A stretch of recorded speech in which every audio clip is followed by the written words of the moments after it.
I don't see you streaming. Just a sec. Okay. Oh, there you go.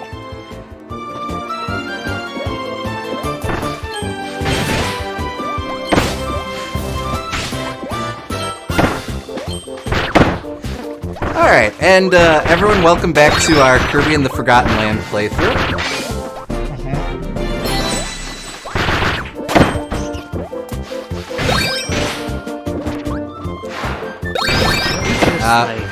Forget what land you're in. It's like sometimes you're in a land and sometimes it's before time, but like how can it be before time if it's like the 15th time? Nah, I don't know what you're talking about. This is just a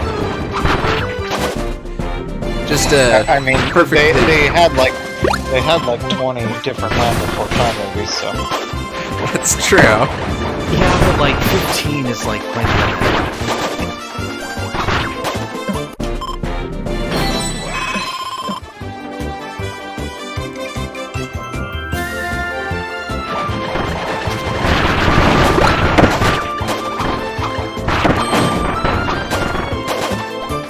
Come back. There we go.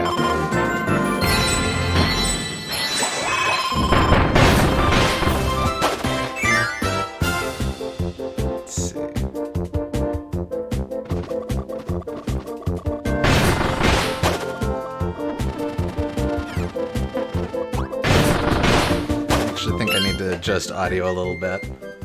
Okay. Let's see. You guys are coming through a little quiet, so let me turn you guys up just a bit. Oh baby. Oh baby. Oh baby. I don't know why I'm doing the Rocco's Modern Life bit, but this is where we are. Yeah. Yeah, I don't quite get it either, but whatevs. I was thinking of what would be a sound test that everyone would like to hear. I just went to, wallaby phone sex. I mean, to be fair, 100% on point there. Do you ever just do an audio test that's wallaby phone sex? Leo, you know what I'm talking about, right? It's 420. Yeah, man. And he's green! in retrospect, that was probably my first introduction to the concept of phone sex, but I didn't realize it was phone sex at the time. I definitely watched Rocco's Modern Life, but I definitely wasn't. I haven't thought about that scene I haven't thought about that scene since I saw it, so this is the first time I made the connection that that's what it was. Oh yeah, sure. No, it took me years to realize, when they go to the restaurant that Heifer dies at and goes to hell, and it's called the Choking Chicken. Oh. That's something. Yeah. It's not just because he chokes. I mean, I guess that's how you should do, if you're gonna do an innuendo. That's how you do it, where it makes sense in context, but it's also just naughty as well. Yeah, I remember Grim Adventures of Billy and Mandy had a one-off character who, like, turned people into old cartoons, and his name was Uncle Chokey, the chicken farmer. Yeah, okay. I just remember in a really shrill Billy Horvitz voice going, "Hey, Uncle Chokey!" God, that's not Billy Horvitz at all. It's a little too manic for Richard Horowitz. Yeah, Billy Horowitz. Yeah. Is that like Sukapan Joy Mech fight? Yes! Next bit. So, yeah, this ain't going anywhere. Alright, so obviously, yeah, no, I don't get what you were going for. I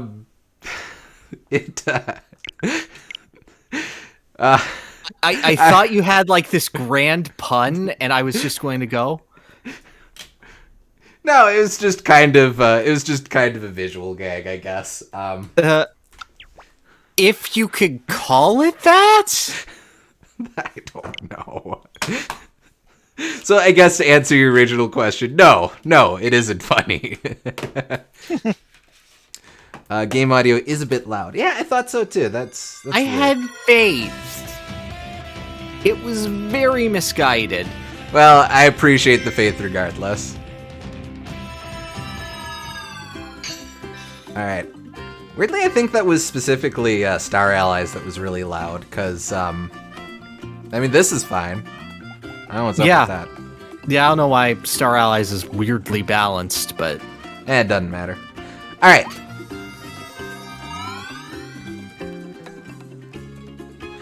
So,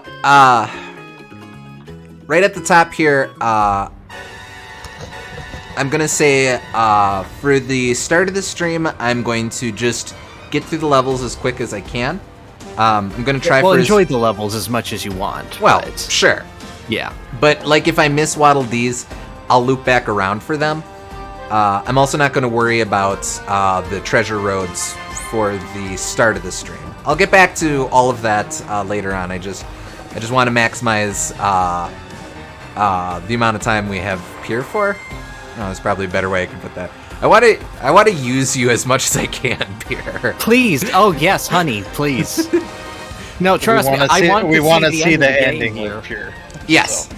I'm pretty confident we can clear it before Pierre has to duck out, but I just want to make sure. If you can't beat this game in 3 hours, I'll be shocked.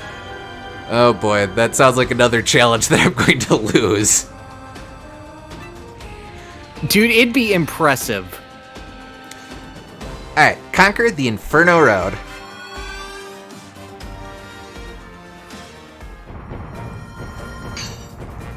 Oh, it's that one level from 3D World. I know. Brave username. Hello. Hello. I noticed that Forgotten Land is weirdly quiet compared to other games when using my wireless headphones. Hey, maybe that's what's going on. Maybe we had go ahead. I don't know, I had the Switch volume turned down for... Oh, okay. I had Switch volume turned down for Forgotten Land, so when I was in Star Allies for my choice comic bits, we couldn't, that's why it was super loud. Or whatever combination of words that makes that work.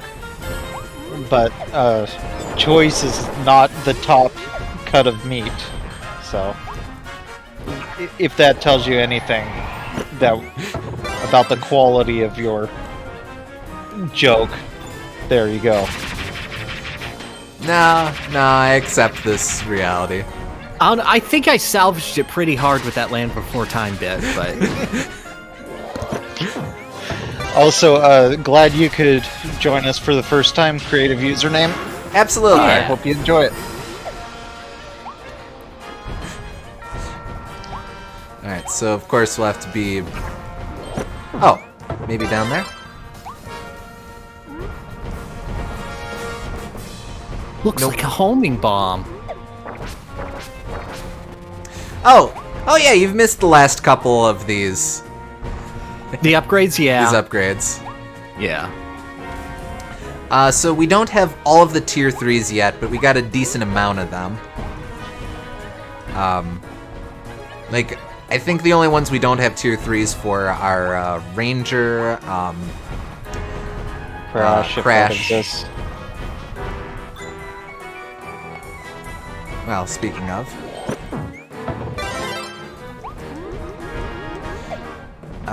We got both ices, we got both fires.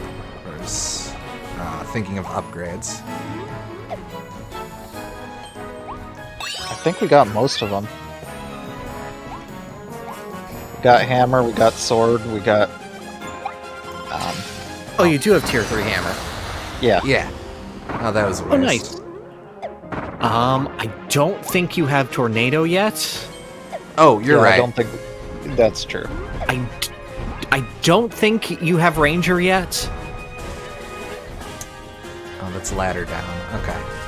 I was using these for background noise, but it just decided to catch one live now. I found found out about these videos from Peer Ranks Smash character designs with the Duke of Doors. Oh well. Oh, hey, thank you. Yeah, glad that. Well, first off, that's reaching an audience, and second off, that you cared enough to stop by. Really appreciate that. Absolutely. He's got Butler's hammer. Alrighty.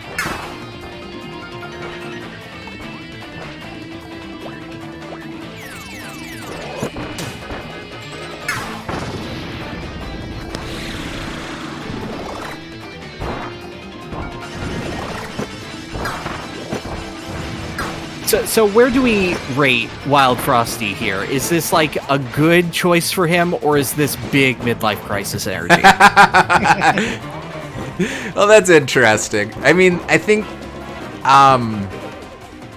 Bonkers, I could see him just going along with the flow, but I 100% can believe that this is Frosty's midlife crisis. I mean, it's also his most challenging fight by far, so... Oh yeah, like, did you guys spend a while on the double Frosty, no damage? Yeah. Yes. Yeah. That was tricky. I didn't like that. Alright, so I don't want to go on just yet because I still need to figure out how to save that Waddle Dee. Yeah, Warp Star will advance area.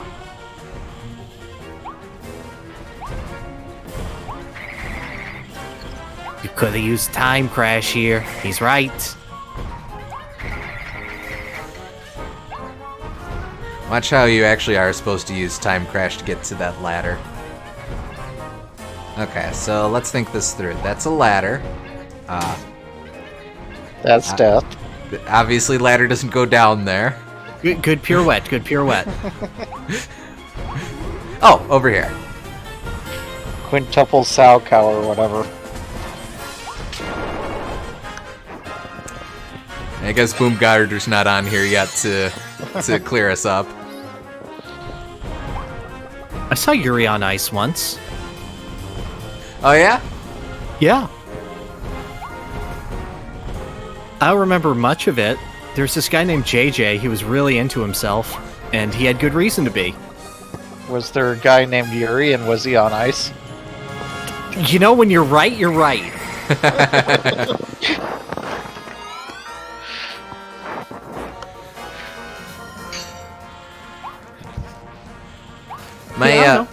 It was good. Skate the Infinity was better.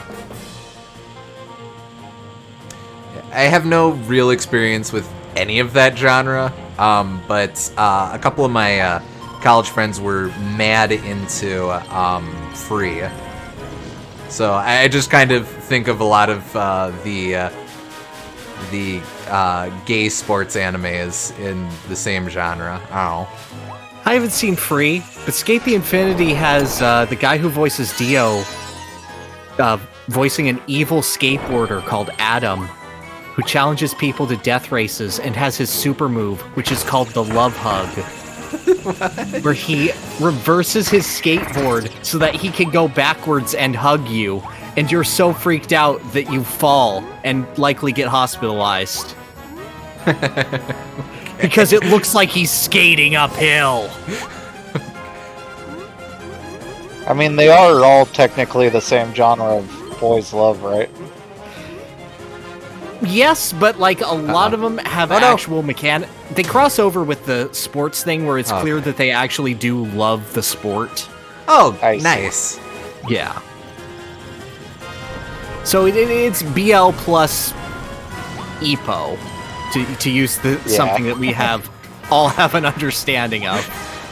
Yeah, fair. I'm not shitting on boys' love. I have no experience with it, but I'm sure some of them it's probably good. Oh no, yeah. Again, Free sounded fun. Never watched it myself, but yeah. Oh, pff. Yeah. Okay, Con.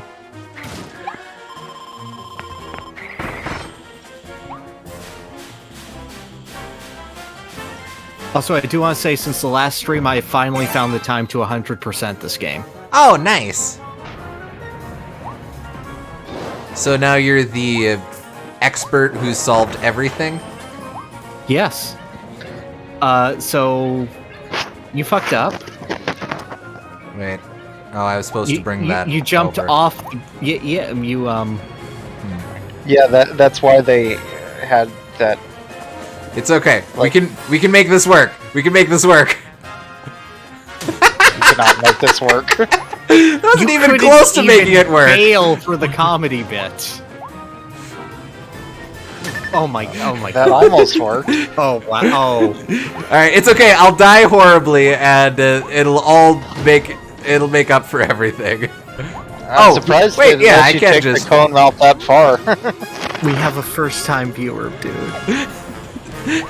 Well, I mean, it's this important. is a fair impression of what this is like, but It's important to set expectations.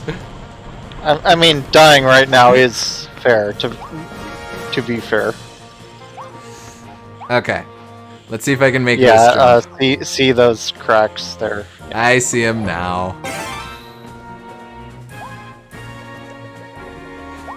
There we go. All right, we're good. We're in business. It turns out that this platformer has actual platforming in it a little bit. Who'da thunk? yeah, Kirby is in fact a platform game with action elements. Oh, According to the Twitter poll that I gave, that got the wrong answer. it depends on which Kirby. Modern Kirby, or Kirby's in the template of Superstar. Yeah, they're action with platformer elements, but oh, this is kind of a neat challenge. Well, I'd say beat 'em up with platformer elements because action's such a vague term. But Well, yeah, but Character like, action with platformer elements. yeah, but I was working under character limit. Shut up.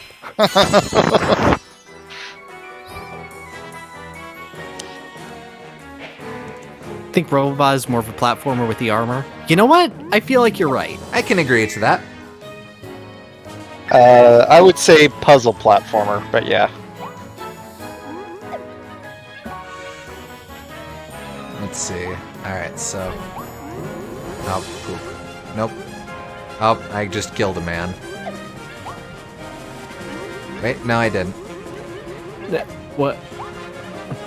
I thought I He's had in a to... cage that's flying. I thought I had to release the cage. I wasn't thinking. You haven't learned by now that you can't increase your altitude. You think you dropped him off and the Waddle Dee would just go, at last, the sweet release of death? I guess, yeah. No one will be mean to this Waddle Dee. No one will ever have to put up with this Waddle Dee ever again, says Waddle Dee. Only I can be mean to my Waddle Dees. I'll show me.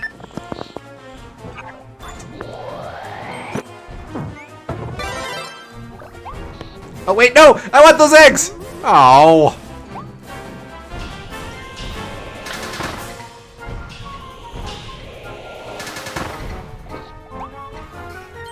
Wait, I hope I don't secretly need a cannon at some point. You might.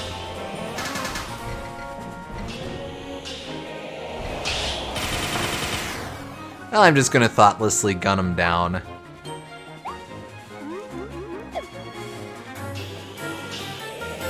Oh! Hey, it's another hotel. Hehehe. I know how this one works. It's another till. Eh. Aw, man. I guess that was only for the first time around.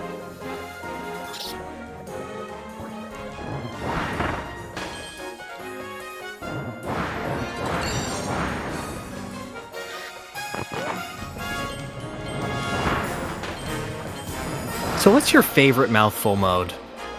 Oh, Mumbies. Well, Carmouth feels obvious. But...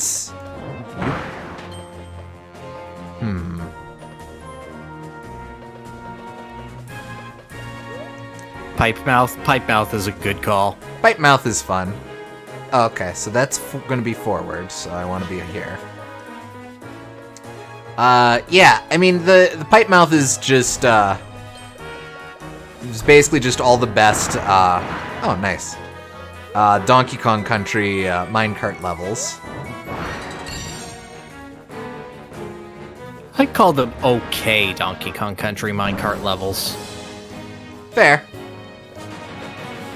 Oh. Minecart levels are really good. That's true. I actually feel like Ringmouth here is one of I almost missed. Is one of the more unique gameplay modes, which I think is interesting. Mm-hmm. I like that they took the mechanic of Super Mario Sunshine and made it fun.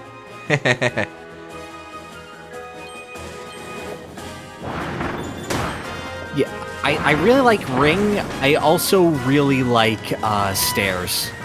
Yeah, Stairs are fun. I thought it might have said stairs just because I like the puzzle element of like taking them and then moving them out somewhere else. Yeah, it's a unique shape that you rarely deal with. Yeah. Agreed. I think for something that's could you see this function in another platformer? I can't think of anything that would really where being stairs makes sense outside of like a Baba is you sort of situation. I was just going to say Baba.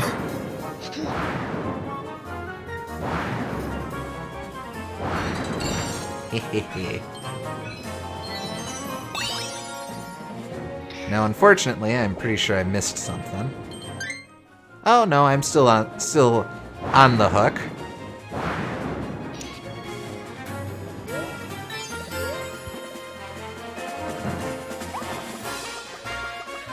Oh, haha. I really like how Water Balloon Kirby is animated. Just like how it has part of its body over ledges, like the automatic systems that put one leg over onto staircases and stuff, but it's like that with Kirby's whole body, which is kind of fun. Yeah. Unfortunately, I still don't see what the other thing could be, so I guess we'll just clear it here. Maybe it's like a don't trundle into lava like a dummy.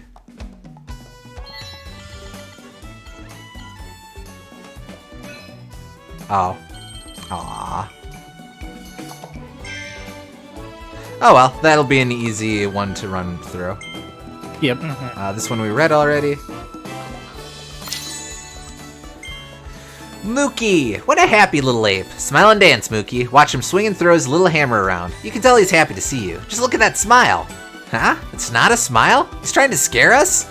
Well, it's working now. Yikes! Cutter we've seen. Kirby gained the mysterious mouthful mode ability after he flew through that vortex. Now he can stuff an entire metal arch into his mouth. This form turns you into a graceful glider that soars on the wind, and steer through tight spaces and use your spin tackle to swat away enemies. Enjoy your flight.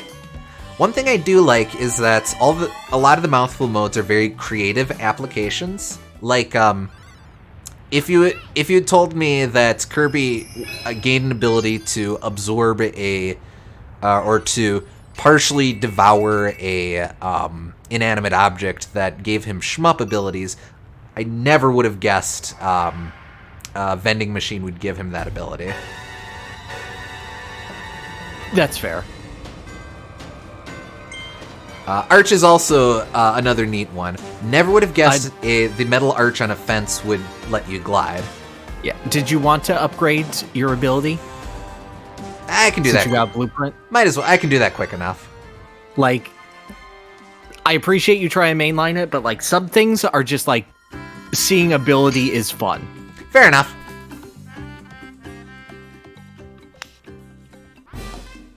Broiling, troiling power plant.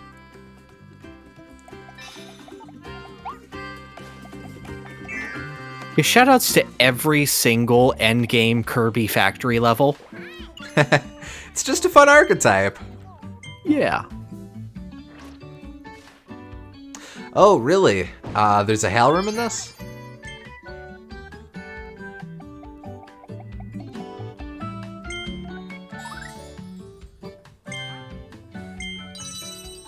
I might have to poke around for that a little bit too. Alright, what do we got for Space Ranger?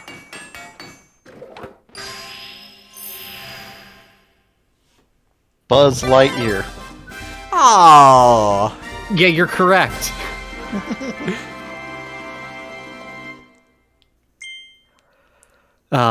It's such a downgrade from Pirate Hat, but Blast! It does at least have the little Captain Olimar dually bopper, though. Yeah. Blast off, Space Ranger. Fire laser beams from your trusty laser gun. If a fully charged shot hits an enemy, they'll be caught in a flurry of sparks and take extra damage. Oh, that jetpack probably doesn't do nothing. Too bad. All right, makes let's them look cool. That's true. Oh, it's fast. Oh yeah.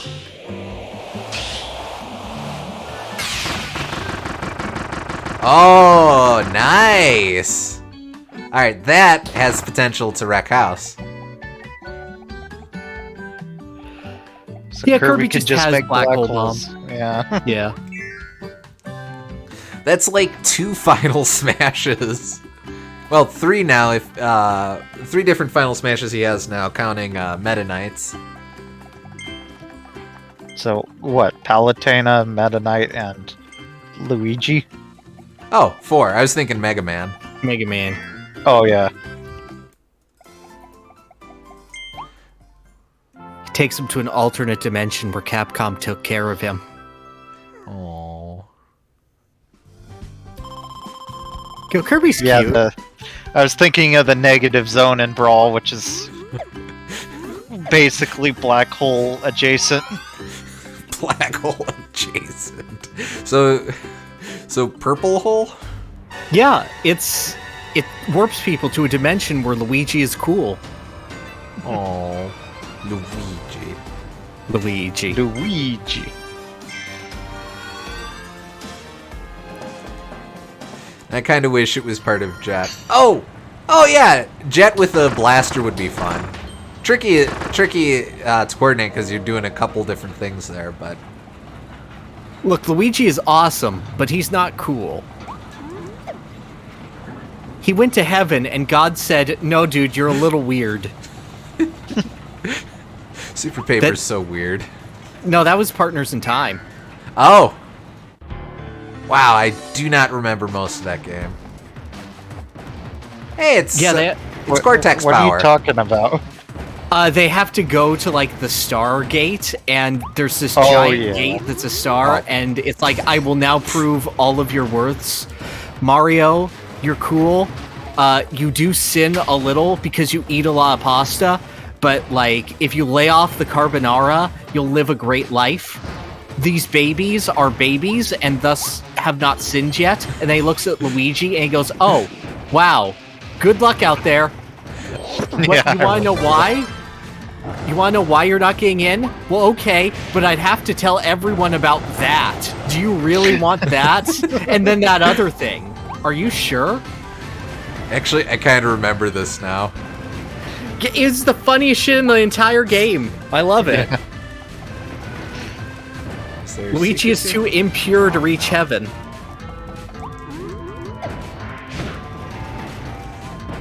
So that's Doom.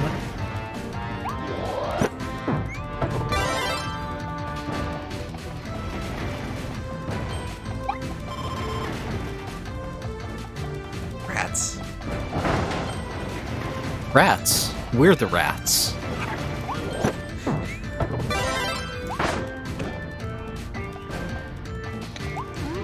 Been forever, but I remember that. Right? It's like one of those things that you don't think of forever. Yeah. But it's like, oh yeah, Luigi didn't get into heaven. What a wacky time. I got you, fam. Alright, and then May the first Luigi who has not sinned cast the first stone. infiltrate the control room. I like that.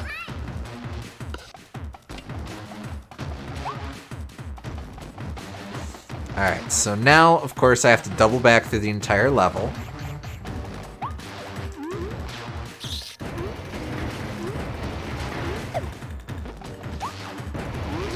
Whoop.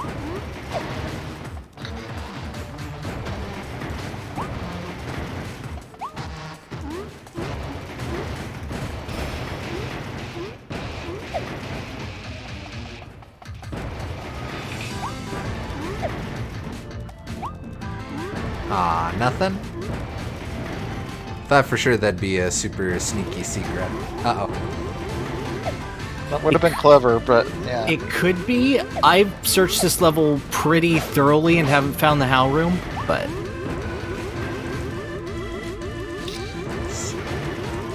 Mostly because I didn't see the entrance to the vent.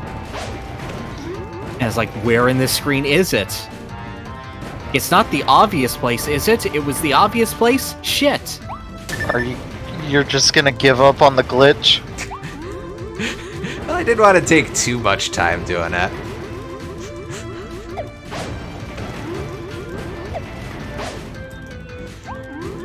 Ta. Keep going. Okay. Oh, okay. Oh, it might be because it's the super powered one. Yeah, it might be because I was able to do it with Wild Hammer before. Keep going. I meant back. Oh. Okay. So I was on the right track. Cool. Keep going back. Okay. It's like I know stuff. Right? It's weird, but like, yeah. Alright, so... Oh! Oh! Oh. Wait, what? Did I just have to wait until nighttime? Huh. Sneaky, sneaky. How the hell did I not find this? Well, presumably you didn't go all the way back.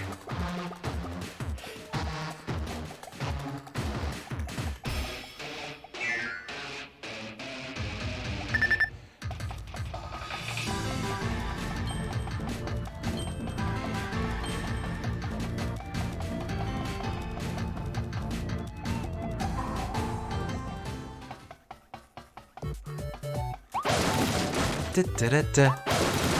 Oh.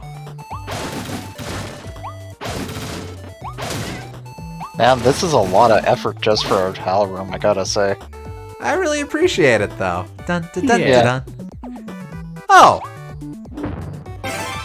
I mean, just in how much time they must have spent rendering this and everything. Oh, 86 again. Nice. We will, of course, destroy the letters in alphabetical order. You failed. Which is to say, in the order that the word is, the letters are in the word. Never mind. I was thinking the thing that I meant to think, but I didn't say the thing I was thinking.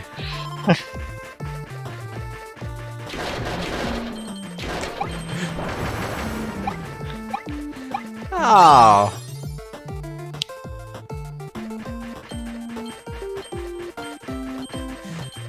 Oh, which song is this?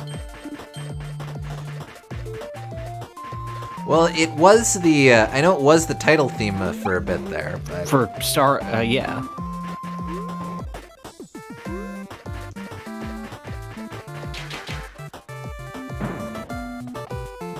Kirby Fires 2. Okay.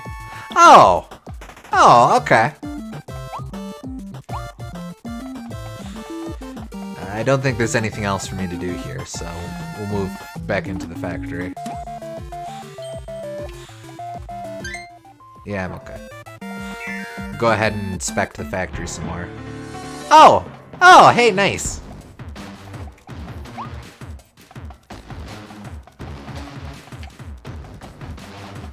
Alright. Enough frivolity.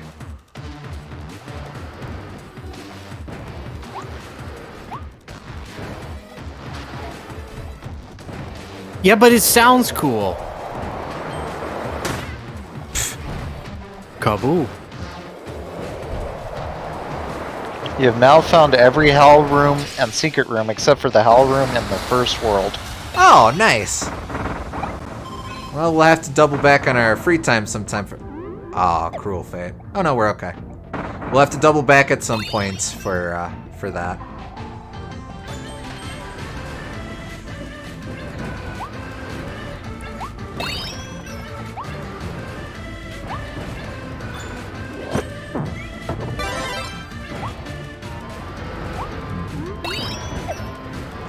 I've missed something.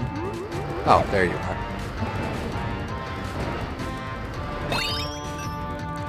Also, the number of cans the vending machine had was 860, the funny hell number. Which I get now, yay!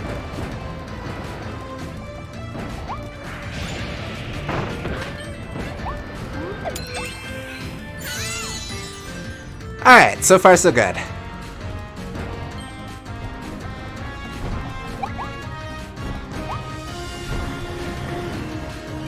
Should we just all say like 86 nights just to confuse everyone else now? But like with a smiley face at the end, so it's clear that it's Kirby. That's what I needed time stop for. Oh wait. No, we're okay.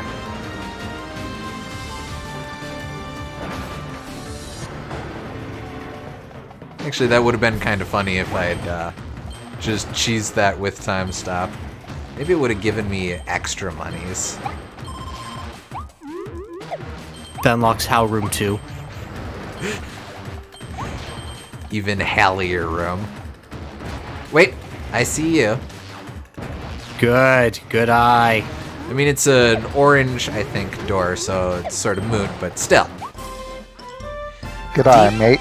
Yay, there's a sleep upgrade. Yeah.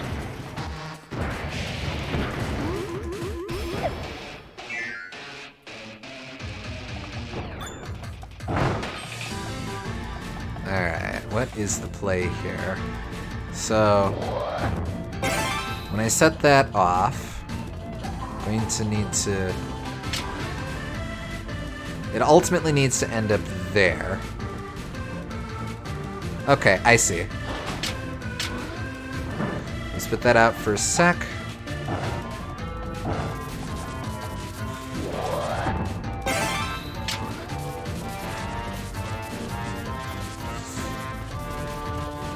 Hide over here.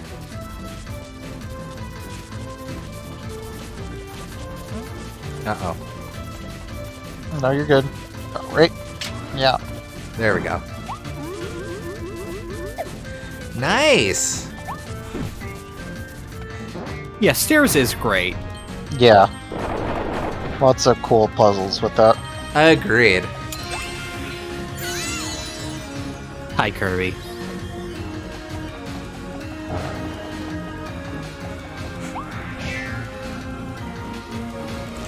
Yeah, I can definitely see that, tripping people up if you're just trying to go through that too quick. Ah, yes, the spike wall of the power plants.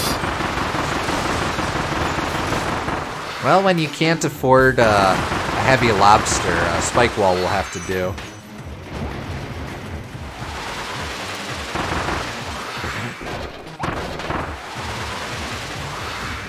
Okay, can you imagine being poor enough that you can't afford heavy lobster? Get that vending machine. So much hate. You gonna stop? No, you're not. No. No, it's going to kill you. It's just making sure.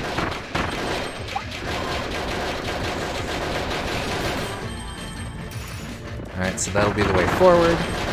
Get in the slot. You know where you'd be? Wait, go in the slot. Wait, no, wait, what slot?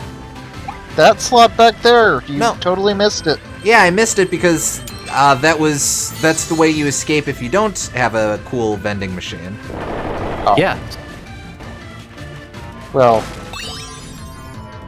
it was kind of vague which was the path forward, not gonna lie.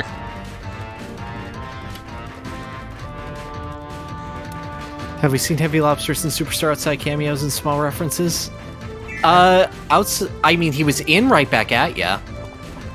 Oh, he must have been in a later one. He's the very last monster they summon before Nightmare. Oh, cool. Because at that point, Meta Knight gets the halberd, so they summon the thing that wrecks the halberd. Wait. Yeah. Oh, this is just hole in the wall. That's fun. Only for a little bit. But... Yeah. Yeah, right here. This is the callback. Yeah, to Sand Canyon. Oh. It's just a motif, though. This game doesn't really go full into remixes. I kind of respect that, honestly. Agreed.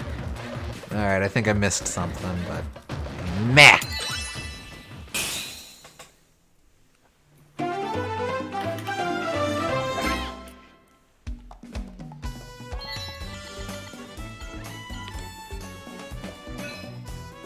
Ta! Yeah, okay.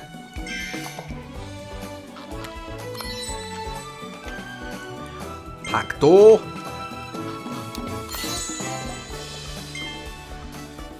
We've read these descriptions, so I won't worry about that. Oh, here we go. His royal nemesis, King Dedede. King Dedede arrived in the New World shortly before Kirby and his friends. It looked like he joined forces with the Beast Pack, but that's no excuse for his mistreatment of the Waddle Dees. His iconic gown seems to have been altered to match his newfound allegiance, and he seems way, way stronger somehow. I was gonna say elegance. Not quite what he's going for there. It's pretty elegant. Yo, this is the best one. That one Not you, Cannon. I'll set up the ducks later. This one we read before. So you're saying that you'll get all your ducks in a row later? All the ducks are swimming in the water.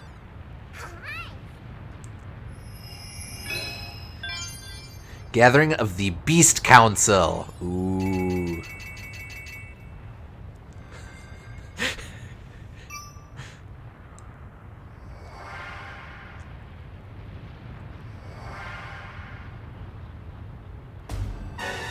Alright, so let's double back to get these sleepy sheep.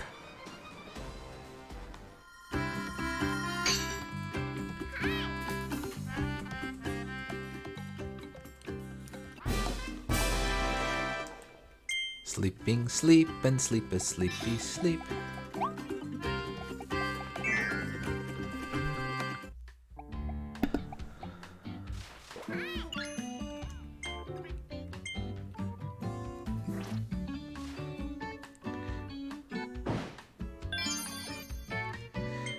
Let's upgrade sleep. Let's upgrade sleep. I imagine there's only a tier 2 for sleep. Just one more minute, please.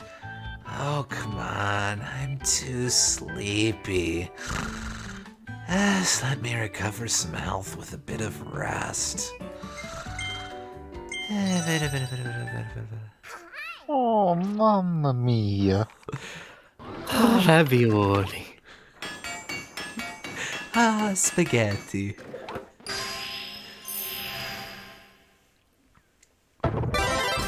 Oh!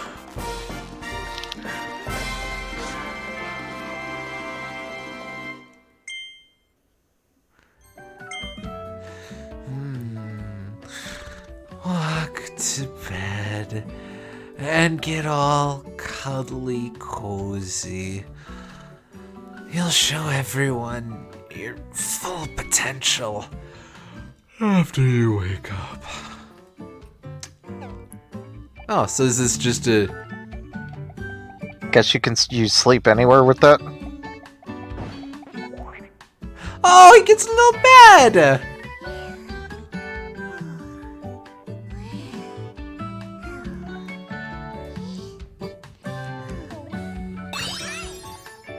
Oh!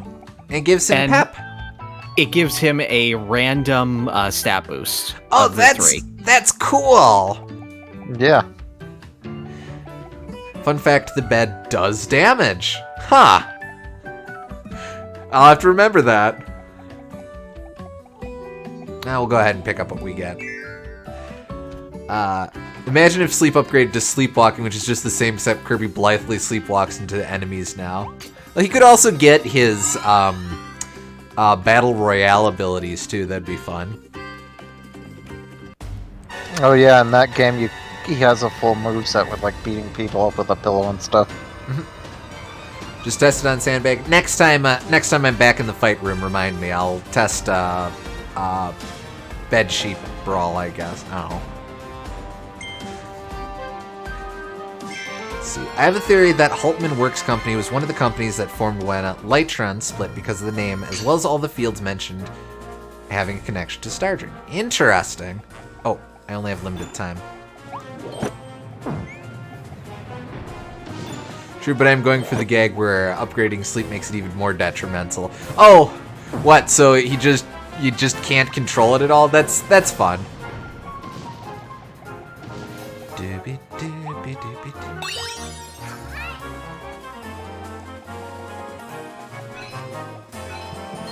Venture deep into the secret passage. Ooh. We're gonna get into some shenanigans now. Save this for a mini boss or whatever. Oh, no. I think I'm gonna save this for a boss rush. Yeah.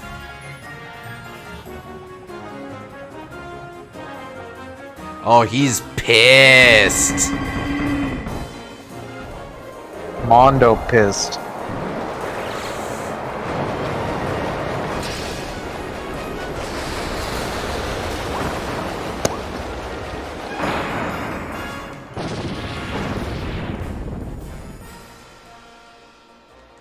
He doesn't even know what happened.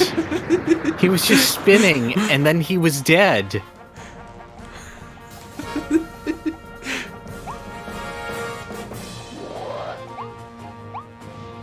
Did I get one for sitting on a bench? Nah, too obvious.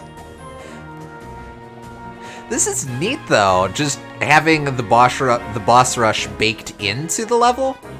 Yeah.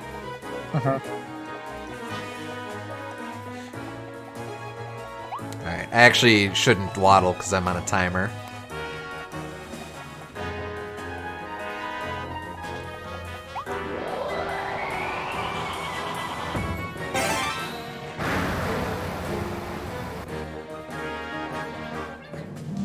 Oh.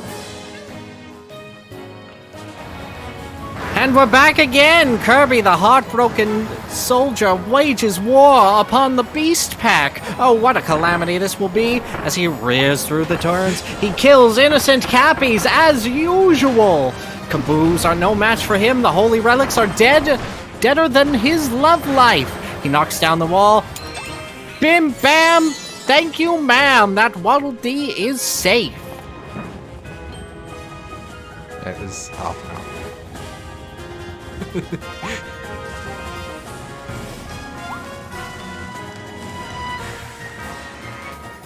Ah, no. They wouldn't do the same trick twice. Similar to Royal Road in Triple Deluxe. Oh! Oh yeah, okay. Yeah, but like, better. Yeah. Actually, let's do Crystal Needle. Crystal Needle's cool. That's another one of those abilities that that benefits from having from giving the player a bunch of options. Yeah, I really like the addition of laying hey. spikes that mashes up with the Katamari kind of gameplay a lot. Yeah. My one thing, I wish the crystals were blue. Oh! Yeah, that'd be cute. Like crystal shards. Exactly. Yeah, that's fair. Especially since the second tier is also a Kirby 64 reference. Yeah.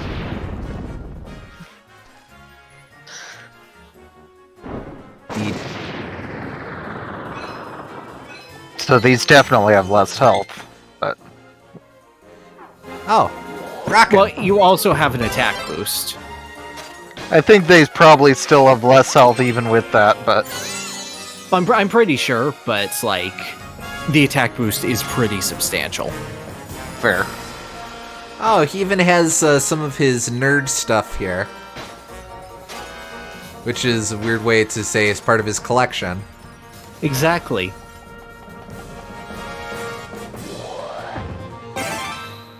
Go! Wait a sec.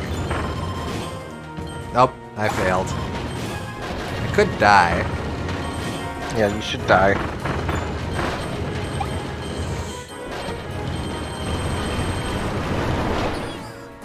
Nah, I got the one that mattered.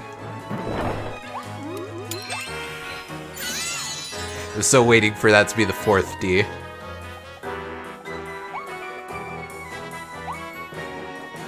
Or you can do it again. I could... Yeah, okay. You just missed some coins. Okay.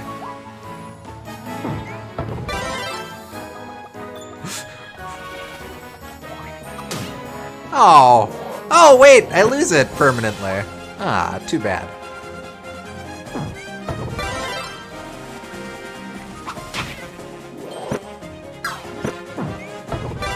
I forgot with the button input.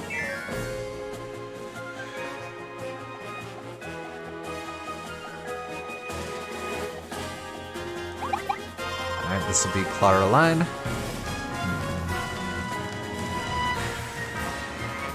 Yeah, we'll stick with this. She's gonna do her high rope act. No, we'll stick with this because I can take her down pretty quick when she's on the ground.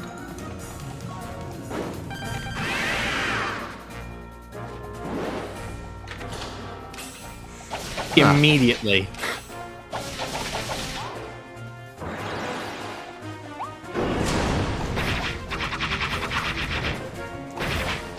Yeah, she definitely has less health. Oh, yeah.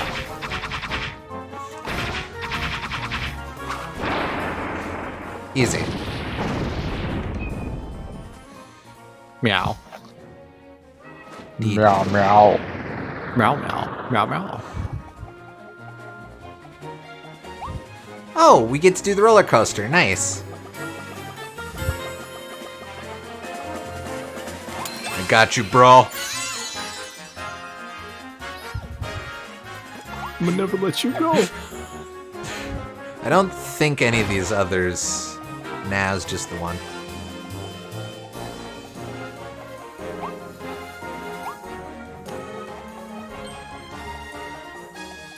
Yeah, okay.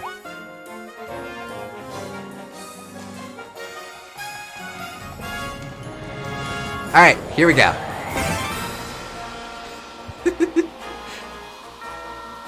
I am on the right too. We.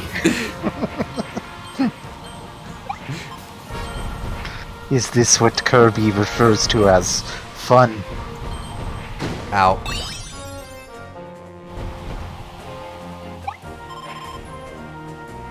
This game really needed ability movesets in the pause screen. Yeah, I will admit that. I mean, it is explained by the Blacksmith Waddle Dee, so upper caliber does exist, and there is a way to teach it to you, but yeah. I can see why it's not in, but it'd be nice. I do miss pause screen lore. Well, not even just lore, but also just so you know the move sets. But yeah. Yeah. I get it's more experimentational and whatnot, but Ah, crap. I missed it's another. become comfortable. Yeah. and the move sets are generally a little simpler in this game than in previous ones. So Hehehe. it's less of a big deal here than it would be in other Kirby games, but it still would have been nice. Yeah. Yeah, I flew to all the pillars. I didn't get anything. But if I did, I would have put a secret Hal room in the bottom right pillar. I still missed the thing, though. Darn. Maybe it's don't get brained like a dummy. Or maybe... Nah, it's probably to the next level. Or is I it... can use- Oh.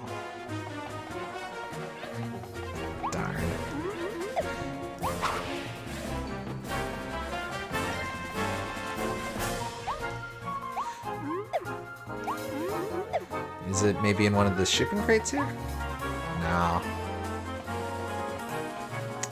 Oh, it occurs to me that given all this sorted junk that's here, this is probably also Silly Dillo's stuff. So, like, Silly Dillo's one of the leaders of the Beast Pack. What, are you gonna tell him no? That could also be Claw Arena's stuff, because that seemed like circusy, but Oh, maybe. I'm not sure. Oh. I thought I did pretty good. Oh well. Claw Lime. No, you took chip damage from one of the knives. Too bad. The mysterious vortex brought Gigant Edge to the New World, too. They arrived before Kirby and fell in with the ranks of the Beast Pack. Despite the wild wardrobe change, they really stand out among the rest of the pack, but they'll still guard their stations with ferocity.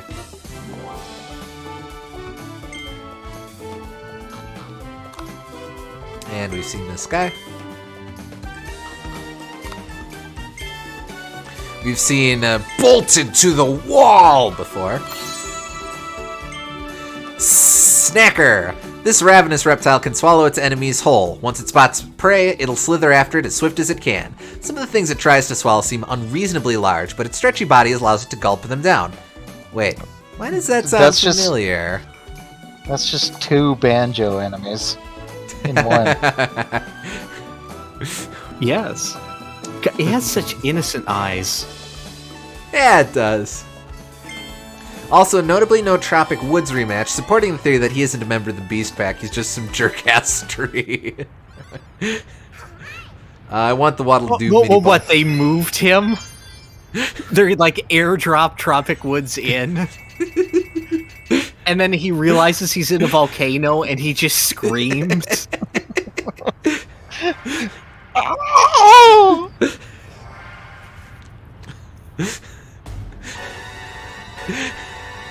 Hashtag let Samoan Woods fight. His soul patch gets set on fire and he starts crying to try to put it out. Oh. The Beast Pack's final stand. I want the Waddle Doo mini boss from Return to Dreamland to come back. They were cool. Oh yeah, King Doo.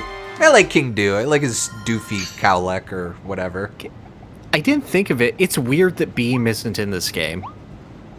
Yeah, oh, that would be yeah. kinda nice.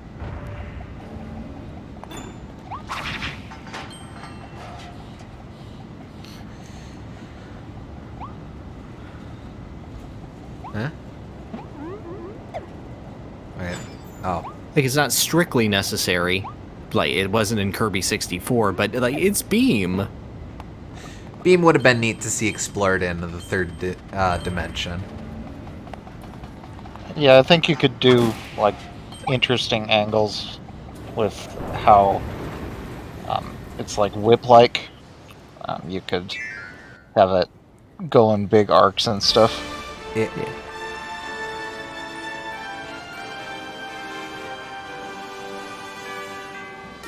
I feel like we're going down into the blast furnace or friggin' That's just a Final Fantasy VII section. It's just the ending of Toy Story 3. I was thinking Metal Gear, but sure.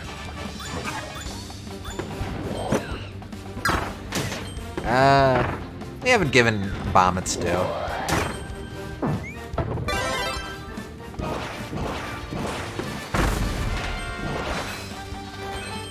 Defeat all the beasts in the starting area. Okay.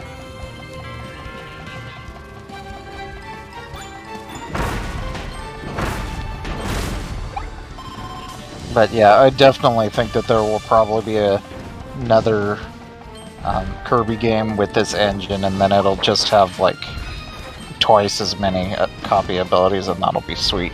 Yeah.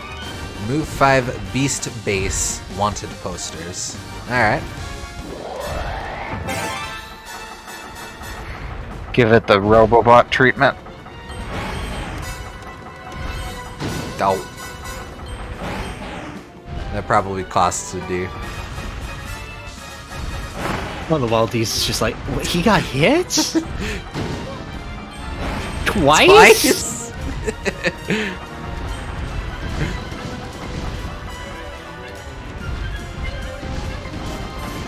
That's not the Kirby I know. Hashtag not my Kirby.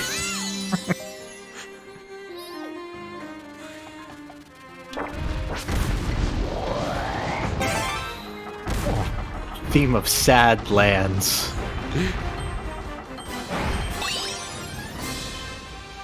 Yeah. I like his little leg he's kicking. Oh yeah!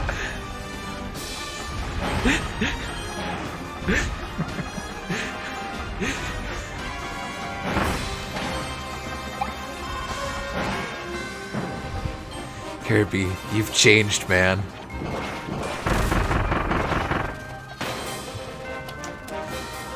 This was the first boss rush in a long time I didn't use hammer because it was missing its grounded spin attack. Oh, huh, fair.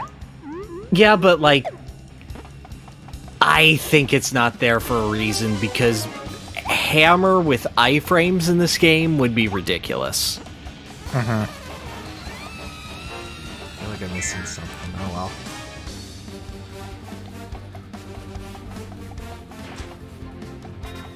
Bouncing around on hammer's a lot of fun anyway. Oh yeah. That's true.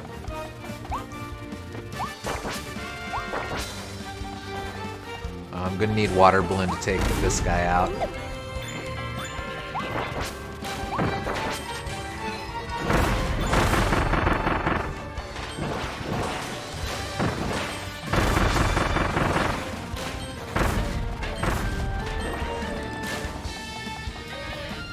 I come back for you, man.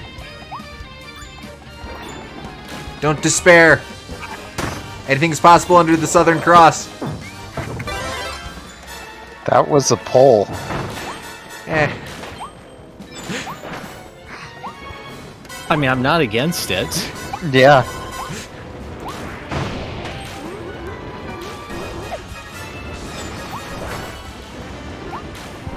Whoop.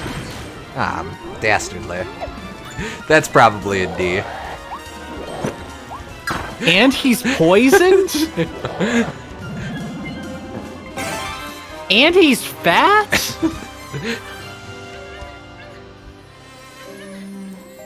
That one's very impressed. So what's with Japan and these like purple poison frogs? Because like Live-A-Live's got it, Pokemon's got it, Sonic Pikmin's Heroes got it. has it. Yeah, I'm not actually sure on the mythology behind the poison frog. Yeah.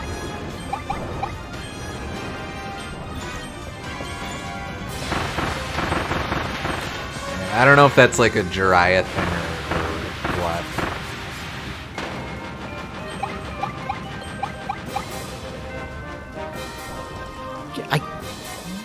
I don't think it's Jiraiya. But I'm basing that on the fact of, like, Naruto Jiraiya doesn't have poison powers, so...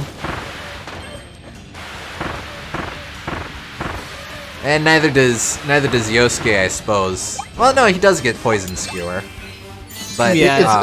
It's not really like the poison dart frog though. It's more like they cover things in sludge, and it's always that purple sludge. Yeah, and it always has this very Japanese-associated background with it. Yeah.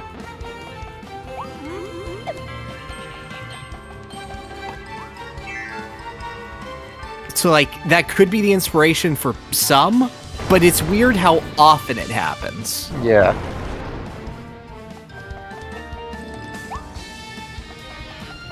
and these last couple levels have been really good showcases of the different mouthful modes. I really like how this game sends off mouthful mode. Yeah. Alright, just making sure I'm not missing nothing. Dragonfire is really useful for boss rushes in this game because of its residual flame damage, though, my new main. I can definitely see that. Yeah, definitely. We absolutely stomped... Oh, huh. Oh, no, I just had to knock it down. We absolutely stomped DDD first time through with hell. Fire, yeah. Thank you.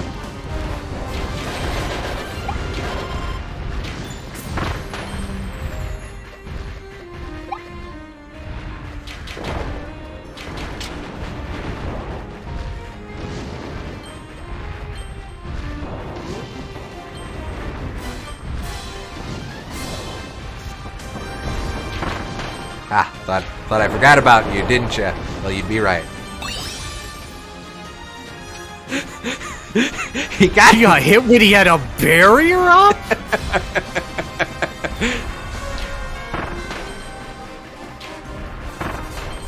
Welty unsubscribes from Kirby's YouTube channel immediately.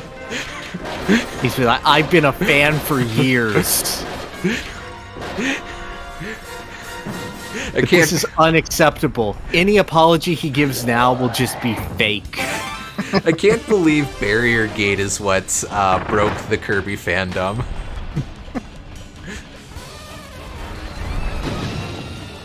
The old Kirby would never run ads on his videos.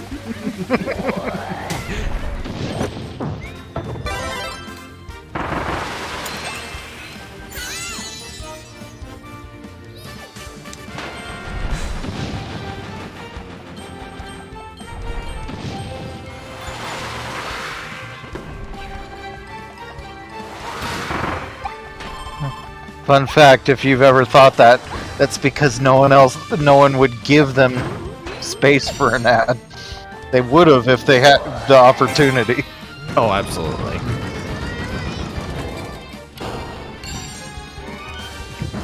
Let's see. So that's going to be the way forward, because this looks pretty blocked. Unless there's a secret. Look at the slash mark, D. Or can you break that with something? Oh, I don't... Spinning it. I mean, now Yeah, he may have gotten all beaten up by the lava even with the barrier up, but he looked at slashes. I guess he's okay.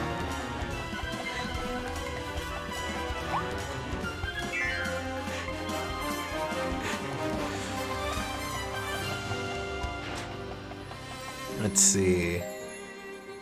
I don't know that I know this one. That's gonna be a crocodile.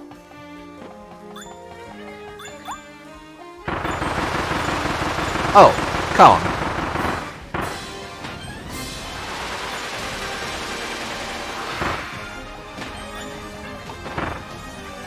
D is actually a street artist who drew the slash marks and just wants you to bask in awe at his work. Aww.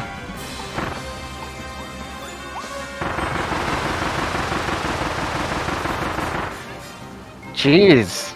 Think you killed him enough? You know you can hit the button again to stop it. Oh, I forgot the central conceit of this upgrade. You just really wanted to myrtleize him that hard. No, Kirby, he's already dead! You never know, Poyo. I see you, Bert.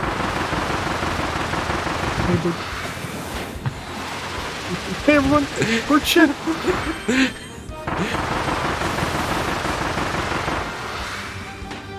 Poyo. Oh, I didn't even see that one. Nice.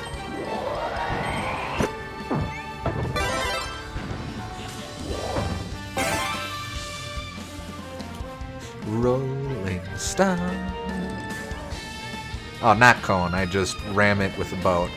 Clearly.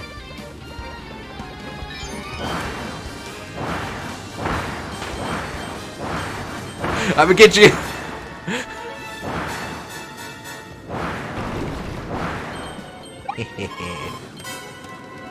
Nice.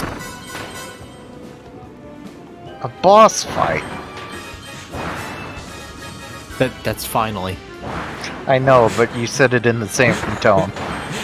Okay, I just wanted to be sure, because if you misquoted that...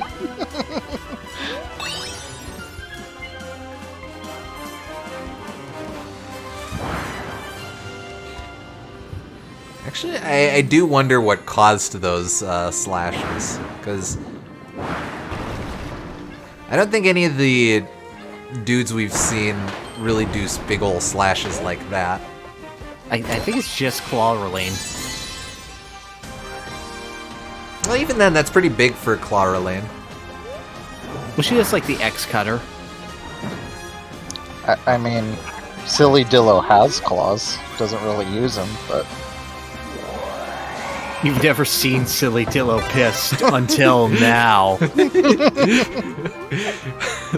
No, the final boss is Silly Dillo's mean older brother, Serious Dillo.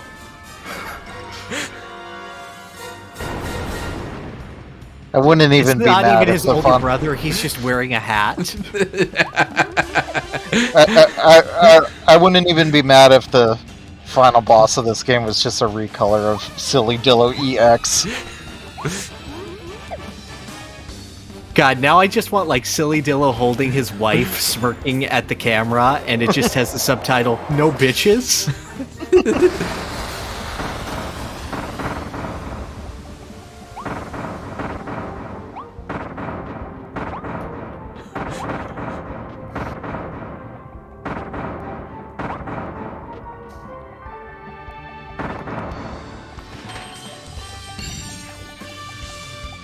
Ah, that wasn't worth it.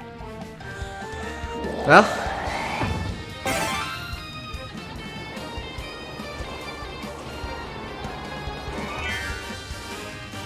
Gear Getaway suddenly starts playing.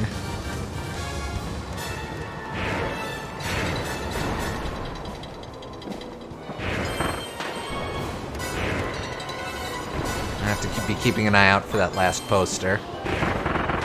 Man, I'll give the Returns games a lot of flack. They have great minecarts and house rollers. Oh, heavens, yes. Yeah. Wait, was that it? I think I missed it.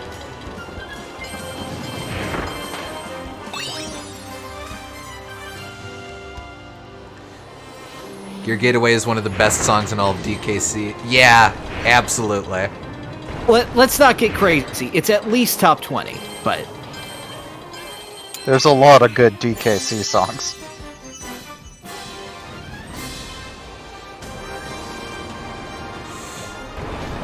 Swoots.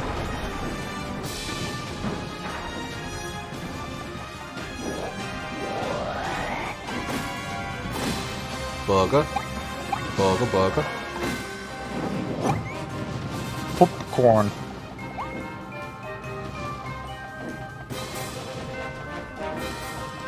I'm sure I didn't miss nothing.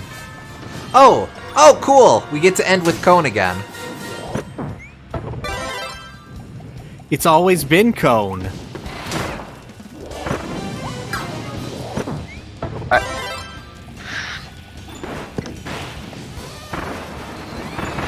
Debuted in Returns and remixes.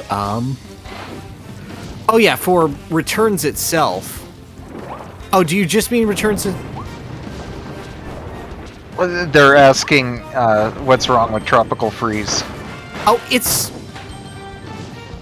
not that I don't like it. I think it's a very well-made game. It's just, it's a game that tires me a lot. Like, I feel tired after playing a DKC TF level. Because it's just a lot of stimulation, and it's not, like, doled out in the same way that DKC 2 and DKC 3 levels are, and especially not DKC 1, which is just like a straightforward, streamlined platforming level.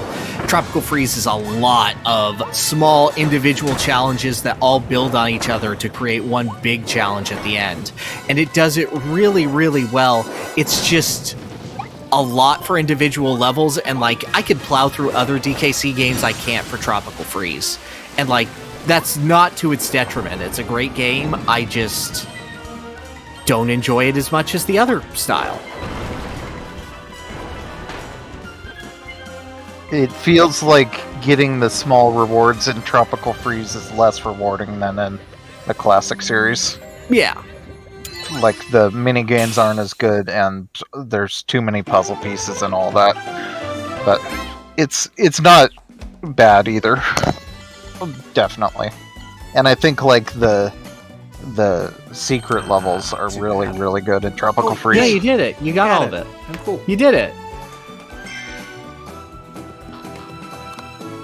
I actually barely squeaked away by that one then. I think I'd have to go through all of them again. I definitely put Tropical Freeze as my favorite. I think I'm very taken in by the spectacle and by just the natural how it naturally really feels like a Donkey Kong game. Of course it does. I don't know. It just feels right to me.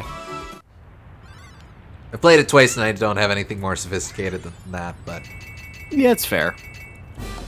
Never realized it until someone pointed out, but Cone basically fills the same role as Stone.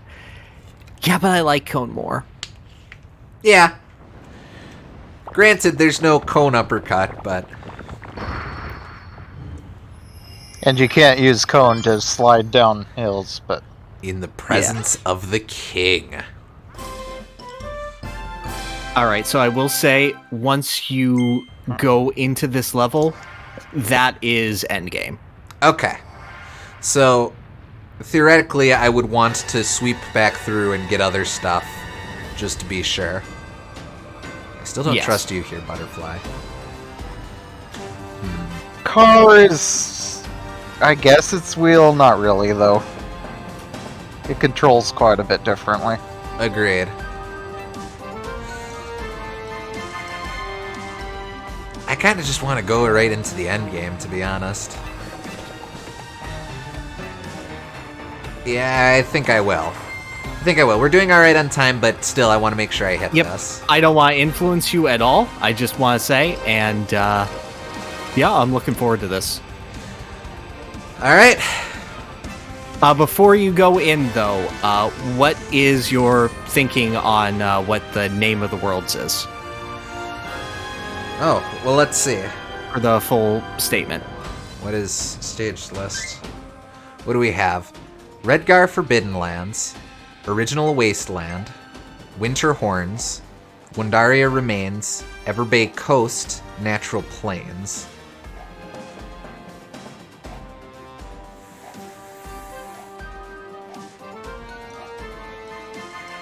Well, it's not an anagram for Forgotten. Well, wouldn't it be in order? So It would help if you, yeah. So, NP, EC, WR, New World Order? No. So that's New War, P, C. It's just the first word. It's not complicated. Oh, okay. So NEWWOR. So that reads like New World. Like the last area might be LD something. Yeah, Perchful.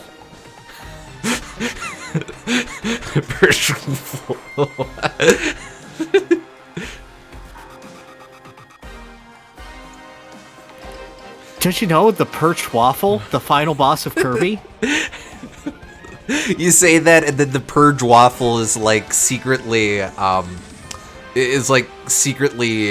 some distorted alternate form of Wham Bam Rock or something.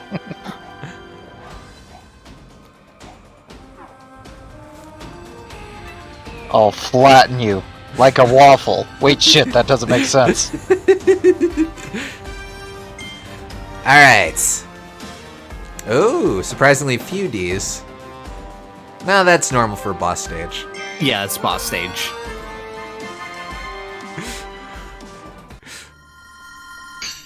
Spooky.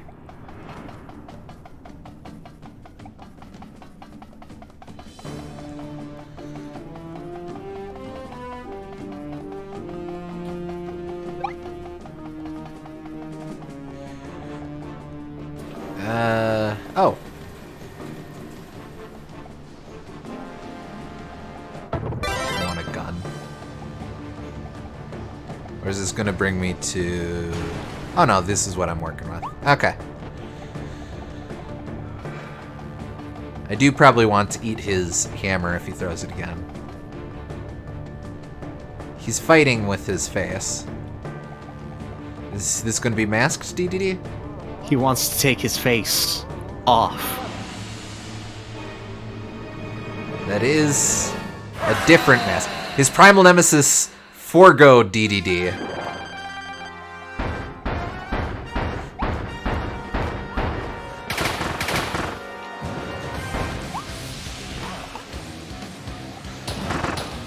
That'll be Roar of DDD again.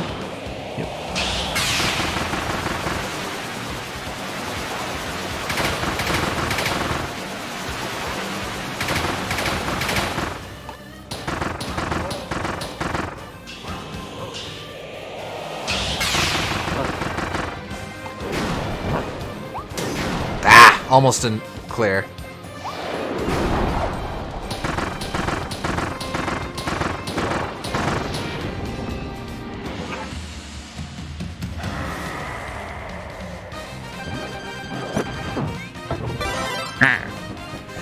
Oh.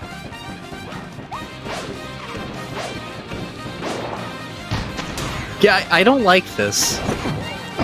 It is weird seeing him go all feral hog. Not the movement I would expect out of a penguin, gotta say.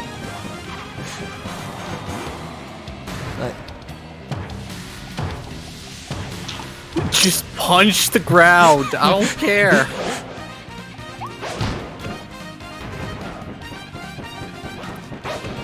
Return to penguin. He's a penguin without any shred of humanity in him. Wait. There we go. And yeah, that was Mass DDD. The song. We got there at least. Don't get hit by Forgo DDD's fire attack. Anything else? Yes! Clear within 2 minutes. Nice, nice. So that'll probably leave ability clear. Oh, no. Clear using a second level evolved ability. Nice! So if it weren't for that 1 or 2 hits I took, that would have been a perfect clear. Yeah. Rockin'.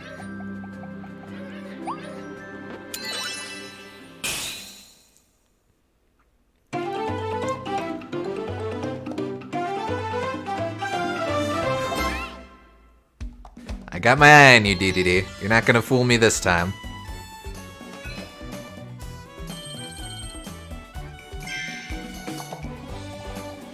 Oh, they're all worried. Oh! They're just friends. Oh, I love D. Yeah. He's just a friend now.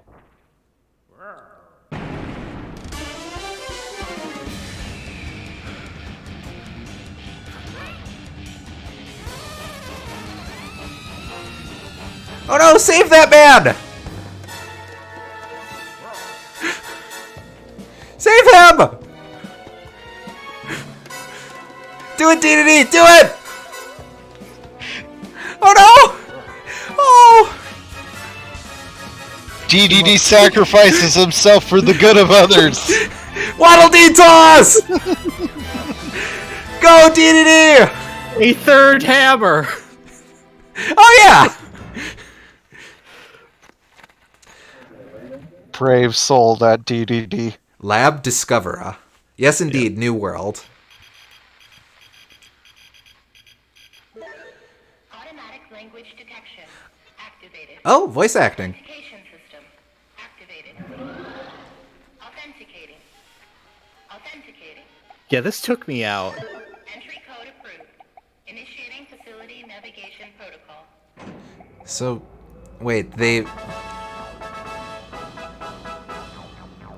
Welcome, visitors, to the Dream Discoveries Tour of our science Oh, I love facility, this. Lab Discoverer.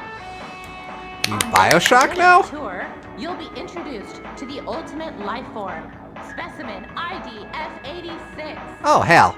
From the moment IDF-86 arrived on our planet, it began a campaign of destruction that threatens the native wildlife of our entire world. Luckily, our research team managed to capture it before it could complete its invasion. Once it was contained, our lab began studying IDF-86's spatial teleportation ability. Ooh. Research that laid the groundwork for the planetary warp technology we enjoy today. Wait, you don't have to do this, guys! You can leave anytime! It's a really However, far fall. 30 Oh. years after our research began, a warp experiment incident occurred in this facility. A new life form, separated from the main specimen, escaped in the aftermath. That new subspecimen has yet to be recovered. In the time since, IDF-86 has shown no signs of activity. It is now kept in a state of permanent stasis within the custom-made Eternal Capsule here on the top level of Lab Discoverer. And here we are. Let's meet the ultimate life form, specimen IDF-86. Yeah, actually, we'll do Gunner. It's crazy how Kirby has better voice acting than Zelda. Yeah. Also, yeah, shoot. I totally didn't put it together. This is the 30th anniversary game, so that's what the 30 years is all about.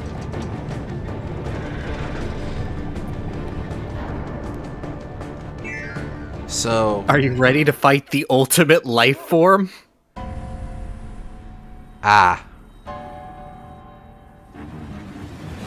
Simba? no voice acting here. Take a good look, Pink Intruder. Isn't this a beautiful sight? You're not even seeing the Great One in full form. They're incomplete without their other half. Long ago, the Great One granted the people of this world a miraculous power. Those people left this world behind and entered a land of dreams. Oh, so is Popstar the new world? Well, that tracks for Forgotten Land. Once the Great One is complete again, I know we will also receive this miraculous power. We, the ones they left behind in this forgotten land. Title drop! Hey, he said it! And now the time has finally come. Oh, he said Kirby. Oh, Oh, hi, Kirby. Evelyn. Kirby has no idea what's going on. That's right, this small creature here is the Great One's missing half. An unconjoined twin? I even found Chaos's missing tail. Finally, after all our planning and effort, we can help the Great One reach their complete form. We've dreamed of this moment for so many years. If you dare to stand in our way, we'll feast on your hide. Hell yeah. Oh! Boss rush. Oh, or we gotta work our way up to the fight. This is like Mr. X from Streets of Rage. I kind of love it. As a lion.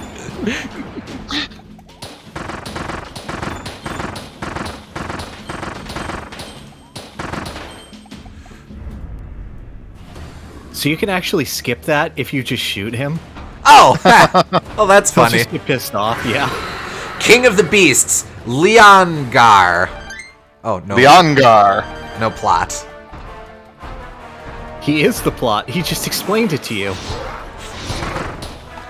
Oh, is he going to have, the other three's abilities? Does he have a waifu attack? Probably not. I've evolved past the need for waifus, Kirby. That's what being the ultimate life form is all about. Hammer Fist. That's chip damage. Oh, it took damage. Oh.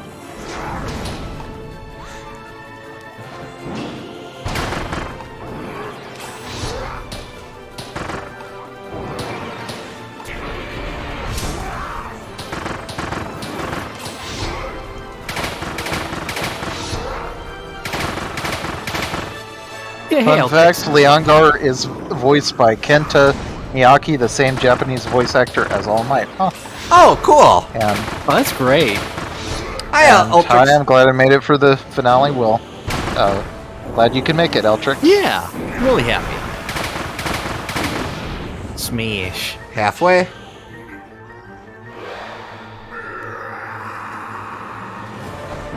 Beast mode.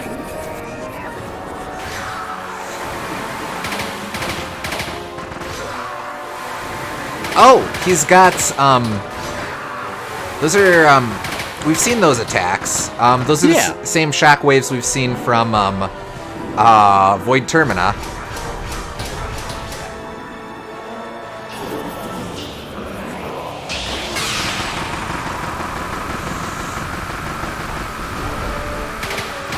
In fact, that's the same. That's also the same hell beam that Galactonite was throwing around. Yeah, he's just got hyper beam and shit.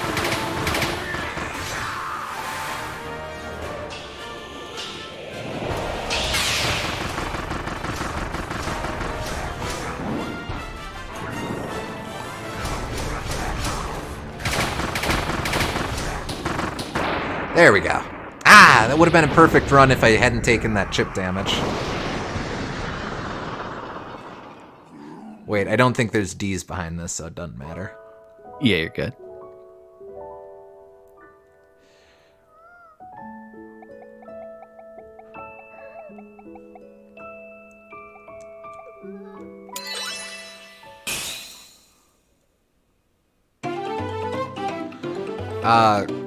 The attack I was referring to is the one where he ripped the screen in half.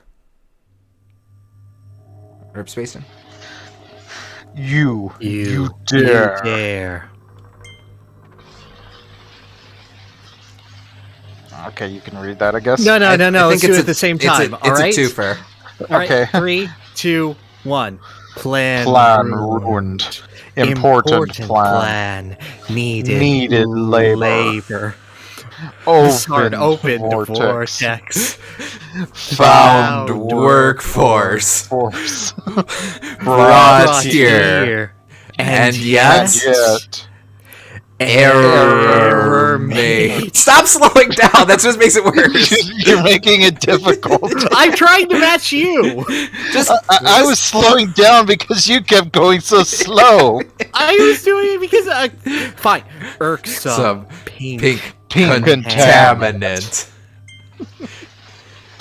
Careful planning. Now wasted. No more planning. No more patience. Instead. Hey, we got one. Oh, hello. Everything shall be consumed. Mad.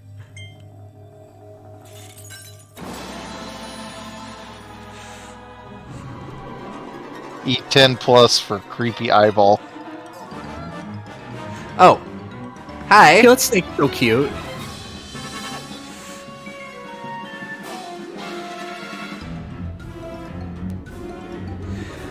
Ah.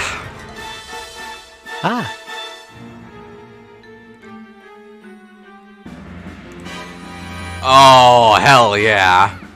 You guys ever see Akira? Oh yeah. Run, little man! Run, little man!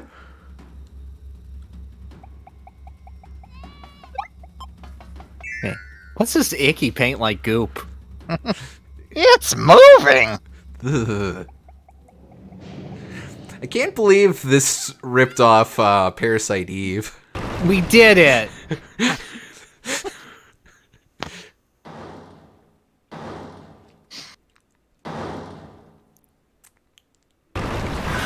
Invasive species, Fecto Forgo. Oh, it's gloppy. I like that crocodile mouth. He's just hanging out. Oh, I should probably try and shoot up. Yeah, dude, this is a boss fight.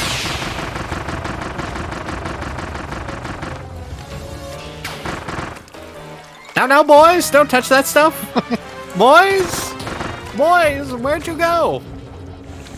This is interesting. I haven't seen a boss fight like this since Sluggy the Unshaven.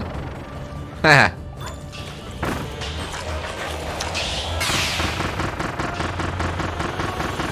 The sound design is just awful. I love it. Likewise. When he clickety clacks when he bites.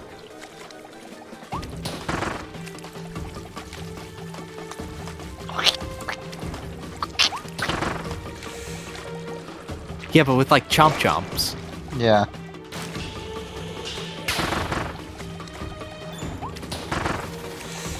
Honestly, cutter sounds really useful here. Run, Curb! Oh wait, I have something for that. It's okay, you're helping that Sir Kibble.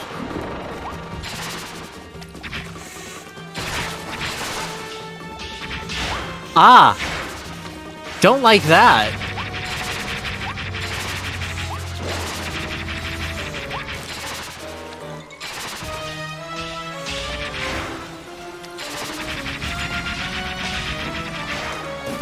Yeah, do it, kill Cubert. Yeah! Oh, I love the ultimate life form. So you can't be all bad.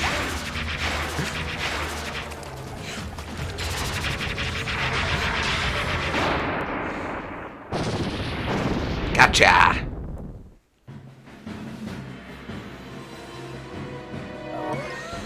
Oh no!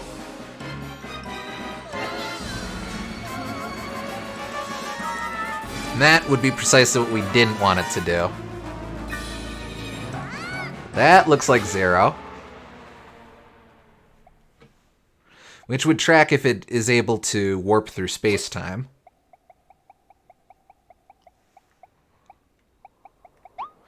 Let's see what we're working with. This is definitely the scariest Kirby boss. Yeah. Yeah. Yeah.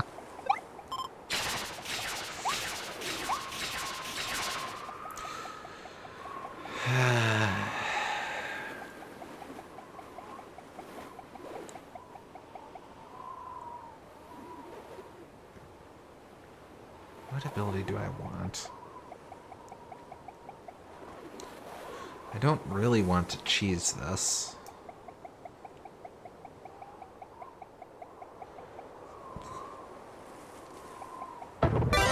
Let's try this.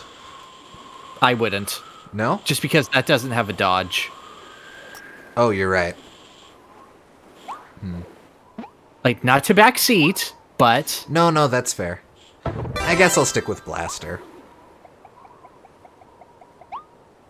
Oh yeah, I guess we missed the blueprint for Tornado level 3. Oh, poop. Poop. That's okay. We'll pick that up at some point. I was trying to listen to hear if there's any music in the... Like any musical hints in the wind whistling, but I can't tell. Alright. So now we fight the Tyrant.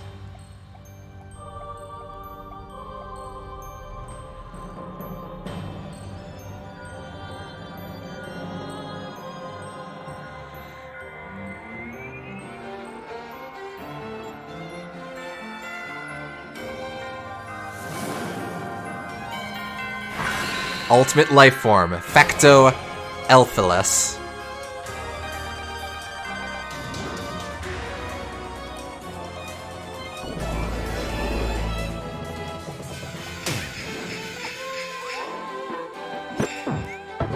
Shoutouts to them for putting 4 boss fights at the very end. Oh, wow. He's really far away.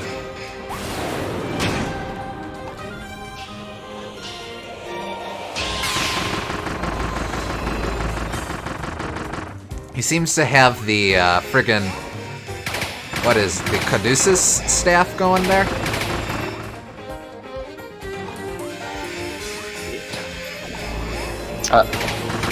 Maybe? Yeah. I was thinking like a DNA theme, but it could be that too, yeah. That would track with the weird genetic theme we've seen in the bonus levels. And the horns also kind of look like DNA. You're right. I was stuck on them looking like stag beetle horns, but I can see that now.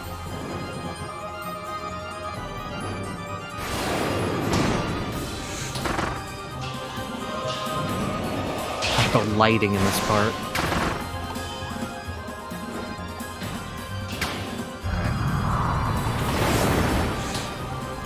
That'll be Void Termina's pass by. Burning Train is new, though. Yeah.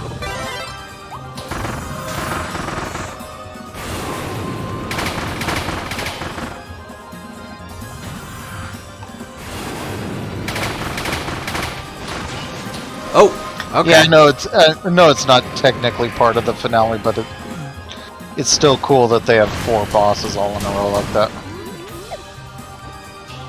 Speaking of Void Termina, the spear attack is the same. And he can pull stuff from dimensional rifts like Morphonite. Actually, if this is the original world, that begs the question, is Butterfly originally from this domain? And thus is Butterfly the true, or the basis of the ultimate life form?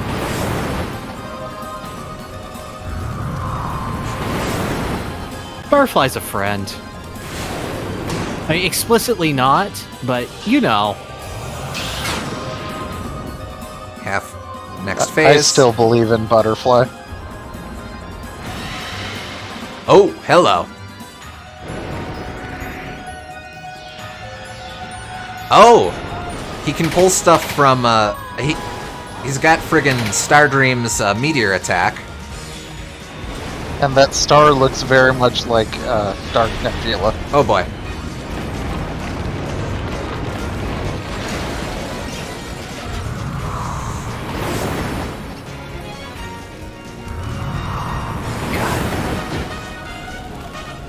I want to see the 5-year-olds that play this game as their first Kirby.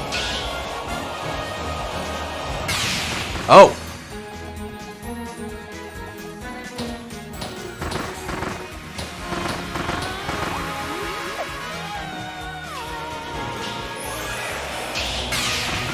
He healed! Yeah? Yeah, especially since this isn't at the end of an arena, this is just something that's expected of them to beat. This is just Kirby. Yeah.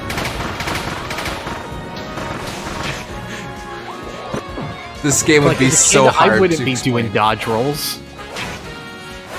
Like, this would be impossible for me as a kid. It'd be awesome. Hell yeah.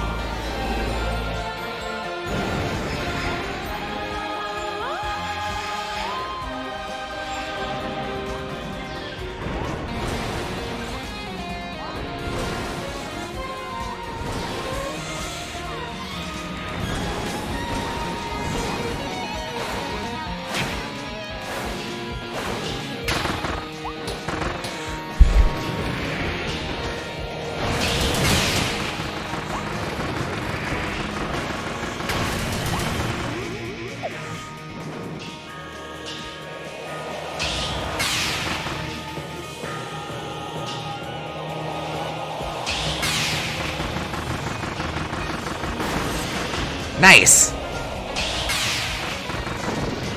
All right.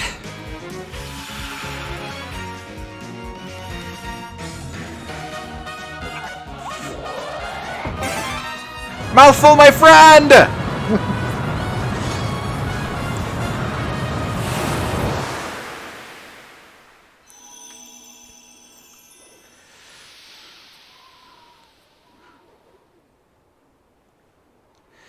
That would explain the chip in his ear, because he's incomplete.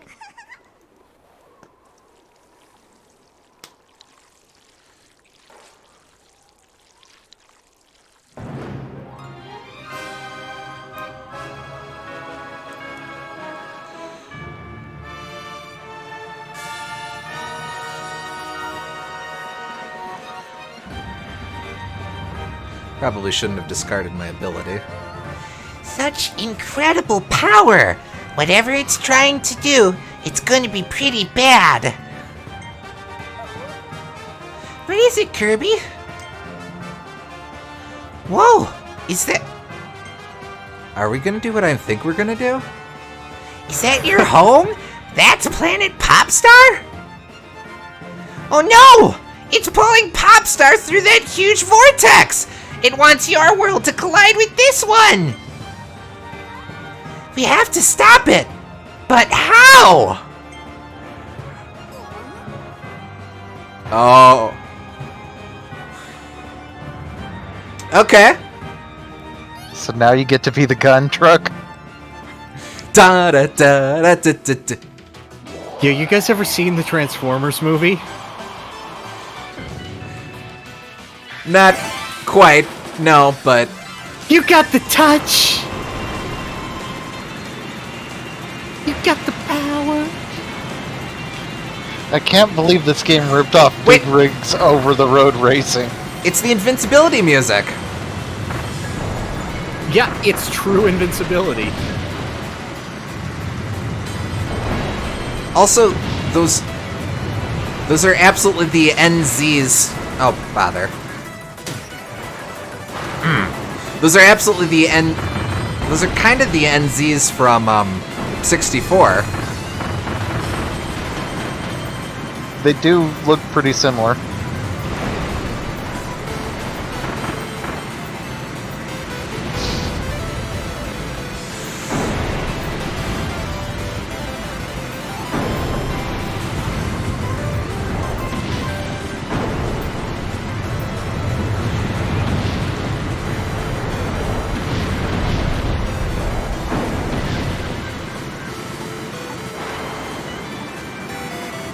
Do it. Ram the planet.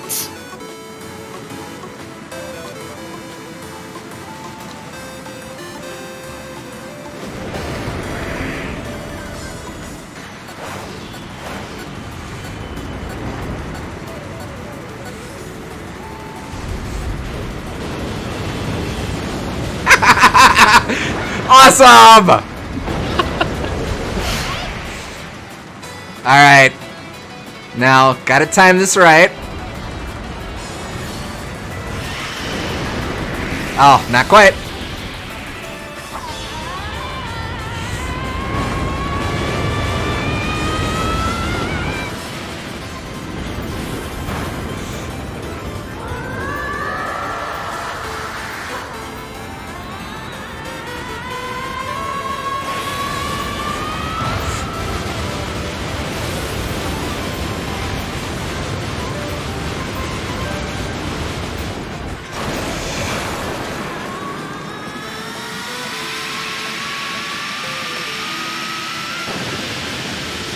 Think.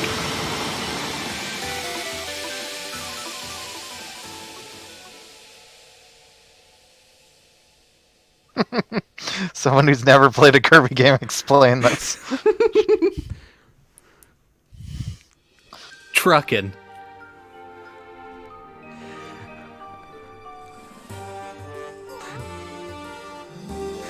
Not quite how I thought that'd resolve, but not a bad thing. Is this Planet Popstar? Oh, hey, Van Waldy. Oh, Everything is being pulled in.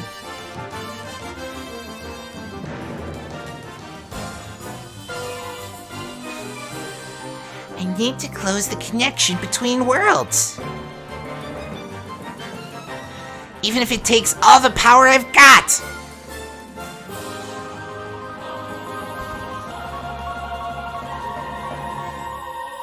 Hey, Kirby. Thanks for everything.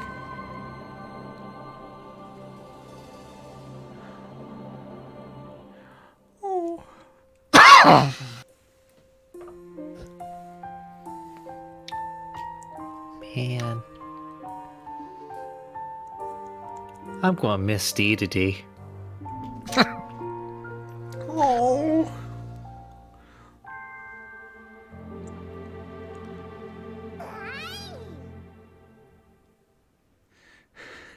Maria, this is what you wanted, right?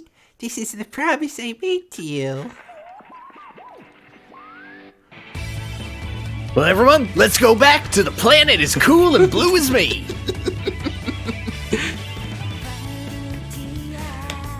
Yay! Oh!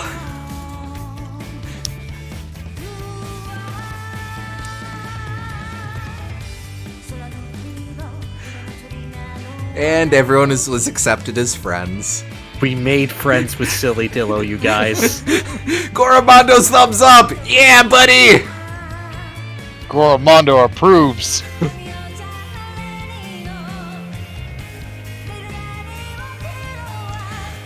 That's game.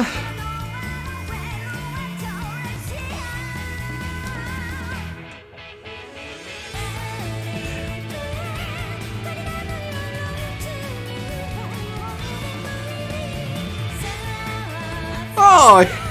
Wait, does he have an umbrella in his mouth?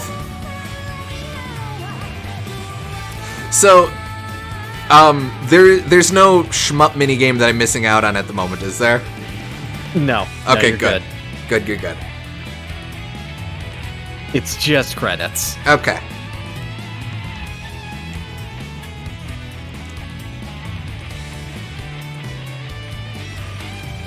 All the hammers. Vintage, Oh. even Waddle Dees.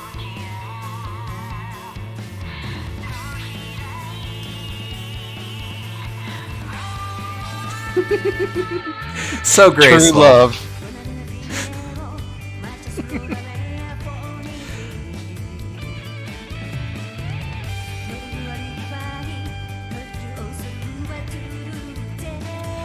I've changed my mind. Birds are okay.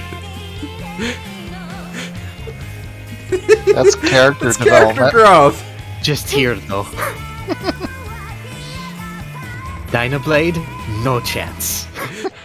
Only original world birds are okay. They are only the real OGs, Kirby. Dynablade is like a robot bird anyway. Okay, so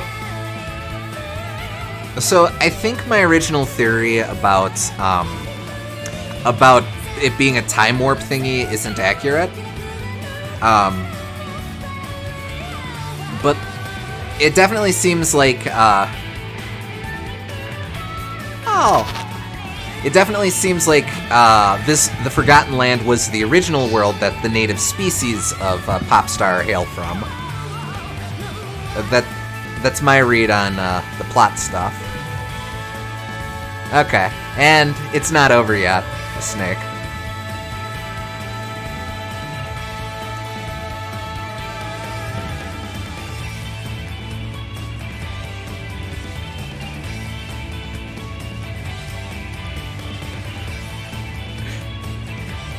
One hell room I never found. Well, we can remedy that.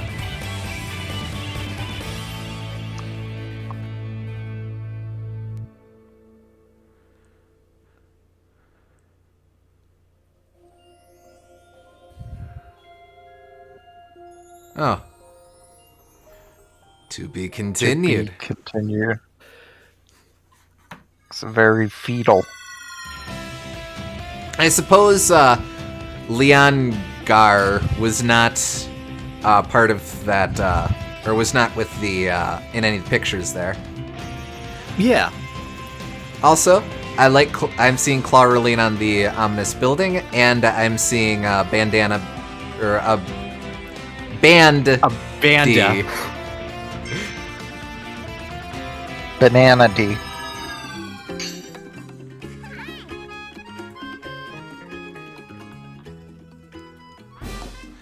Alright, Gotcha Machine 4. That's probably going to be Endgame's dudes. Fuck Leon Gar, all my new homies hate Leon Gar. The Waddle Live Quarter stage has been rebuilt. Put in a request to hear your favorite tunes. Oh, that's how they do sound test. That's cute. Oh, that you can friggin' donate to them. That's cute. Don't talk to Cloverline until you're ready to start post-game content. Ooh. Yeah. Alright, so we'll leave her be for now. You can now enter the Ultimate Cup at the Colosseum, battle tough opponents, and aim to become the champ. To enter the Ultimate Cup, visit the booth in front of the Colosseum. Oh, and there's DDD. Want to increase the power of a copy ability? Good news, copy abilities can now be powered up at Waddle Dee's weapons shop.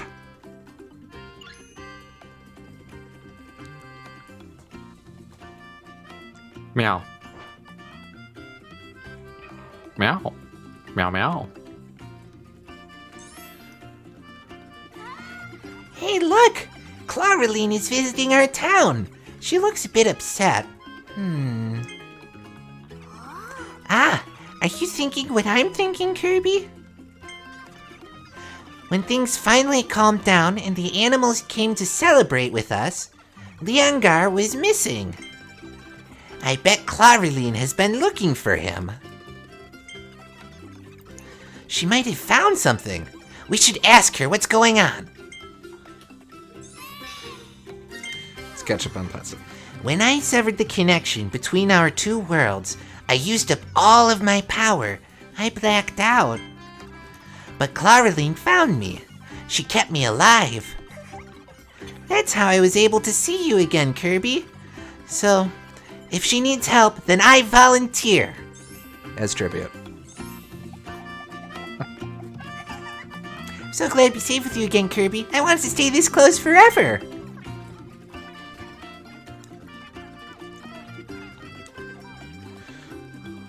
Let's see, latest info from around the world. What are we working with? Oh!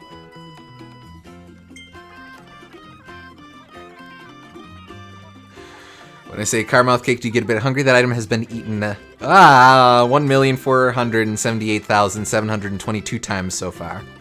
So far, the number of times you've inhaled objects during your adventure is 800 square. Globally, the total count for objects inhaled is 848,574,414. He doesn't have like a super secret.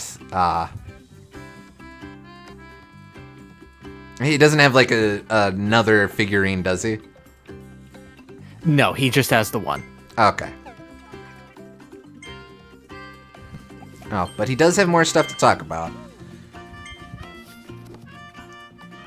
Blueprint for new tornado evolution is hiding inside Gathering of the Beast Council. If I understand correctly, which I usually do, it's near the section with the roller coaster. Oh, thank you, Wise Waddle Dee. 7 seconds, jeez Louise. Alright.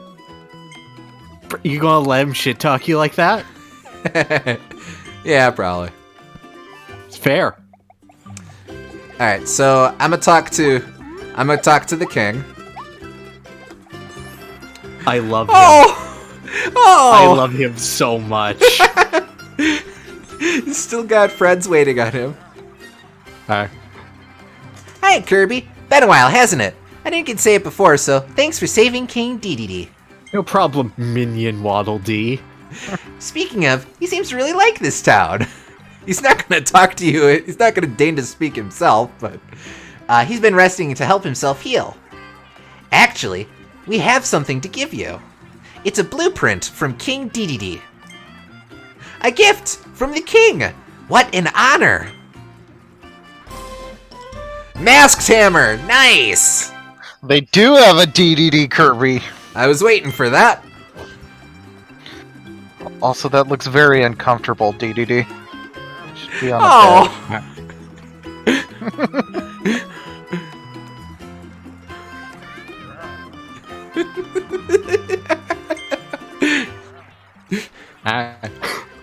The way our daring king threw me into that elevator after I tripped and made sure to protect me. I was just in awe. He's usually so carefree, perhaps a teeny weeny bit lazy. But when it matters most, our leader always does his royal duty. Long live King Dedede! His Majesty seems to be enjoying life in this town. Guess we'll be sticking around for a while.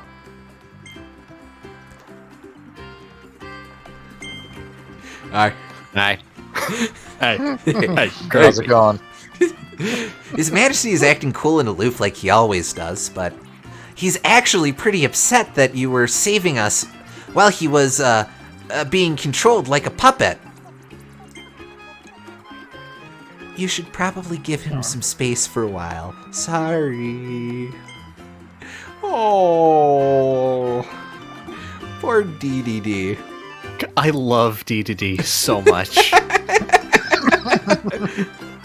Oh, it's Meta I Knight. just want to say, like, what a great end to his character arc. From, like, stealing all of the food in Dreamland and not caring if any of them die, just for his own sake, to giving his life just to save one. Yes, absolutely. Because no one can be mean to his Waddle Dees.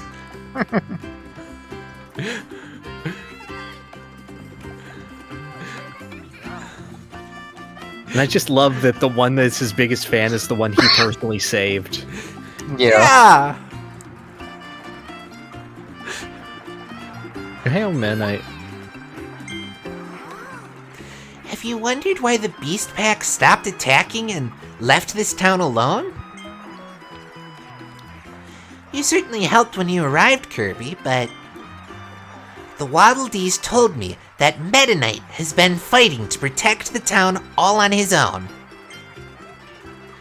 He keeps watch day and night. He's even doing it right now from that perch up there. Gosh, Meta Knight is so strong and so cool.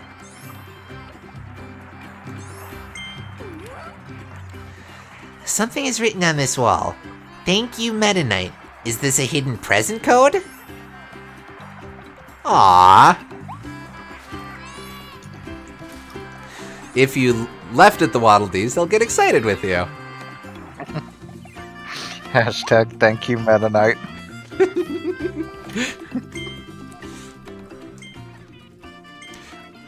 We absolutely have not gotten most of these present codes hidden in the game. I haven't seen a single one since the first sesh with them.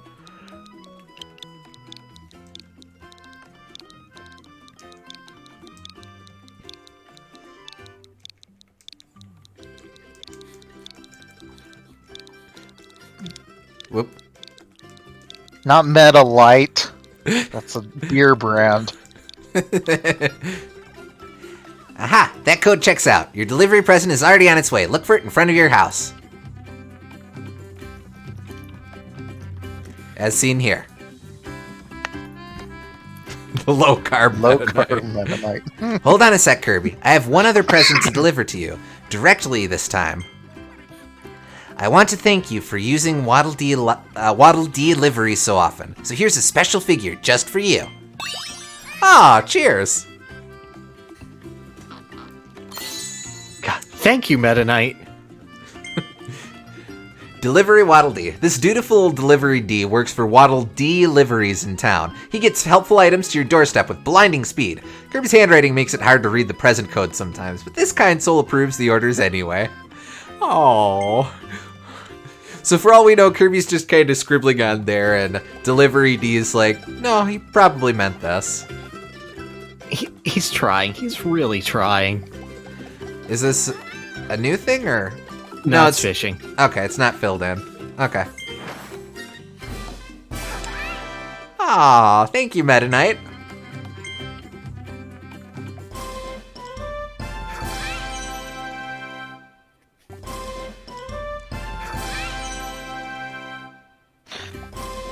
Do do do do do.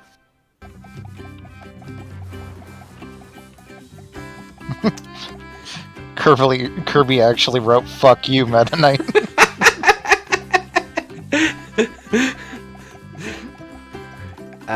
Right. Okay. So we have to upgrade our hammer.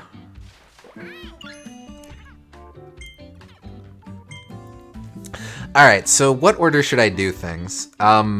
Probably I should hit Ultimate Cup right away, and then loop back around for other stuff after that.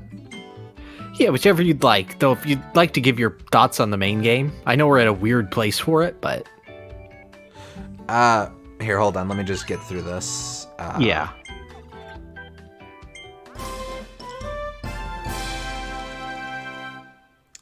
Okay, so I can just power up any ability for freebies. Well, not for It's a freebies. permanent upgrade. Oh, sure. Okay. And it also costs the rare gemstones, so it's not for freebies. Yeah. Sure enough. Oh. Pff. Okay. Need something to just tinker around with. I mean, you can upgrade the hammer. Yeah, tinker around with the hammer. Well, I just while I do thoughts. Okay. Well, I mean, I love it. I love the game. Yeah. Game is great. Game is fantastic. It's... I've been trying to think of what it is. I think it's largely what I said in one of the earlier streams about how it's really my first proper exposure to a series going 3D and enjoying that sense of wonder and growth of scope. Oh, you can, actually, since we're here, why don't you do it over the sound test so you can check that out? Oh, true enough.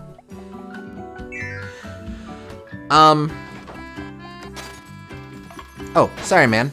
Oh, no! He's dead. Oh, I can donate! Yo, tip them! Don't even hear them perform, just give them money. To start.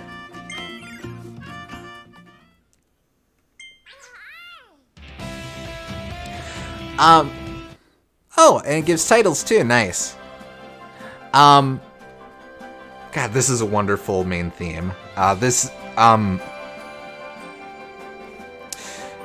think that's a good way. This is a good way to orient my thoughts. I've said before that some of the best Kirby games are the ones that are immediately inviting about themselves.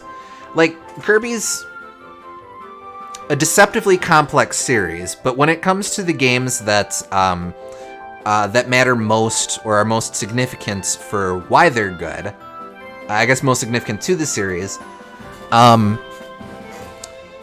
there's nothing strange or obscure about why they're good games. Kirby 64 is immediately inviting with its first level and Planet Popstar's theme.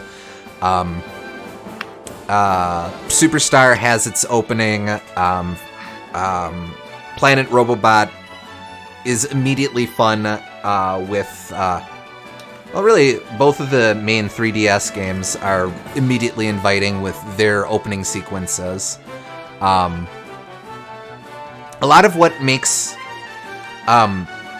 Kirby's very much a game that's about as much about its first impressions as it is about its hidden subtext or whatever themes, mechanical or narrative that it pushes later on. And this is absolutely a game that exemplifies that slowly building sense of wonder that you get exploring the new worlds. A lot of that comes from the jump to 3D, but a lot of that is also just a very natural component of how the game's levels are oriented and how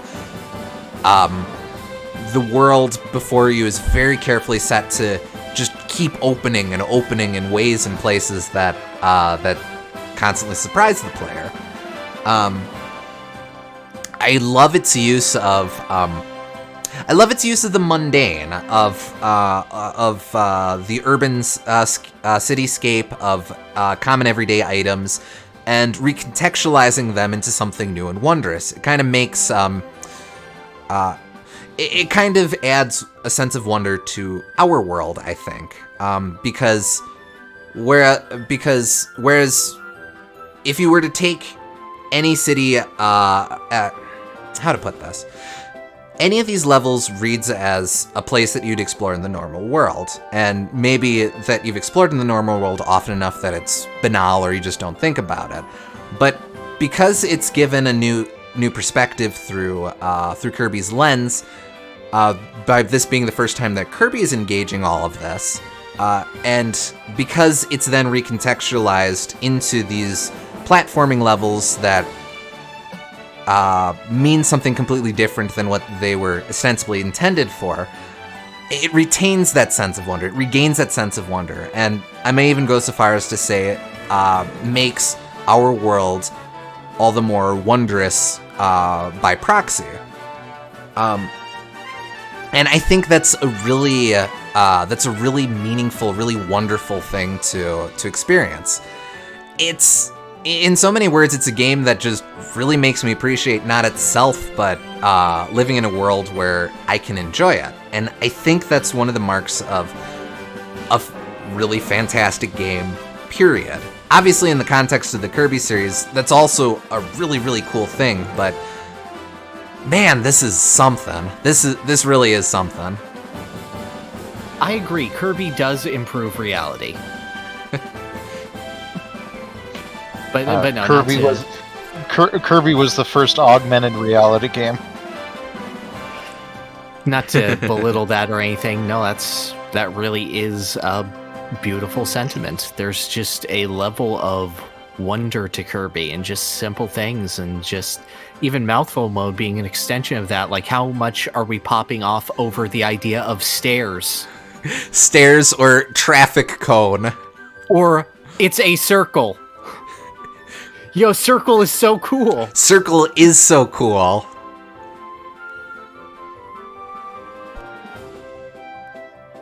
Oh. That's my favorite ending stretch in a Kirby game, though. Oh, huh.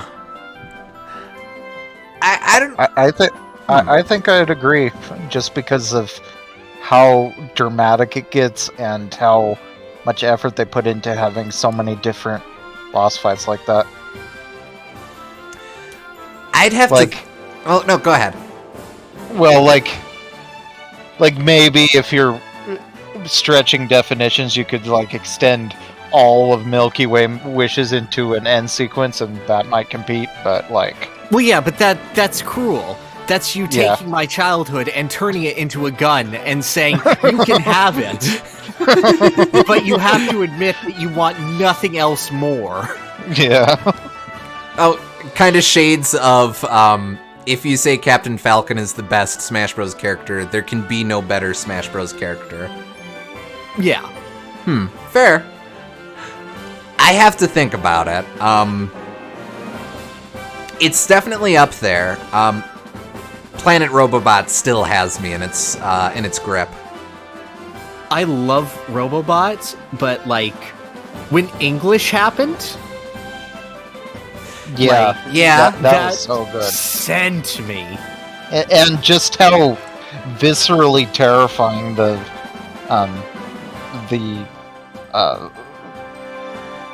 chimera creature was. Mm-hmm. No, I love Fecta-Forgo a whole lot. Fecta-Forgo is a very different brand of horror than we're used to from Kirby. Because, like, we've seen Eldritch horror, we've seen cosmic horror, we've even seen body horror. We haven't seen this degree of body horror. I was joking about invoking Parasite Eve or Resident Evil or even Gravity Rush, but no, yeah, that's legit. I would have wet myself like direct if I played this. This is probably like directly inspired by Akira and stuff. So. Oh, absolutely. Like down to shot composition. Yeah. Yeah, it wouldn't surprise me.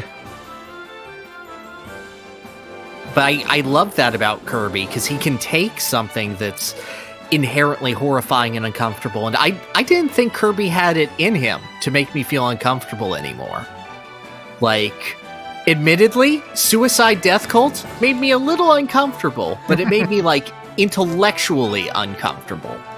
But, like, Kirby does such a great job by its end of just making me feel like, no, something is wrong. And I felt that as soon as cheery music is like, and here we are. Are you ready to meet the ultimate life form?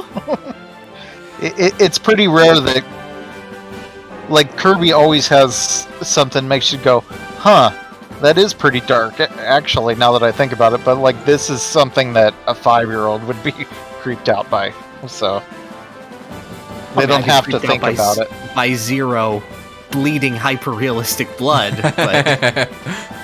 Hyper-realistic 16-bit blood. But, like, King Dedede's tummy mouth is a little bit ugh. Yeah. I mean, there's definitely moments like that, but never to this level, I don't think. Agreed.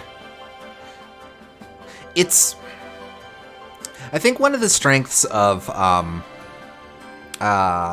one of the strengths of Kirby's forays into horror, and Boomgardner and I were kind of talking about this the other day, is that it's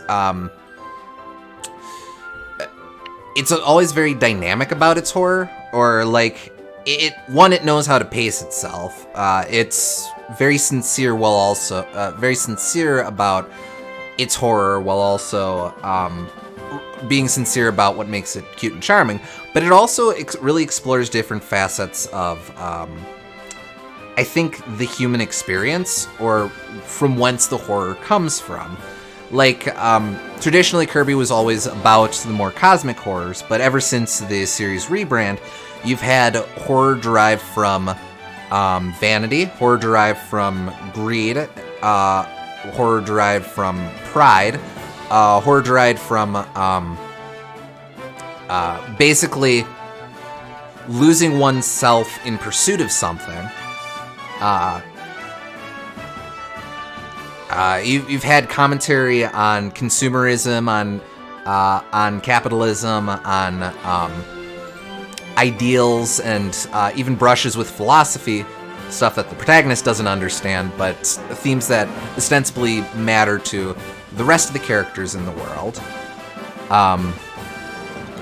And it's able to, in each game, it feels like a fresh new experience of how it explores a lot of these darker themes, or a lot of these elements that exist of humanity, and how they can become warped, or they can become very deeply disturbed. And I think that's constantly compelling. It's not just going back to the same trick that, like for a while there, Kirby kept doing dark matter stand-ins. Now it's doing, even when it's doing characters that are stand-ins for other characters, Stardream comes to mind, it still feels like a new idea, or a new exploration of an idea that enhances, and I seem to like this word tonight, recontextualizes the rest of the horrors, or the rest of the concepts advanced by the series. It's constantly making this world feel more whole in its exploration of its horror and its experiences.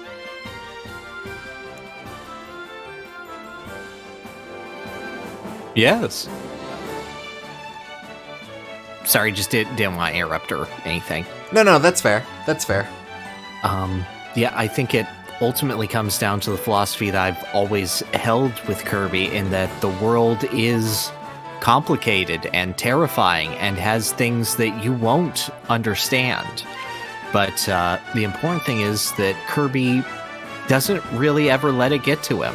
He approaches everything in the same way. He comes out on top every time, and his positivity rubs off on others so that they can learn and grow from their experiences. He's consistently a force of good that doesn't just, do the good thing and keep the peace. He is one that inspires greater good from others wherever he goes. Kirby is shaped like a friend, and he encourages you to be as well, and find the joy in just being a friend and enjoying life. And this is, it's a different take on things, and, it is to a different extent, but the answer is still the same, and I love that. Absolutely. Also, I think I like Fectoephalus a lot just as a boss fight. Just I because think this is one of the stronger, mechanical boss fights for sure. Definitely, because Final boss. my man's was not giving you room to breathe. Yeah. Agreed. And I think that the spectacle of Stardream is superior, because how could it not be? This is a far more personal and one-on-one fight, but I enjoy the fight itself more. I think I enjoyed the motion of the fight more than the spectacle of the fight, so to speak. Yeah. Yeah, that's fair. I suppose you could make the arguments that with Stardream, it's a completely different mechanical or set of mechanics that you're doing for the most part, whereas Fecto is never changing the core mechanics of the gameplay loop. You're still using the same abilities in the same ways that you usually are. It's just a really tough fight. Yeah, Kirby doesn't have to go beyond to beat the ultimate life form. He already is it. Koya. Hey, that's interesting to think about, because we've definitely seen that Kirby is a being of infinite potential, and we've kind of had radical power scaling over the modern era. Stardream and Void Termina being beings of godlike potential or godlike abilities. So this is interesting as a step down, while still being a compelling fight. Fecto, I definitely don't think. Fecto's kind of on par with Stardream. For people who are watching VODs and aren't on the Discord chat, I did a power scaling of the Kirby characters recently, which is what I'm currently going through in my head. But Fecto doesn't feel like as almighty of a boss, but it's still an ultimate life form, and you still definitely feel that. I think that's a good way to keep it interesting while stepping down in the power scale, or power tier a bit. Well, it's like he has a lot of dimension warping powers, and that's kind of hard to put on a power scale, whereas Stardream's just all like raw power. True.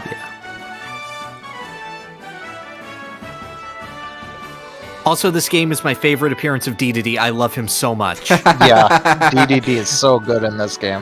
I can't even argue with that. Absolutely. DDD at his best. Just the fact that they have to double brainwash him with the mask because he's getting over the first brainwashing makes me so happy. Go ahead. He's been through this so many times, he's starting to develop an immunity to being mind controlled. Yes. But yeah, the sacrifice he made for that Waddle Dee put this appearance definitively as number one for me. Yeah, and him lounging in town. Lounging. Yeah, it's not even a special Waddle Dee or anything like that. It's just one of the Ds. I just love that, like, he's at the point where Kirby frees him from brainwashing, and, like, Kirby 64, he was pouty and arrogant and hated the idea of it, and this one he's just like, oh, hey, Kirby. Yeah, he's so happy to see his friend.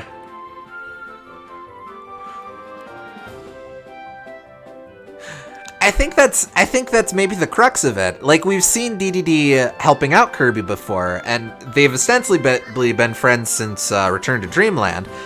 But this is the first time where we see him he feels like a friend. He reads immediately like, oh, hey, it's my friend Kirby. Yeah. Meta Knight doesn't get nearly as much, but what he does get is great too. Yeah, This feels appropriate for Meta Knight. It's just the aloof warrior who's off being a silent sentinel of the town. Yeah, I don't think that Meta Knight is finished. Like, I think that if this were the final appearance of DDD, it'd be good. Like, you could leave him here. Meta Knight, I feel like you can get a game or two more out of him. I would agree with that. Yeah, I mean, they alternated between DDD's game and Meta Knight's game on the 3DS era. Maybe whatever comes next, I'm sure something will come next, will be Meta Knight's game. I'm so excited for the next Meta Knight game. Bro, I'm so excited for the next game. This was Try 1. Or like Try 1.3, technically with Blowout Blast, but... Yeah, don't sleep on Blowout Blast, but also that's definitely a side evolution that didn't Yeah. lead anywhere. This is definitely gonna go places, and like this game already feels incredible, but seeing the Robobot treatment on this game seems like yeah. it could be amazing. Oh lord, God, yes. If this is Triple Deluxe, again, don't sleep on Triple Deluxe. Blown out of Yeah. the water by Planet Robobot. Gosh, Yeah. if this does end up being the Triple Deluxe, hoochie mama. See, this is Because, the crazy like- thing. This could be the return to Dreamland. Oh, That's true man. too, yeah. But like it's just there is some small flaws, like you don't have that many copy abilities and stuff, but that kind of stuff would be easily fixed with a sequel, so like this can go some really impressive places, I feel.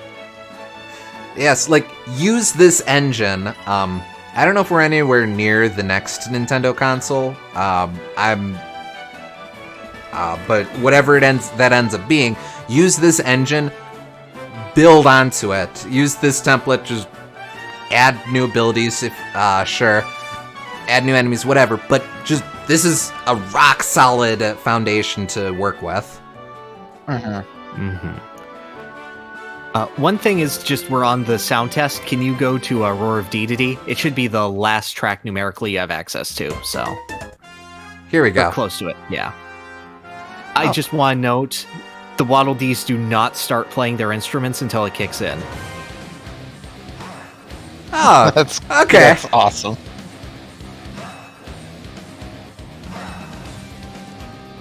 Is DDD just providing vocals from all the way over there? Yeah, he's just, ah! Ah!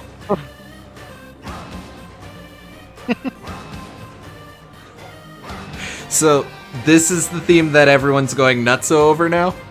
Yes. This is the one. Oh, wait, hang on. Frontman D is going to go for it. Oh, sweet! Yeah, and the lead guitarist is a lefty. Oh, you're right. Well, left.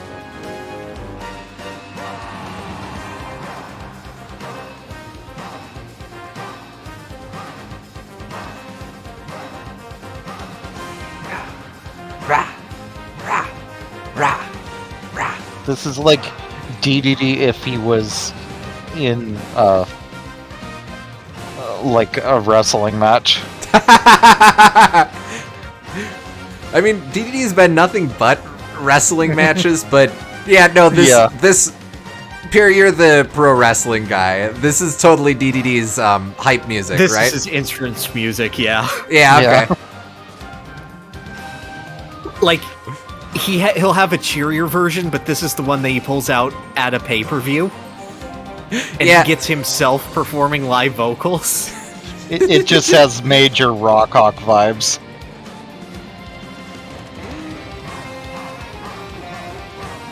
Meta Knight's theme is called Sword of the Surviving Guardian. Ooh. Yeah, admittedly, best name is probably the final boss music.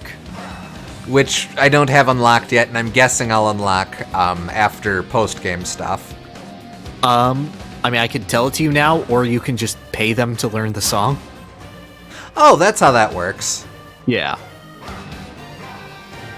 I mean, what else do you have to use money on? Items? Upgrades. Upgrades. Oh yeah, upgrades. Lore. Yeah, right. Store? We're gonna have to run through the gachapon machines at some point. Oh right, yeah. Oh yeah, the blue one, that's got some good shit in it. Blue one is 4. Okay. Tier 4, yeah. Well, hell yeah.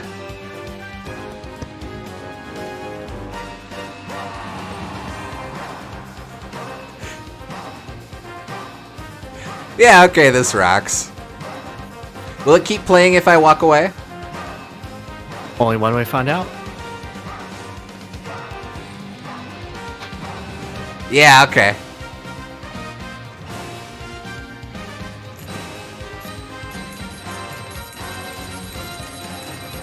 You got lots of monies.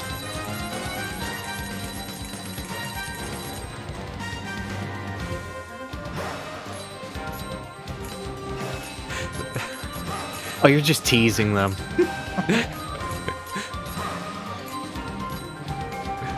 They have to earn the last one. Nah, they've earned the last one.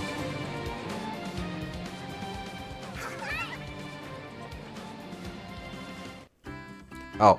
Whoop. I'll talk to Elfie in a sec. You've tossed star coins to the guitar case. Now the band can perform on a nicer stage and play new songs. Oh. Elflin commentary was just for when I had to pay them. Whoops. Lol. Alright, what do we got? Oh, that's interesting. It just cuts off with Rule 4. Yeah, that's cool. Pitch Black Valley. Forgo's Treasures. Okay. Guard Forbidden Lands. Entry Fire Forbidden Roots. Burning Churning Power Plant. Last Stand.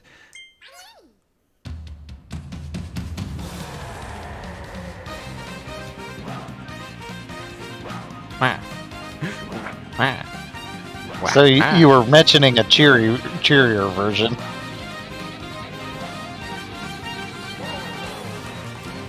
Oh.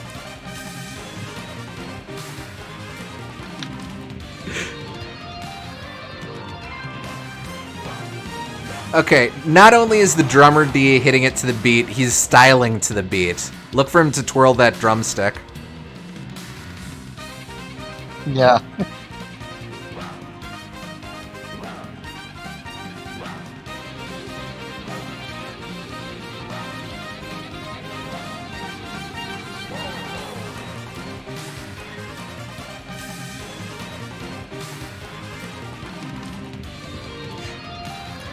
Also, Kirby and Elflin bop their heads to the tempo.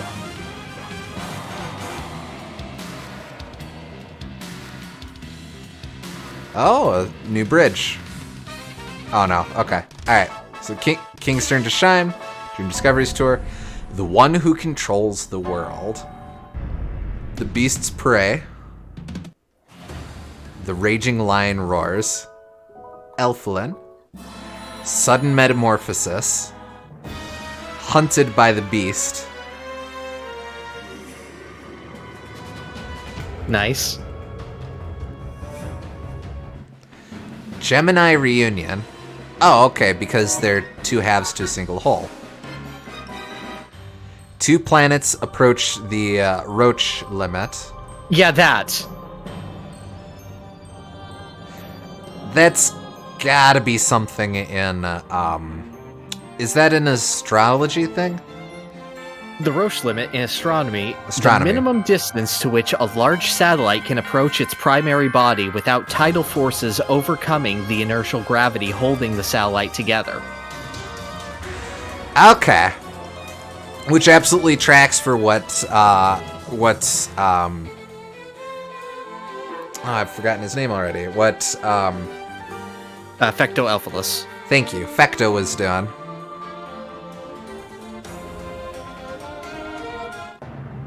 Let's see, Fate of Two Worlds. The Roach limit, meanwhile, is the maximum amount of roaches that can survive a nuclear blast. Or the capacity of roaches in a cheap studio apartment.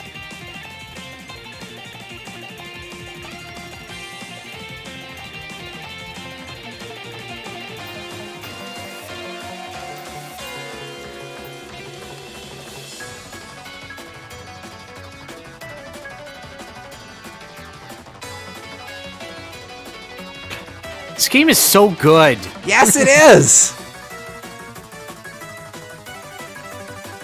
All right, yeah, two planets approaching the Roche limit is just like, fuck Kirby, dude. That's your best name for a song since 9.3 billion Screaming in Agony.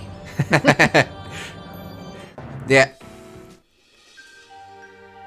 No night is eternal. Aw. Alright. By the way, I did totally do that Kirby and Toho song titles quiz the other day. Yeah. I felt defeated. 52. Oh, I got I think 68. Ah, nice. Not quite. The head bopping thing is super obvious from Ed Knight's theme. If you want to look, well, we kind of saw it with. We'll go ahead and look at it. We kind of saw it a little bit with some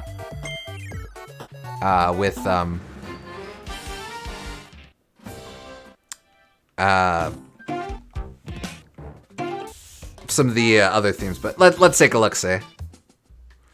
Please don't inhale the cinema patrons. Oh. Oh, that's an Earthbound ass name.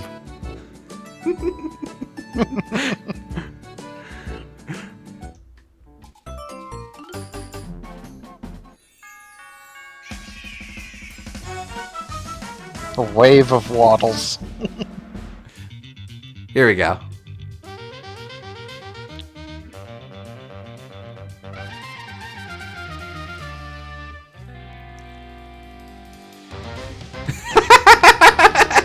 Yeah, okay.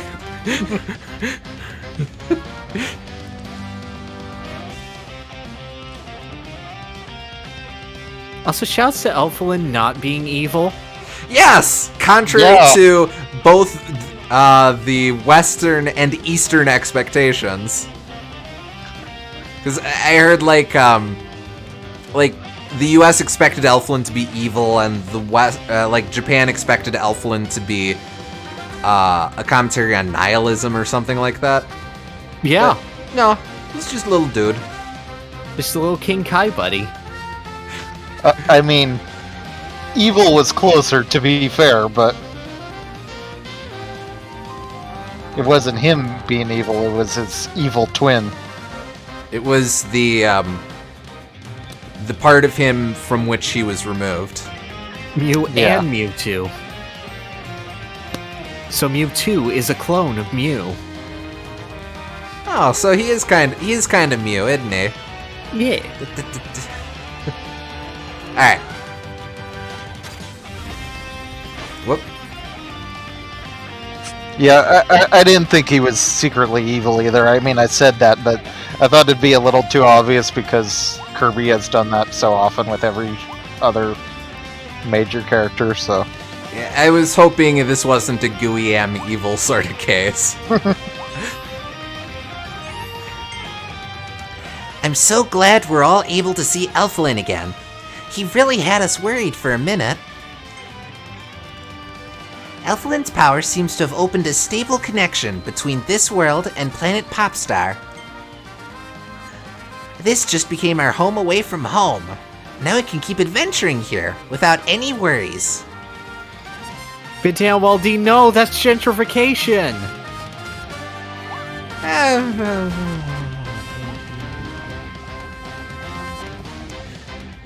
Literally, what have you done the entire game right here? No, yeah.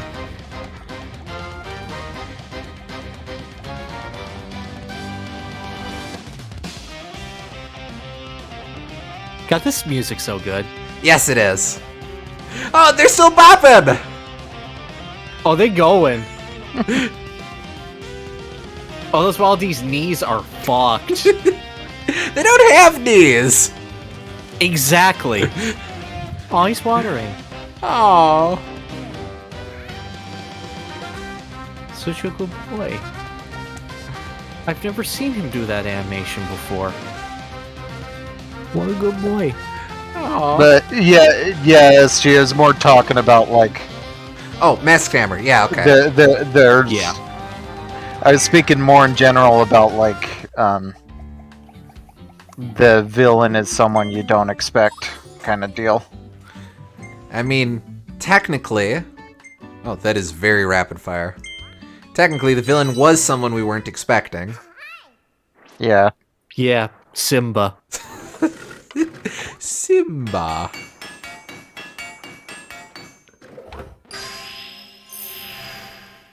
Like, Kirby has played with who is evil and who am not evil a lot. The hammer ability has evolved into Masked Hammer. This evolution just opened a new Treasure Road portal in Redgar Forbidden Lands. Go try it out. The self-proclaimed king's hard-hitting hammers are now yours. Let the power of the mask take over to unleash devastating attacks with a fiery flourish. We'll hold off on powering stuff until I'm sure we've got all the upgrades. All the other upgrades. Be warned that the target time for Masked Hammer's Treasure Road is infamously difficult if you'd care about that. I probably won't go for that. Wasn't planning on anywho, but interesting, good to know. Though it took me like 3 tries. Honestly, regular hammer took me a lot longer. Alright, so...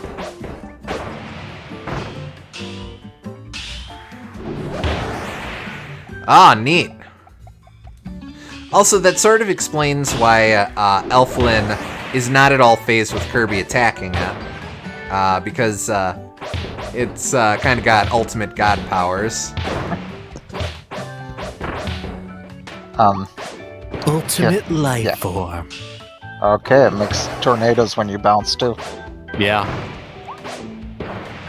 Alright, wait, so...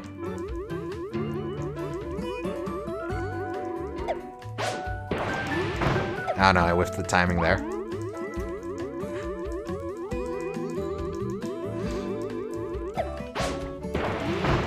Ah, not quite. Ah, that's okay. Tip: the spin attack is your friend in the Treasure Road. Good to know.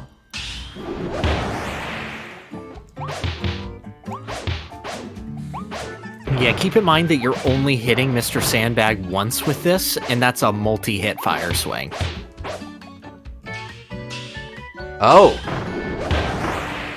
Oh, that's true. Wow, okay. Yeah, imagine hitting that on a boss that doesn't flinch. Oh, yeah, no, wow. that would destroy most of the bosses, I think. Well, let's go test that out. We have to go through Beast Council anyway. Aren't you going to do the... Oh, the Ultimate Cup? Well, Wow. I mean, It's your choice. You can do Beast Council, you can do Treasure Roads, you can refight Masked Dedede, you can get Gachapon for lore. Pretty much all the blue one is going to be endgame lore at this point, so... Sure. I'm trying to think what to do first. I probably want to hold off on whatever Clauraline's about until for this Agreed. sesh. Okay. Agreed. All right, so I'll do cleanup stuff. Let's do lore for a little bit. okay.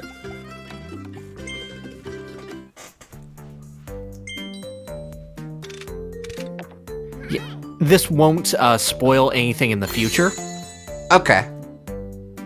It only unlocks as you get them, so... Okay, so I don't know if this is the case, but there might be like a volume 5 for whatever the post-game route is. I'll just spoil you. Volume 4 is as far as it gets. It just adds post-game content to Volume 4 as you get it. Oh, okay. Oh, that's darn decent of them. Yeah. Let's see. Napping Beast. The Beast Pack lives among the remnants of a civilization that left this world far behind.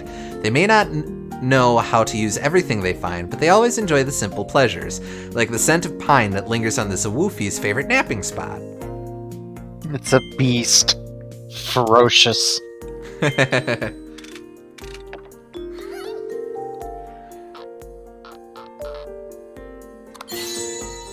Oh, okay.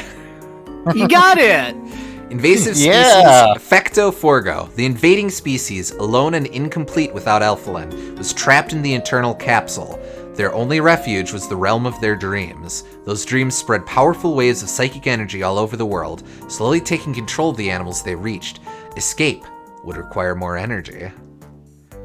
It's the power of dreams again. Is Fecto the,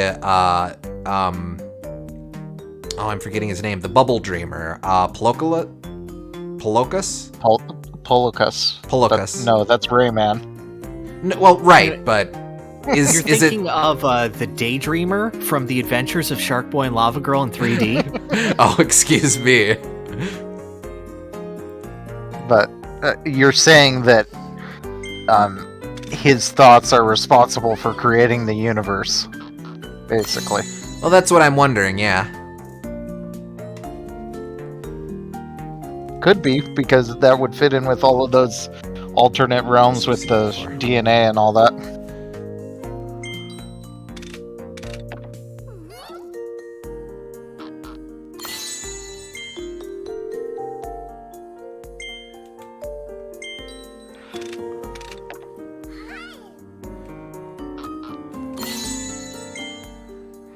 Yeah, you can tell when you get a rare one because it really struggles to open it. Shark Boy and Lava Girl is definitely one of the movies of all time. It sure exists. Oh, cool! A duel with Meta Knight. Meta Knight arrived in the New World shortly before Kirby. He did some early scouting and reached as far as the snowy north before deciding to return and protect the town. Now he keeps watch for beastly invaders from his perch by the Colosseum. He's battled Goromondo 30 times and won every bout. Oh, I like that. So that's interesting. So Meta Knight would have blitzed through Lickety Split because he fast and can meta quick. But also that means that he never got to DDD's Citadel. So he never learned the true fate of the king. Yeah. Because Meta Knight and DDD are friends. He would have tried to snap the king out of it. I think Goromondo just exists to job to everyone else at this point. Goromondo is trying. Speaking of the king, his primal nemesis, Forgo DDD, the foul fiend standing guard at the bottom of Redgar Volcano, was King DDD again? He calmed back down after he removed his menacing mask. So why did he kidnap Alphalin? He said he was being controlled even before some strange beast put that mask on him. As we saw, Fecto has the power of mind controlling animals, which I guess DDD counts as. Now we're just wearing that mask. No problem with that at all. Oh, here we go. It's familiar.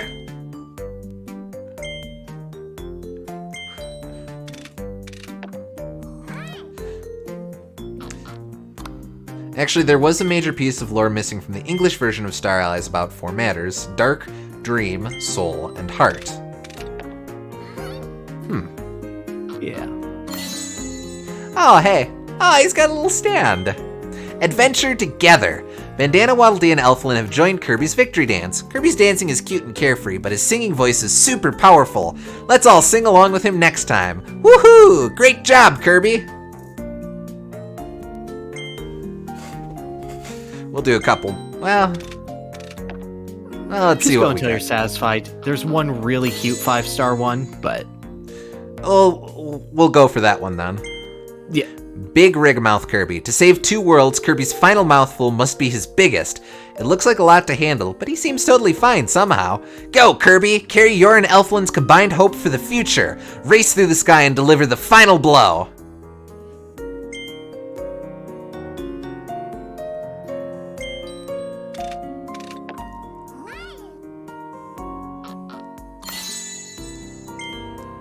Big Red Tortilding.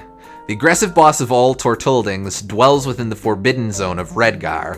When this hothead finds a suitably sweltering spot, it stays put. It's reckless with its attacks, shooting chunks of concrete out of its mouth to hit faraway enemies.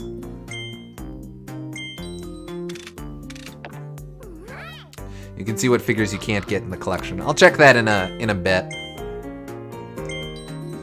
The game will also tell you if you've gotten all of the things that you can currently get.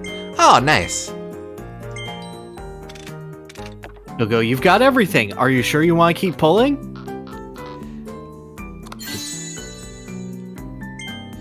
Invasive species Fectoforgo larva. When ID F86 arrived, it began attacking all of the native wildlife. The creature was captured soon after and turned into a test subject. The native inhabitants used it to create tech beyond their wildest dreams. They eventually used that tech to leave the planet altogether, but IDF-86 remained forgotten and fractured. Okay, so this is a case of humanity, or whatever the native species was, probably humanity, based on the tech, having just moved on from this world. Yep, so I want to propose a theory. Okay. It's not confirmed. Waddle Dees are the final form of humanity.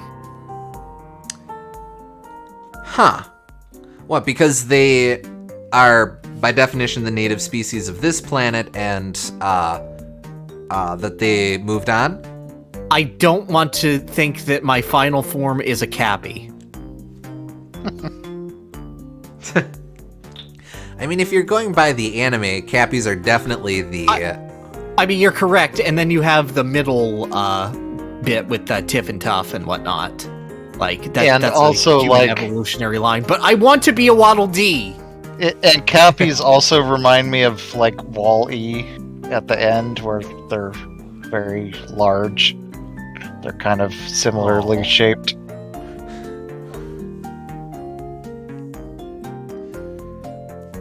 Huh.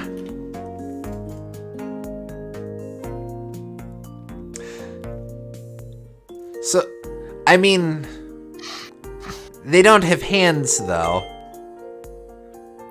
We've evolved past the need for them, or mouths. Instead, they have whatever they eat with. Exactly. The anime is absolutely not canon, though, says who? I can believe that parts of the anime have been adapted into the main games, but not the majority of it probably isn't canon. Yeah, agreed. Like, it does directly conflict with, at the very least, the start of Dreamland 1. Yeah, I guess. Well, we kind of talked a little bit about that, actually. DDD... we don't take the anime literally, but that's roughly around where DDD's personality was at the time of the anime occurred. I can't ever see Anime Meta Knight ever doing Revenge of Meta Knight. That's fair. I guess you can always subscribe to that theory that I read years ago about how supposedly Dark Matter, or Nightmare tricked Dark Matter into possessing Meta Knight for Revenge of Meta Knight. I don't really think that DDD acts completely differently, given the time period, honestly. Yeah, he's definitely more evil in the anime than Kirby 64.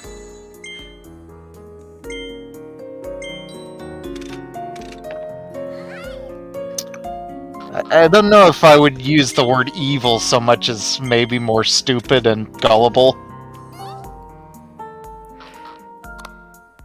Nah, anime DDD is incapable of realizing that he's done wrong until someone points it out to him.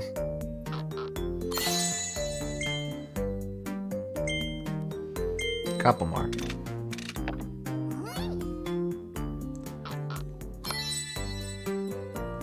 Oh. Big Rig! Hey, it's Big Rig.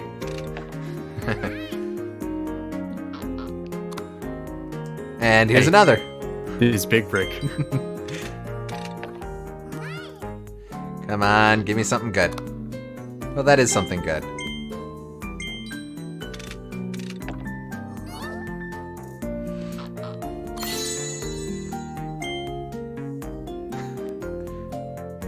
Damn, you're pulling around the thing I want you to see. I'm guessing it's Mr. Third from the right in the display there. Wait, this might be it. Yes, it is. Yes, it's this one. Destined rivals. Planet Popstar's destined rivals. That's how King DDD usually describes this special relationship, so he's crestfallen when he arrived in the New World and couldn't find Kirby. By the time they finally met, DDD had changed from friendly rival to menace. Aww. This is just my favorite. They're frenemies. At least in DDD's eyes. Aw, that's really sweet. No, Deity can't imagine going on an adventure without Kirby anymore. Aww.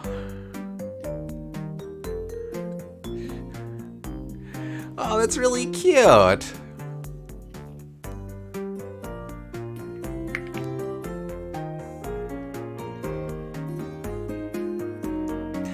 I don't have anything to add to that. That's just really cute.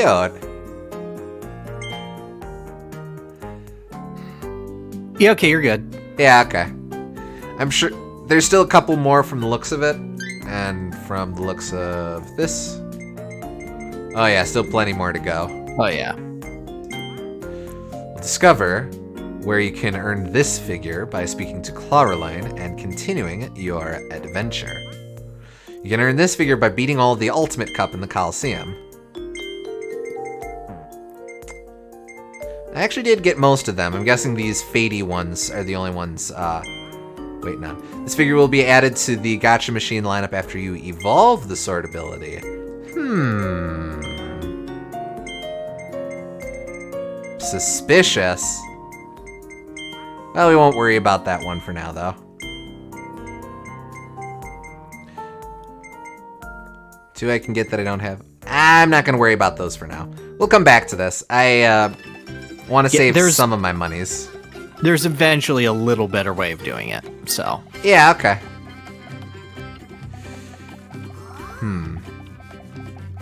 The present code's hiding all over this town. Who could be raiding them? I'm trying to think of what I want to do. So much to do, so little time. So what's wrong with taking the back streets? Hey now. Poyo. Shoot. Let's try Ultimate Cup. I'd go back to get the Tornado Evolution. That's a good option too.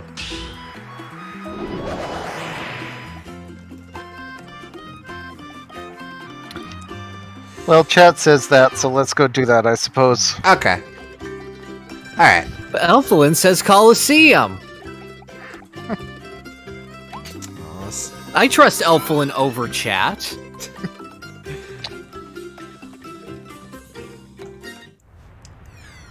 Elflin is friend, but Chad is also friend. Alright, we actually have quite a bit to clean up here, but let's try, It was Gathering of the Beast Council, right? Yep. Yeah, okay. By the roller coaster, they said. Oh, that's right. And we'll also try to clear Clawroline. Yeah, now's your chance to just eradicate Gorimondo.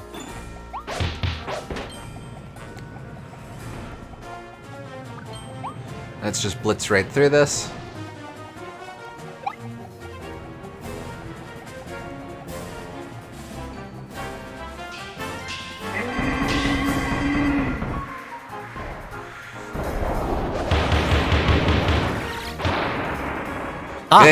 Good night.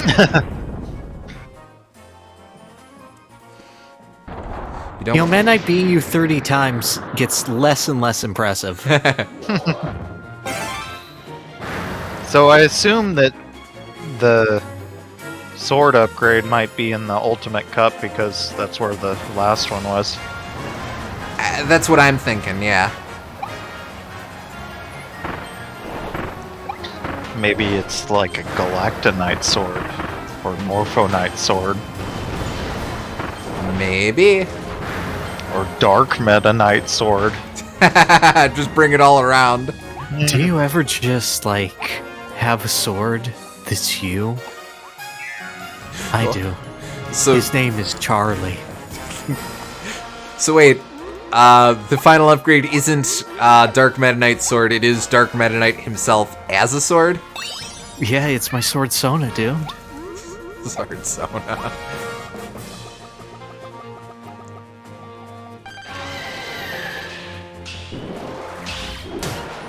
Ah, man.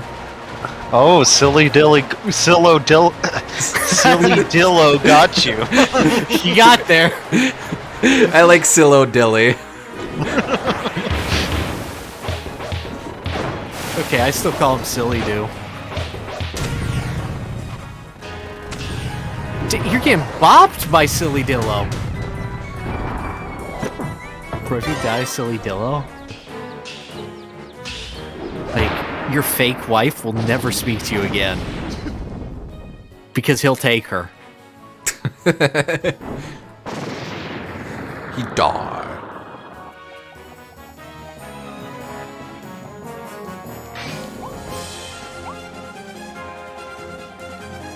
Silly dilly, a messed up ice cream treat from Dairy Queen. You know, the last Dairy Queen near my house shut down. I don't know where a Dairy Queen is anymore. Oh shoot, really? Yeah. Huh. The Dairy Queen at our where we live was actually one of the very first Dairy Queens. Oh no, fooling. Yeah, but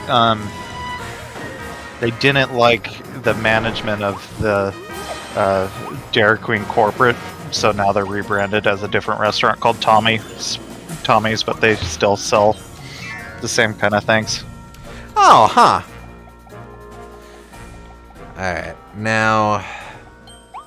I actually have to try and be careful on this one. Yeah, you can't die. I can't even get hit.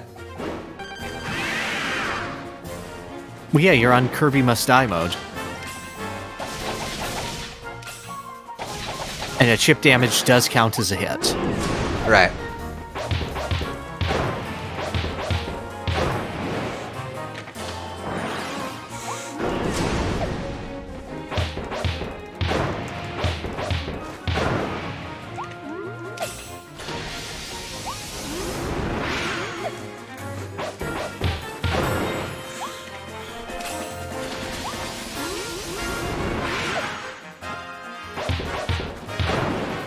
Ah, almost.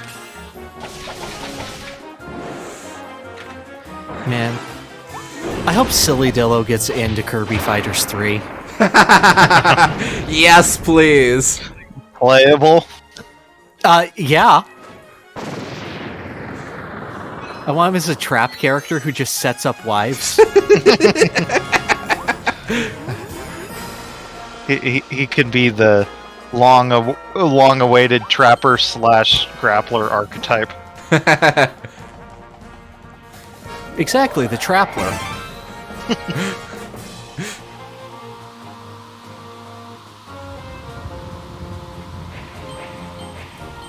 Okay, so somewhere around here is going to be the secret. Though, maybe I had to go without getting hit. Very consistent in getting hit right there, though. Yes, indeed.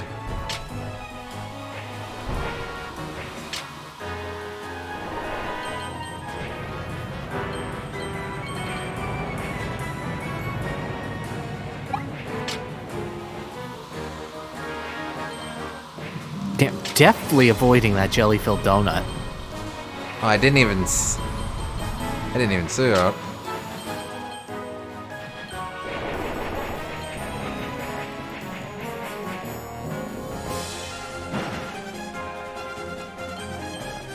Yeah, 100% did not see it, so actually there's no point in getting that because I'm going to restart.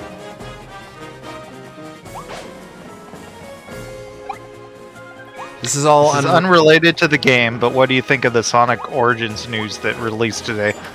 I think the game is overpriced, and I don't like the monetization system that they're doing for it, but like, it's cool that it has widescreen and all of the features with it. Oh yeah, I love the idea of taking all of the Sonic games and adding anime cutscenes to turn them into a coherent story. Mm-hmm. Yeah, that's Like, neat. That's really clever, that's really fun. I will not be getting it. Yeah. Yeah, I don't really get a lot of the, I don't get the monetization stuff. Normally... Oh, hey, thank you. Normally, I don't... Even if you ignore all that, it just seems overpriced to me because it's like $40. It's a lot for old Sonic games. Honestly, for because I haven't played the mobile ports, it's tempting for that reason. Definitely not a priority for me. It looks cute. Yeah.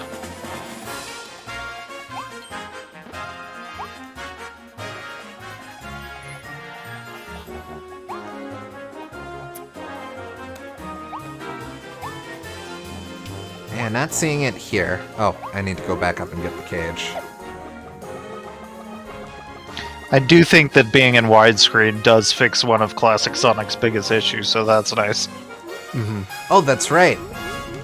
And I do appreciate the new features, like just having Knuckles in all of those games, except CD. He was deconfirmed for that, which... It's odd, but Weird? whatever. That'll be because, so Tails was added to the mobile port of Sonic CD, so basically, yeah, it's confirmation that they're doing no work on that port. Yeah, it's just odd to make it so incongruent, I suppose. No, that's fair.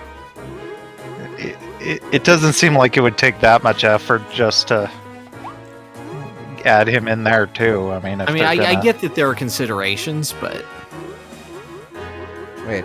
No, no, no! Darn invisible wall. Can you grab onto that chain hanging down in the middle? Wait, maybe I can choose that.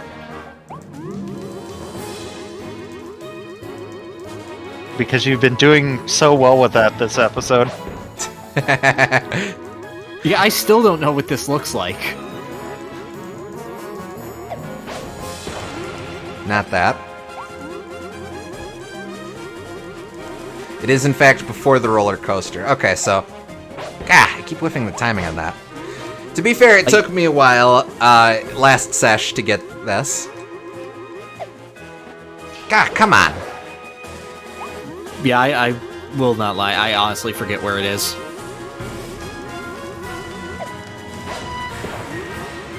Yeah, that was bad. One more try.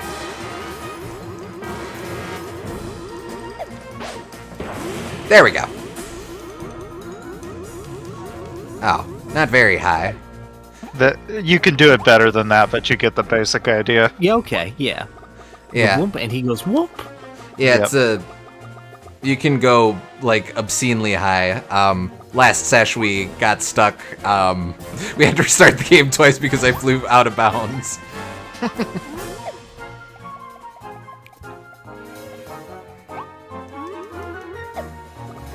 Anyway, game's definitely not designed around that, so let's try resolving it otherwise.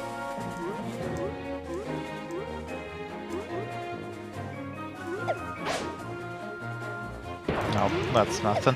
Nope. Okay, so if it's not on the coaster... The way they laid out the different version is weird. Oh, Everything it's right exclusive to the deluxe edition, and it's either purely cosmetic except for some bonus hard missions or unlockable in base game. Yeah, it was really confusing, and I honestly think it's meant to be confusing on purpose to make the standard edition appear like it's a better deal than it is, which is kind of unfortunate. Well, Yeah. unfortunately, Sega's MO right now is we want to make money a lot. Like, you guys have heard of just their Super Game Initiative? Yeah, I was gonna ask you guys about that. Yeah. I have not heard about that. What is that? They want to make really, really, really big games that can beat Fortnite. Oh. Yeah, that's And pretty admittedly, their first idea for it, like of a big-scale microtransaction game, a big free-to-play Crazy Taxi, that's kind of a banger. Yeah. Yeah. Like, that's on point, and I will pay extra for just various licensed music tracks. Was adding Sonic to Roblox, did that have anything to do with that? I don't know, but the other IP that's been linked to it is Jet Set Radio. Which I think you could do something with that in a I'm sure you could, I just don't think it's marketable. I agree, but famously pro-capitalist game Jet Set Radio. Oh, true. Yeah, that's fair. And like, I'm all for giving Naganuma more work, but...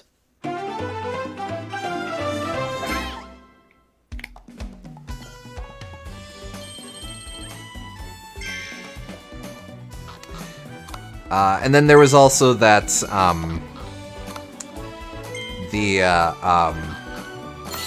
oh wait, hold on. Stairs. Kirby gained the mysterious mouthful mode ability after he flew through that vortex. Now he can stuff an entire set of scaffold stairs into his mouth. Move the stairs around to access hard-to-reach spots. You can also tip yourself over to crush enemies. Wham! Deluxe edition is $5 more, which isn't that much, but at that point, why not just include the small cosmetic stuff in the base game? Yeah, it seemed really intentionally confusing to me. And they're There was off... there was a redone version of that chart which laid things out a lot better, and it made me understand what it was actually saying. Yeah, and like they're gating off menu animations. What? Yeah, odd. I mean, I don't doubt that that's their choice animations, but that's a very specific thing to put behind a paywall. That's kind of like, okay, so you can get the standard edition, or you can get the deluxe edition, which uses PNGs instead of JPEGs. Like, what? Remember New Super Mario Bros. 2? And how everyone was mad that after you maxed out the coin counter, you got a new title screen. Now you got to pay for that. Oh my god, I'm just imagining a version of a game where it has the fake transparency background on some, and by paying $5 more, you can get real transparency. I need to do Treasure Road. I'll be right back. Oh, right, you're poor. Yeah, funny how that works. Sure.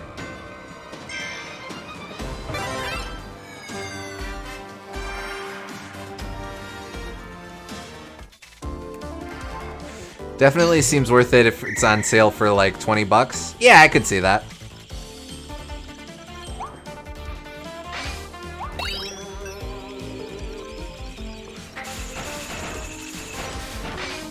I don't know, the classic Sonic games are just so incredibly available on everything. It's like neat, I guess. Yeah, like if this were like a co-op bundle which had like Gunstar Heroes, Bonanza Brothers, and the Toe Jam and Earl games or something. Yeah. Oh yeah, they just did a new one too. So like that's your in there. I mean, I know that's not more marketable than Sonic. But at the same time, you need more than Sonic, Yakuza, and Persona. And They could Phantasy even market it as a Sonic and Friends collection and just have other games with it. That would go a long way, I think. Sonic and Sega All-Stars. Yeah, exactly. I don't know why they dropped that. That was a smart idea. Yeah, Sonic and his Segas. Frickin' play as ages in Sonic 3 and Knuckles.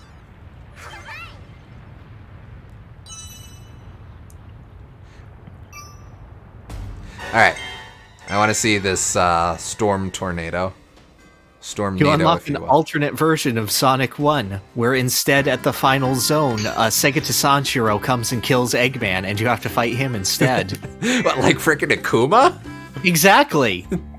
Oh, don't tell me that Sega to Sanshiro isn't the Akuma of the Sega universe. I dig it. I mean, technically, Dural is the Akuma, but I'll allow it. New band name, Sonic and the Segas. Is that just Actually, what that's pretty his legit. band name was going to be called when he had a human girlfriend? Oh yeah, and Vector was in it. Oh. Yeah, it's a tornado. It's clipping a lot. Am I Zeus? And along came Zeus. Ominous clouds, powerful winds. This scary storm roars to life with the press of a button. Pull enemies into your cyclone by swirling into them, then attack with lightning. Oh wait, no, I'm Krakow.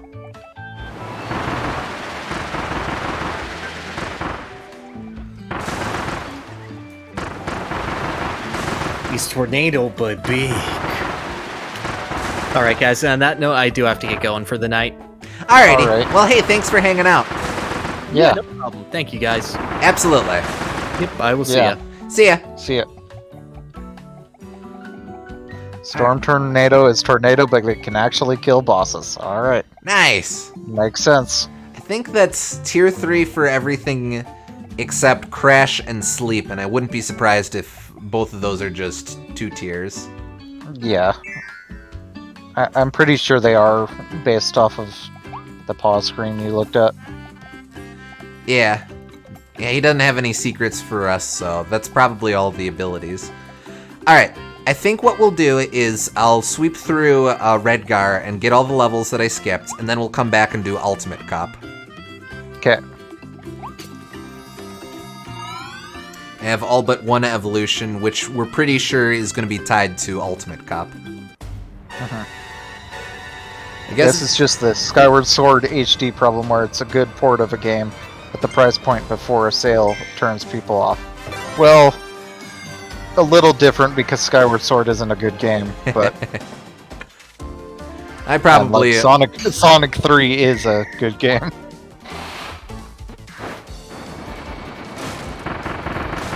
To be fair, you're not much for Genesis Sonic anyway. Outside of Sonic Yeah. 3. Yep. But I mean, like, Sonic 3 and Knuckles counts as, like, 2 almost, and all that. True. And I haven't played CD, and I've heard some people really like that one, so Yeah. have to see about that. I actually have not played CD myself, so I mean, I have it on the Gems collection on GameCube, so it's just a matter of getting to it. But I said good port, not good game. There can be good ports of bad games. Fair, but, like... right. Thank you. I think people were really harsh on Skyward Sword in particular because, like, Wind Waker and Twilight Princess were games that people wanted to return to, and Skyward Sword was not. So.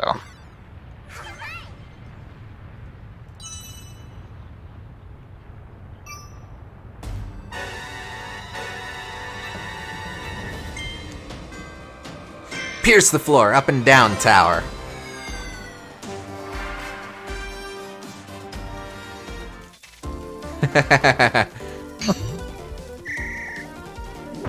It suffers from being the homely sibling in a family of hot people, so to speak. Poor Sandship, though. That's one of the best Zelda dungeons, and wait, it's locked behind being very late in a very bad Zelda game.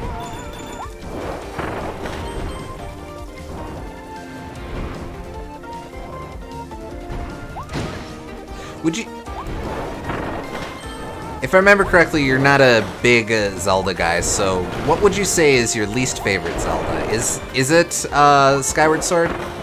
No, my least favorite Zelda is the anniversary collection of Four Swords. Oh, okay. It's very poorly designed for multiplayer in mine, and if you try to do it with single player, it's like enemy spam constantly, and it's very clearly badly designed. Oh, sure.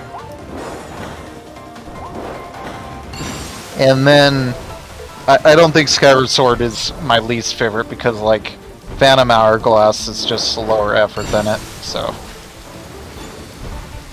I'll give it credit above games like that. Fair enough. But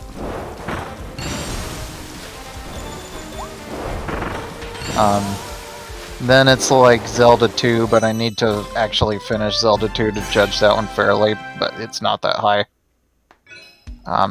It's just so difficult, it's hard to get anywhere in that. Sure. And then, like, Ocarina of Time is fairly low too, but I probably like Skyward Sword less than that.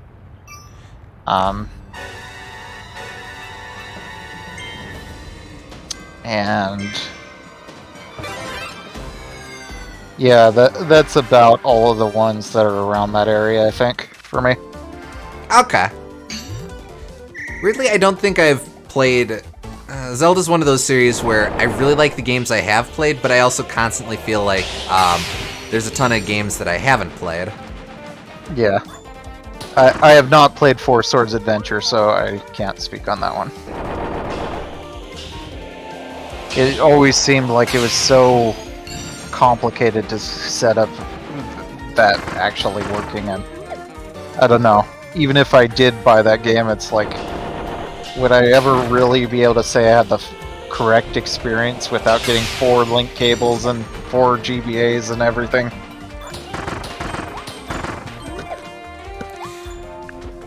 I really appreciate the piercing shot for Ranger here.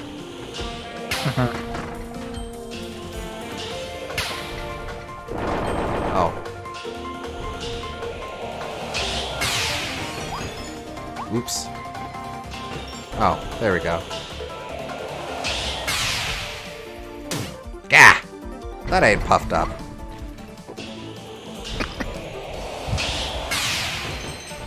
Give it a sec. There we go.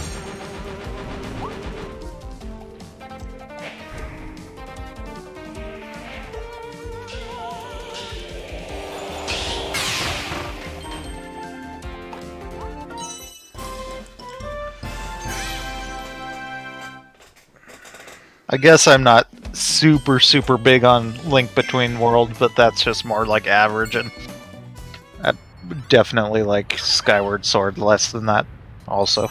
So I haven't actually played Link Between Worlds. Come to think of it, I think apart from Breath of the Wild, the most recent Zelda I've played was Wind Waker. Dinner's ready, so just keep on going with these. Alrighty. I'll talk to you in a bit. Sounds good. I think Zelda's just kind of one of those series like, well, I guess technically I played Ocarina of Time 3D, so that would be the most recent non-Breath of the Wild. Zelda's probably a bit like Kirby, where I have a generally strong opinion of the series, but it feels like there's a lot of games or a lot of era of Zelda which I've missed out on.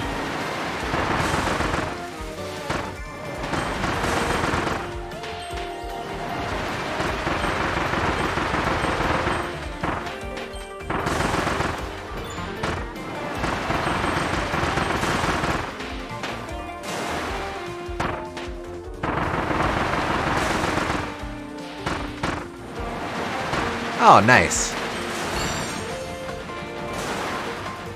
Whoop, come on.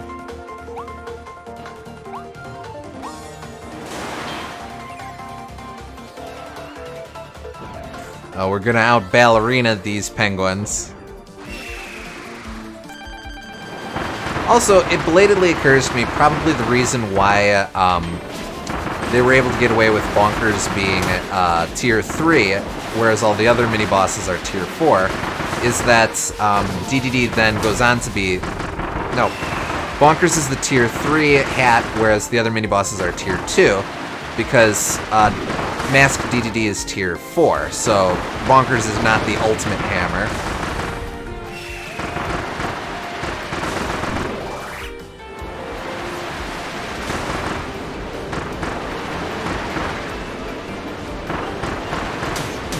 Oh, darn. They're swans? Oh, yeah, they're totally swans.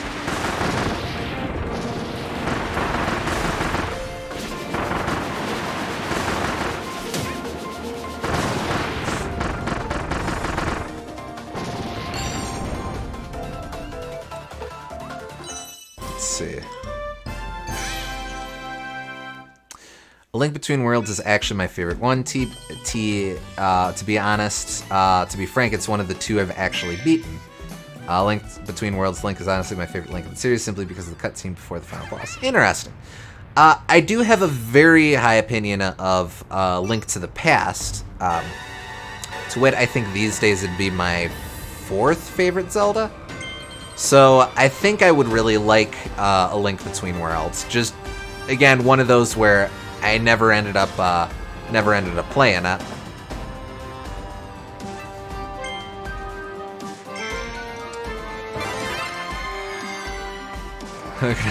Incredibly creative insult. Donk Knocker is a good diss. I ain't hating. Alright, what are we?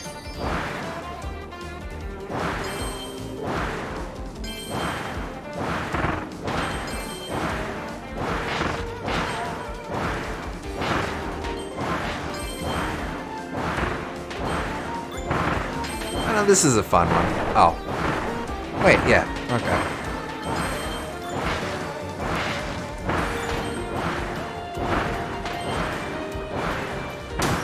Dow. Darn baby turtles.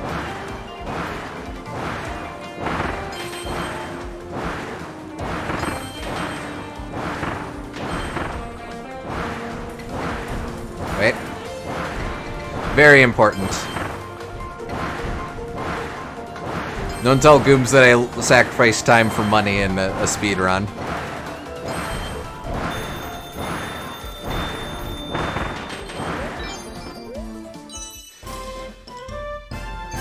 See. I haven't played too much A Link to the Past to have an opinion on it. I've only just made it to the Dark World. Ah, fair.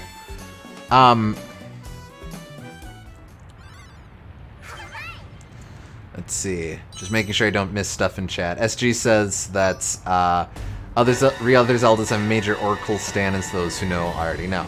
Well, your major Nintendo games made by Capcom stan, as we figured out, because of course you're all about Amazing Mirror as well.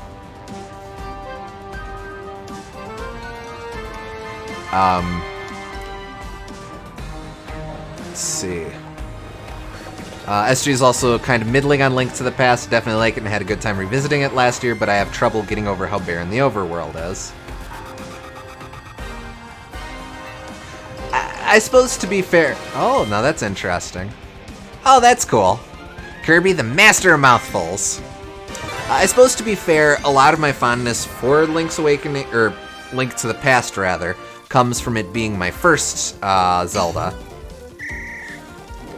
I kind of think Zelda, like Pokemon, is one of those series where no matter which one your first is, you'll always be at least a little fond towards it.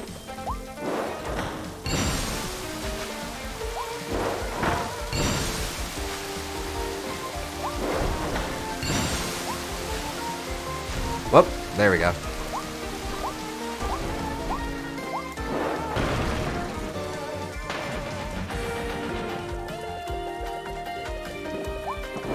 Oracles were mine? Yeah, entirely fair.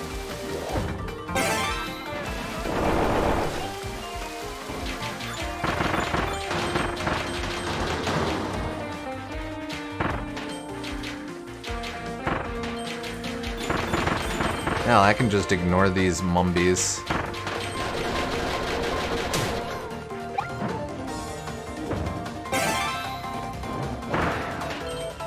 A Link to the Past was technically Doc Waters' first, but A Link Between Worlds was the first one I beat. Yeah, it's... I can respect that.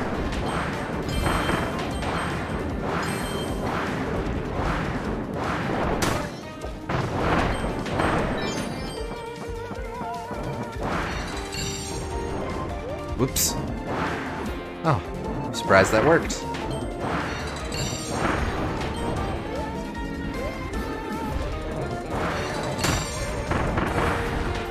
Well, that's kind of neat where you gotta contend with the, come on, Con. Really? All the way back here? Oh, well. Where you gotta contend with the, wind-up animation for Ringmouth's offensive capabilities. That's neat.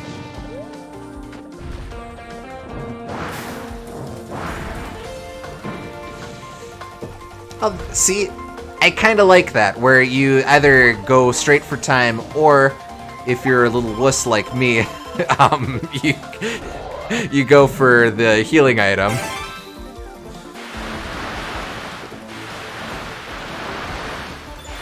Please note that the opinions expressed in Designing For's live streams do not affect the players or hosts' opinions towards the viewers themselves.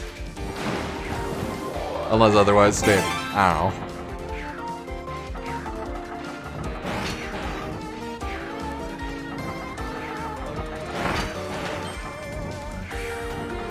Nope. Squonk.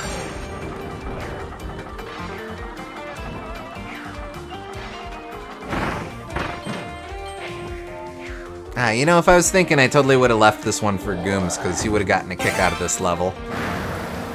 Well. We'll leave this for something for him to discover when he does his own playthrough in however long.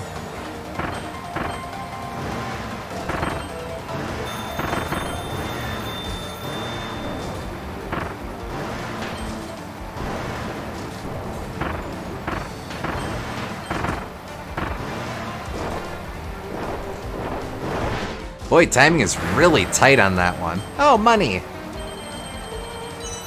That one must be a trick and I have to get the bonus time on.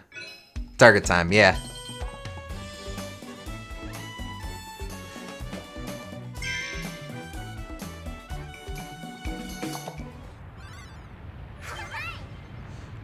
This target time was definitely a challenge, mostly because of how long it is, and the time is fairly tight too. I can 100% believe that. Attacked! Masked Hammer Trial. Alright, let's see how dastardly this one is. Yeah. Admittedly, if I hadn't slowed down for health, that would have helped a bit.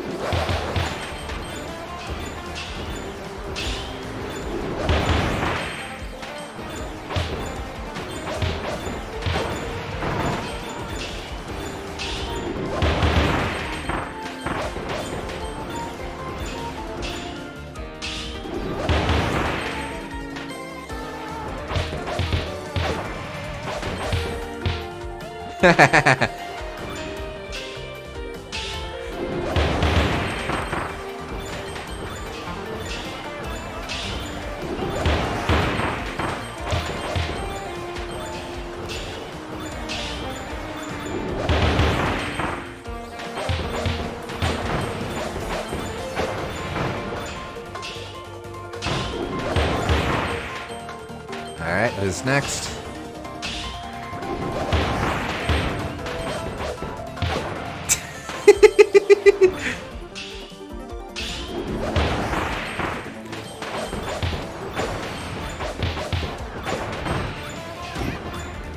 Ow, out of there! Friggin' don't eat me.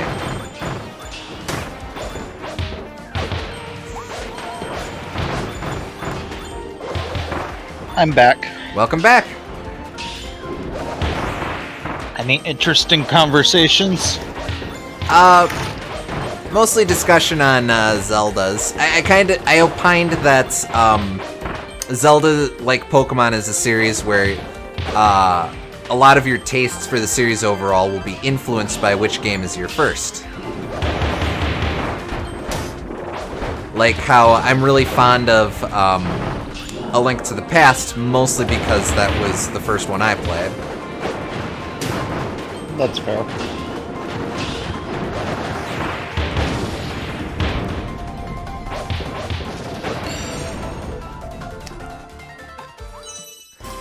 I mean, A Link to the Past was one of the first. Was I think the first I played too, but I didn't get too into it when I was young until a lot later, and I didn't initially like it that much, but I think I was too young when I first played it. That's fair.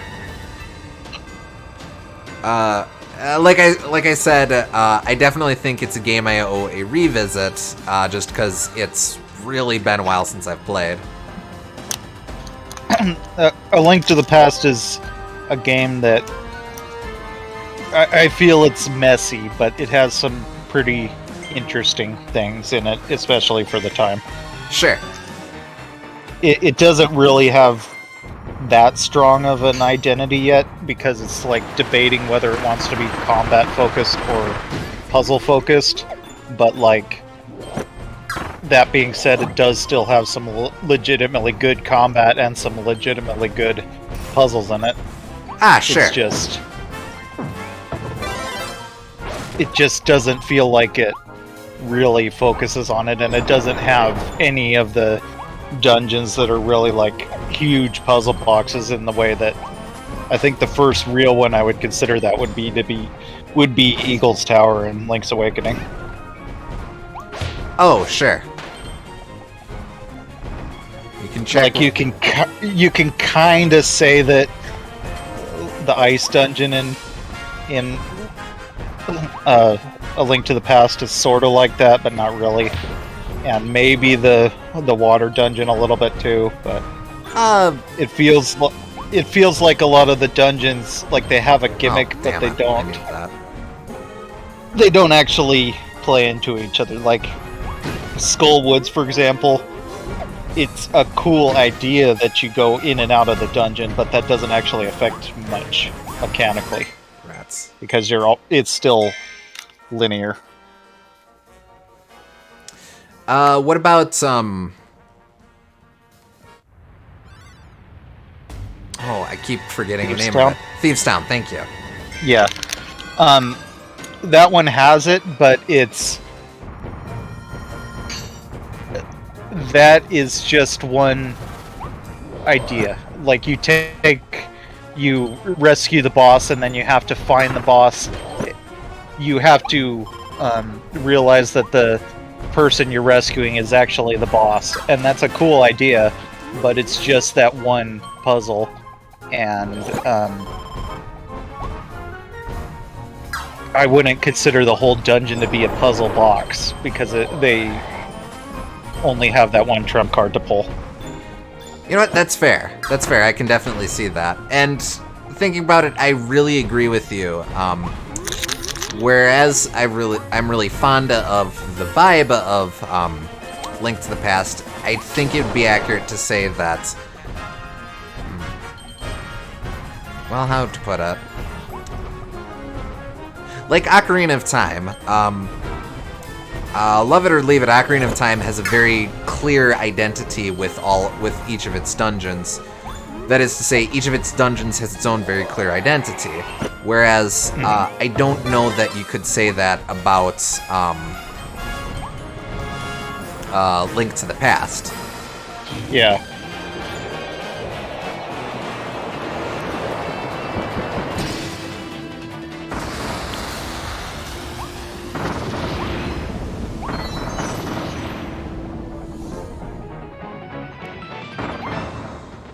But like, A Link to the Past is just a lot of individual moments that make me go, oh, that's a really cool puzzle. Like, I also really like getting into the marsh, where you have to stand on the plateau in the light world and then use the mirror in order to get into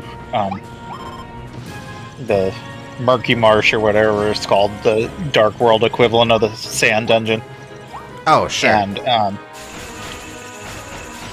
that's a really cool use of the between worlds mechanic, but it's just that one thing, and then when you are actually in the dungeon, it's like it's an okay dungeon, but it doesn't have a lot of gimmicks beyond that. Sure, I can see that.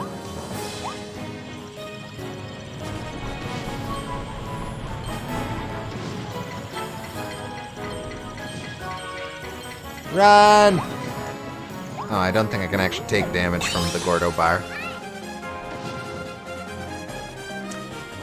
By the way, A Link Between Worlds has a lot of stuff from A Link to the Past. For example, the overworld is very similar, and even a lot of the bosses are similar. Oh yeah, A Link Between Worlds is very clearly trying to be a direct sequel to A Link to the Past. It's even called Triforce of the Gods 2 in Japan.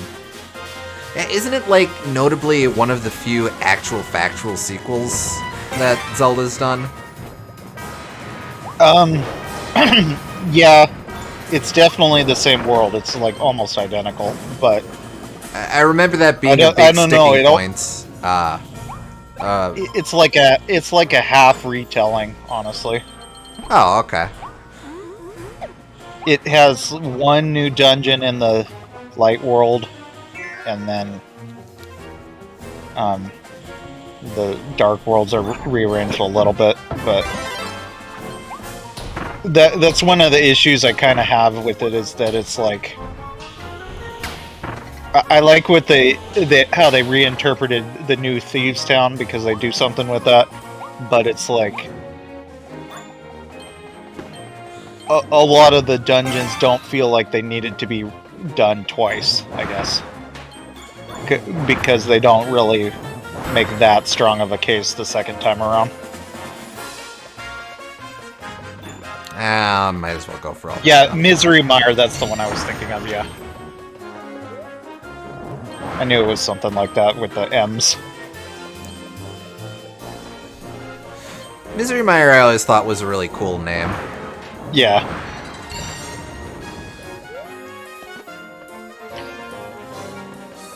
I like the way the items are utilized. I don't like how they inherently change the dungeons so that you can't have pacing within them. Every dungeon has to be short, and every dungeon has to have basically everything unlocked from the beginning,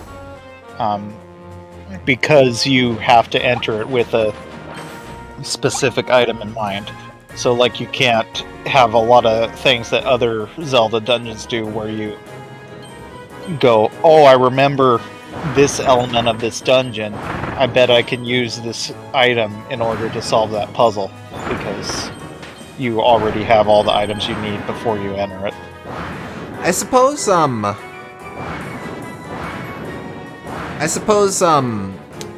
Link's Awakening makes for an interesting counterpoint to that, because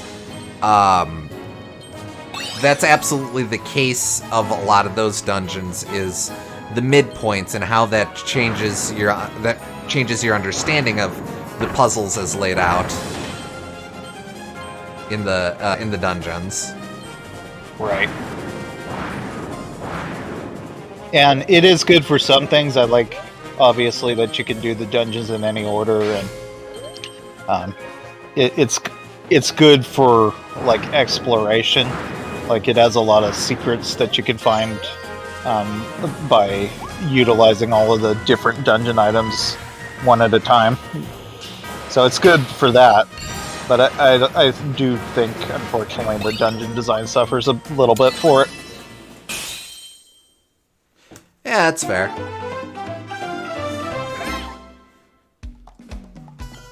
There we go. Gotta get money for the capsules. Majora's Mask and Phantom Hourglass are the only other direct sequels. Zelda 2 as well. Also, Link's Awakening is a direct sequel. So it means that I suppose it is, isn't it? A Link to the Past kind of, in a weird way, has two direct sequels, which is odd.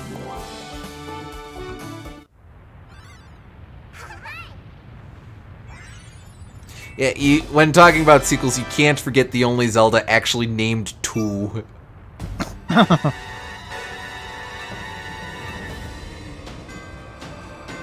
Besides Link Between Worlds, of course. Alright, I think this will be the last D that we need to get then. I always forget that Link's Awakening is supposed to be a sequel. Yeah, I mean, to be fair, the plot has very little to do with a Link to the Past, but whatever. So, at what point do I have to double back for the Hal room?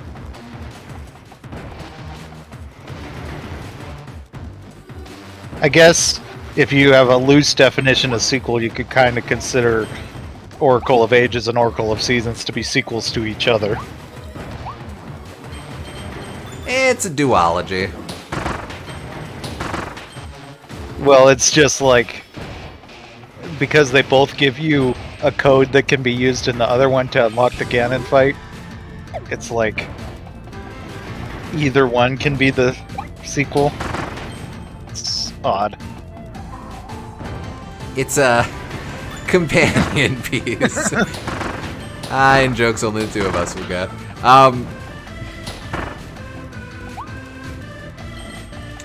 I was gonna say something. I don't remember it now.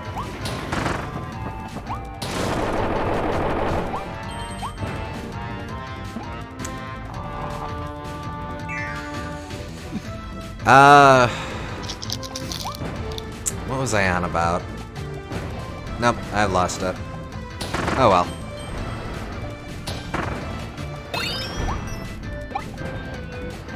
That man can see.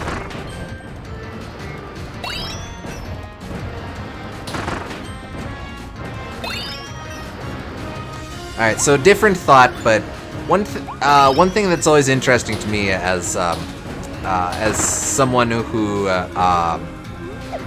didn't grow up with the NES, Super NES, looking back at media putouts for The Legend of Zelda back in the 80s, early 90s, it's interesting how Zelda didn't really get its modern identity such as it is until it hit 3D.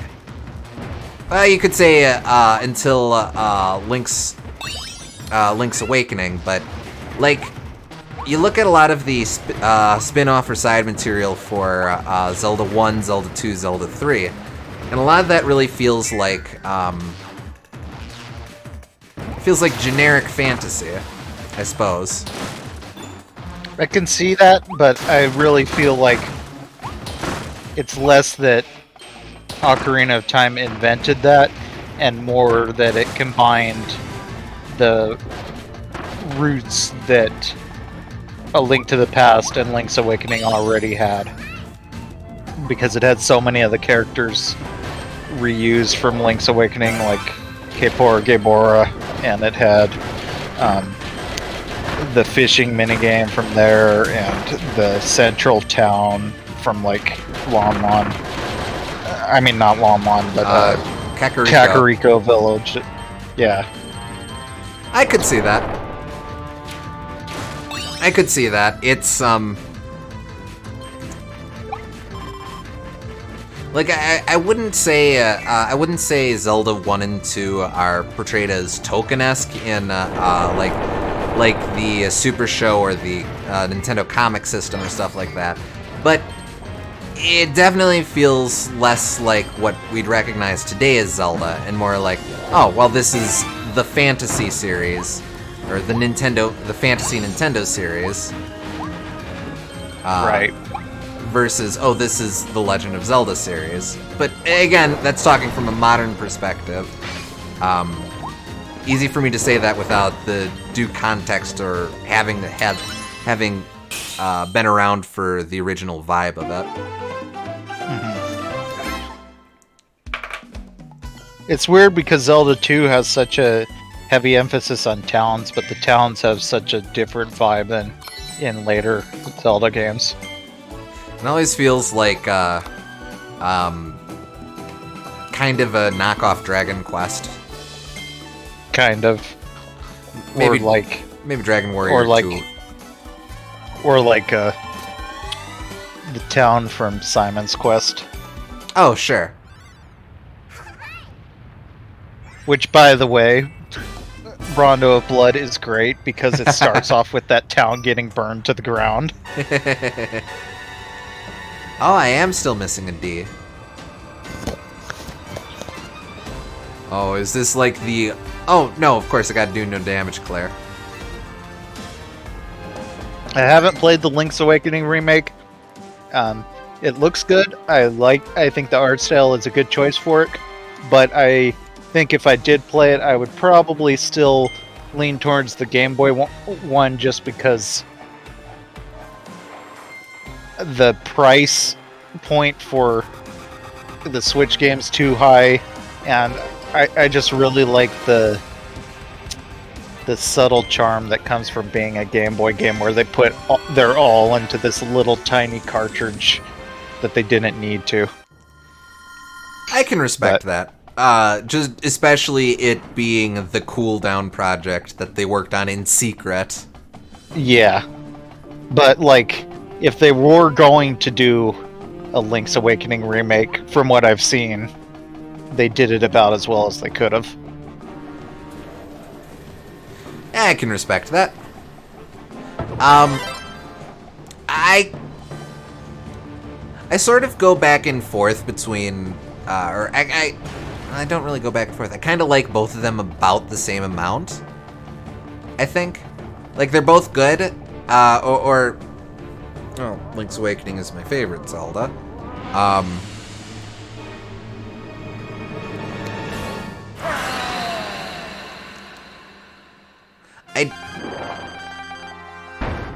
I go back and forth between, well, that sucked. Like, I don't think the Switch remake takes anything away from the core experience of Link's Awakening DX, which I think is a direct upgrade to the original Game Boy version. Doesn't really take anything away, just adds stuff to it. Yeah, I just think that Link's Awakening was way more impressive relative to the time of its release. And that context does matter for me, so... I can respect that. Actually, I think I will go Ranger for this. Admittedly, I've been jonesing for Oracle's remakes for ages, and Link's Awakening remake gave me a lot of the things I'd been excited for in an Oracle's remake just by virtue of how much the Oracle's borrowed from Link's Awakening. So inherently, it makes me biased in favor of it. Yeah, that's fair. Hey, maybe if they have to delay the sequel to Breath of the Wild again, they'll put out Oracle's remakes as an apology. Yeah, honestly, having both Oracle's game in one game, using that same engine would be a really smart idea.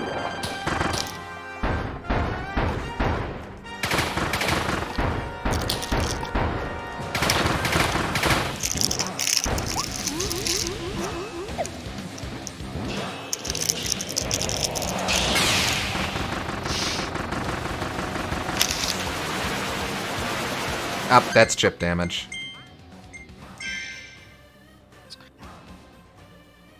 I feel it's like Return of Samus. Return of Samus, I think, I guess I prefer Return of Samus, but I also think that it definitely loses some things in the transition.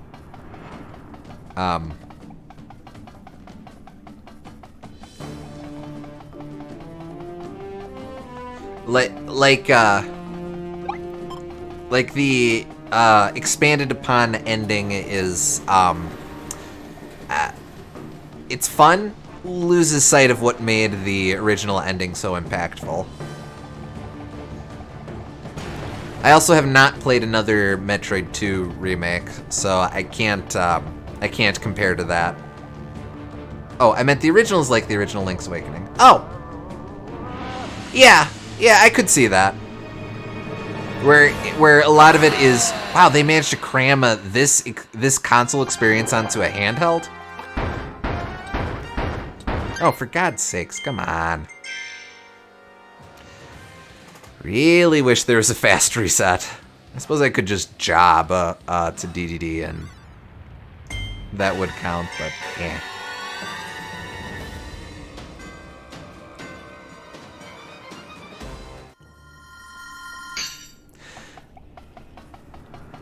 When the Link's Awakening remake was first announced, I felt the Oracle games were surely going to come down the pipeline, but admittedly, as time's gone on, I've gotten less and less hopeful on that front.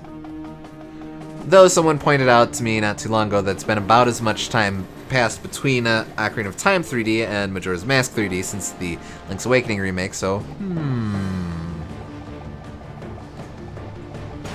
hey, maybe.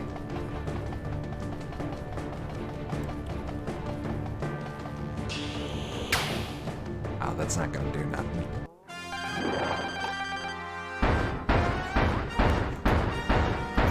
He thought it was gonna do the Yoshi's Island thing of just, oh my!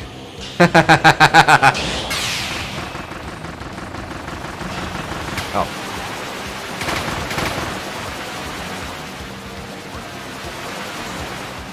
Man, more games need to have Roger the Potted Plants.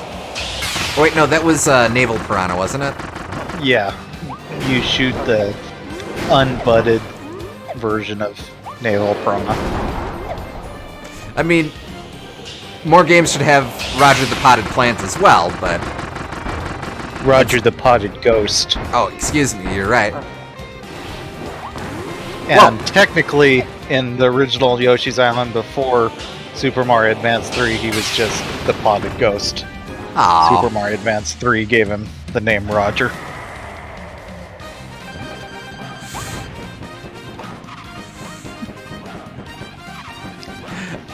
I do think I kind of prefer Roger the Potted Ghost, not gonna lie. No, he looks like a Roger. It's kind of like how everyone just agrees that the Yoshi Story Cloud is named Randall. I mean, I will universally simp for the SNES version, but fine, I'll give you that one. Okay, that's all I'll ask for.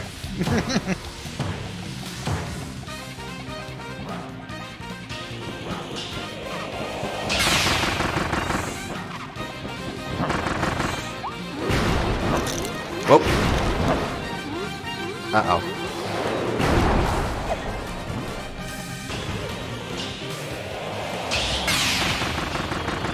There we go. Easy.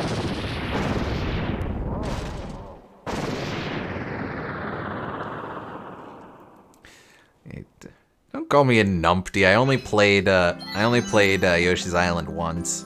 And even then it was Advance 3.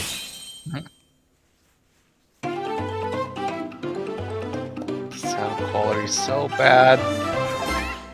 It was the only version I had at the time. Yeah. Also, I'll agree that... Oh wait, crap, do I have to do the entire endgame?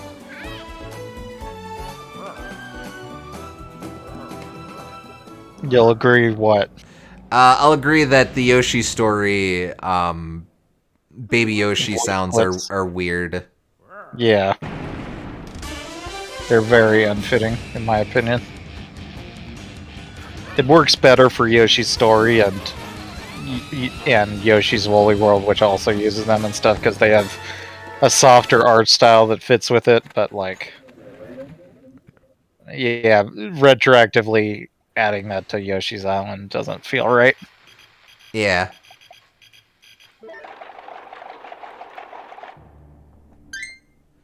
Alright, so you're saying I can just leave here? Okay. Can I just walk out? Nah.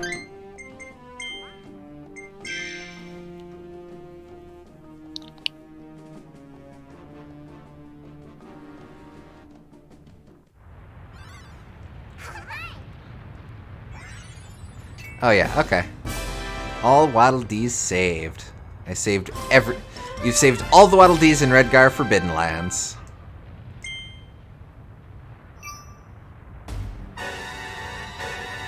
Oh, no bonus after that. Saved all the Waddle Dees, let's head back to town and celebrate with them. Aww.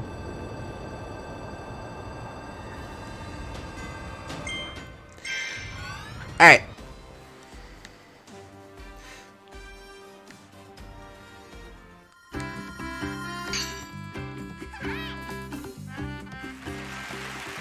Oh!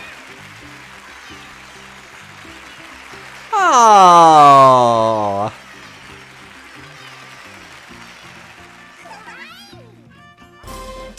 You saved every Waddle Dee. Thank you, Kirby. As a show of appreciation, special statues are now in the town plaza.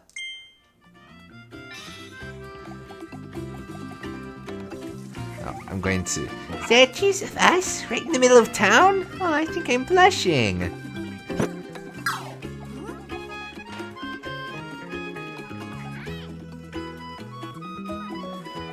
Does...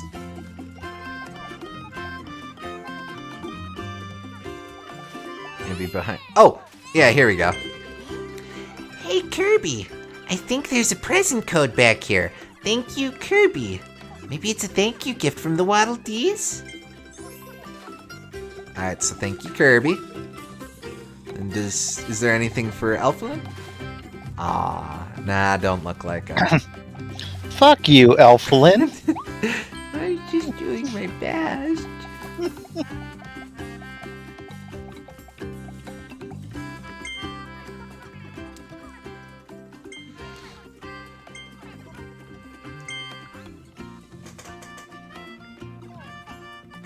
There haven't been any new codes put out by Nintendo, have there?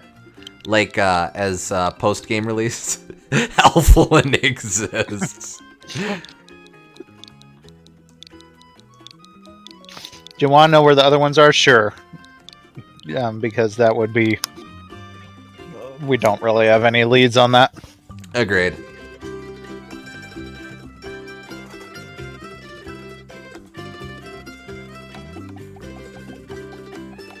You should only have the one left in town. Oh, I will take hints at the general location. Let's make a little game of it. Money. Star.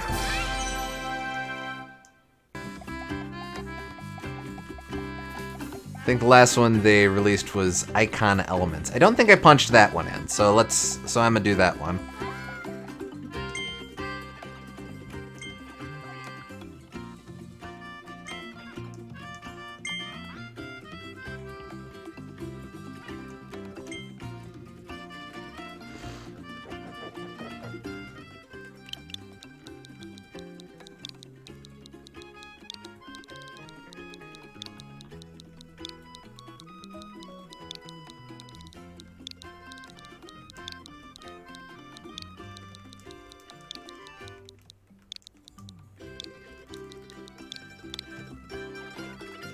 Yep, that's a valid code.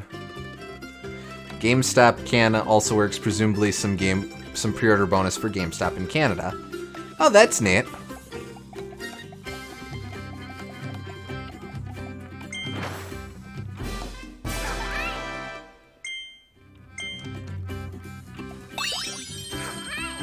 Money.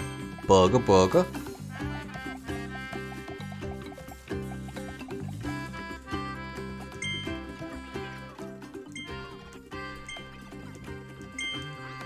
I'm not in Canada, but let's go ahead and give it a go to see if that works here.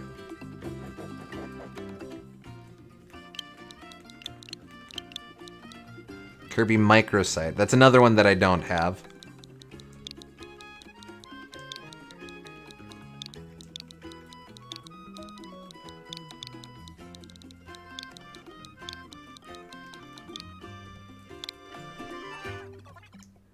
Oops. Did I misspell it, or did it just not like that? I'll try it again. For those of you who don't know, GameStop is called EB Games here in the Great White North. Oh, they still retain the electronics boutique name. Cool.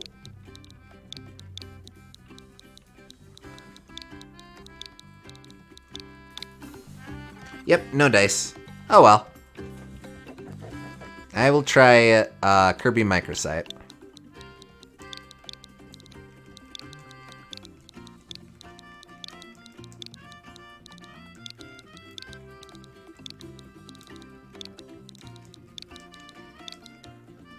Oh, Kirby GameStop Canada. Okay, fair.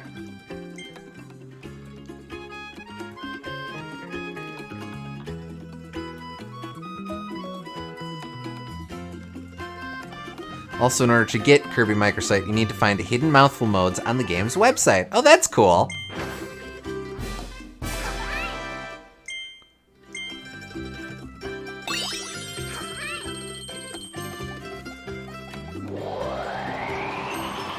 Oh, I can only have one. Well, we'll do it like this.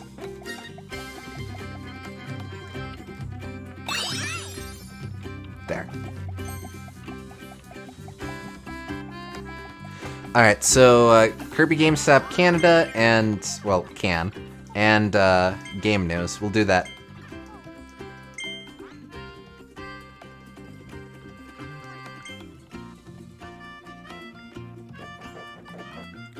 And then, were there any other codes, or was that it?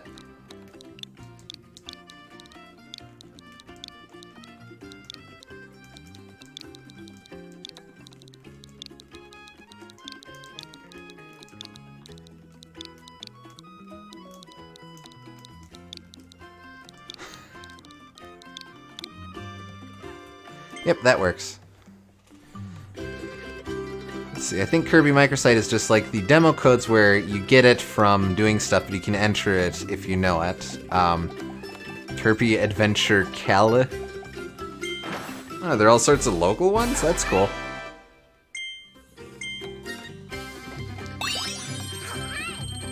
I'll go ahead and pop that, because that'll hold until we get into the arena. And there's the... okay, so game news, Kirby Adventure Kelly, and then the one in town that we haven't found yet.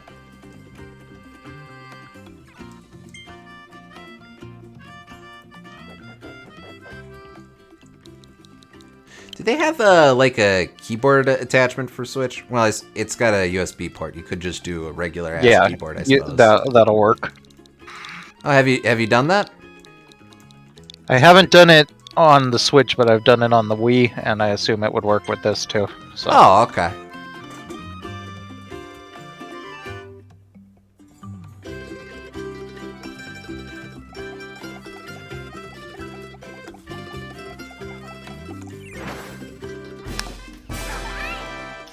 Thank you, thank you. What are the purpose of the rare stones after you've got all the upgrades? I suppose they buy the ability promotes or the power-ups. Mm-hmm. Things that upgrade the abilities without upgrading the abilities.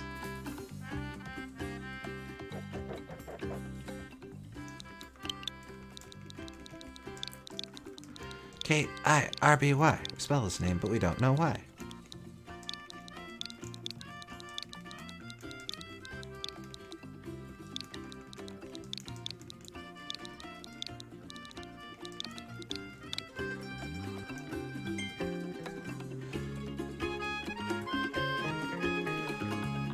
Alright, last code in town is a cute reference, if it's the one I'm thinking of. There's 2 more, I think. Okay.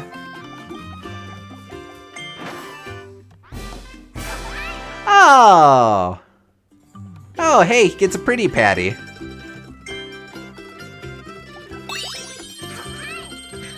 That's actually a macaron.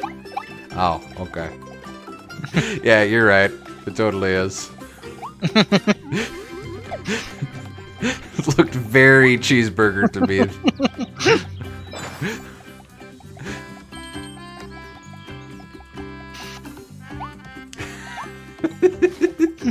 They match our purses!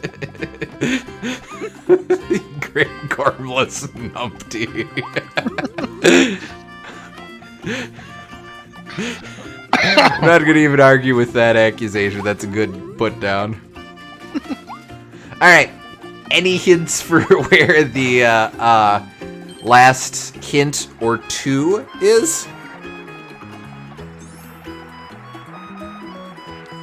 Is there one near the king? Is there a... You did your best, King DDD? Or we believe in you, King? Flowers. Okay.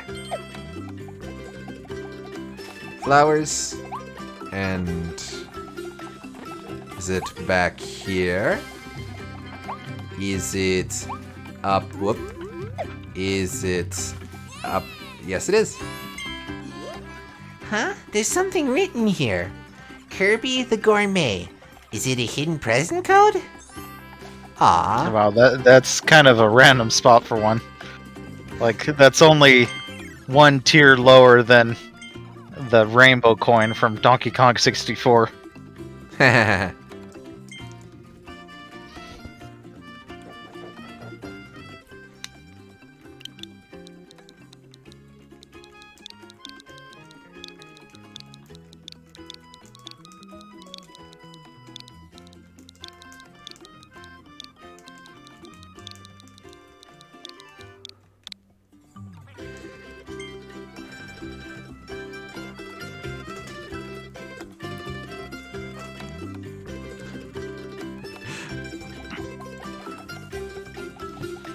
Alright, and this... so is this the last one, or is there one more?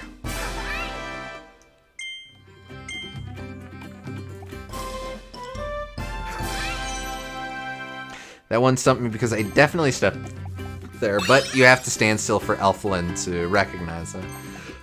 There is one more. Okay. So we did get the one in the movie theater before, which I think is still the reference that I'm most impressed by, because, hot diggity, referencing someone else's reference is sweet. Yeah.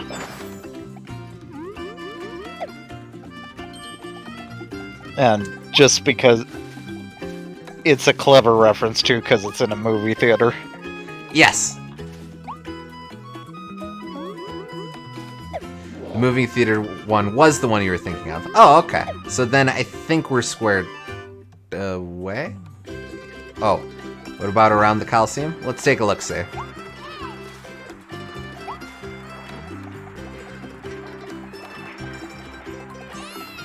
Let's see, that one we got before.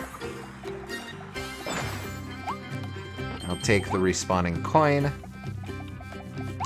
Not seeing anything else around there.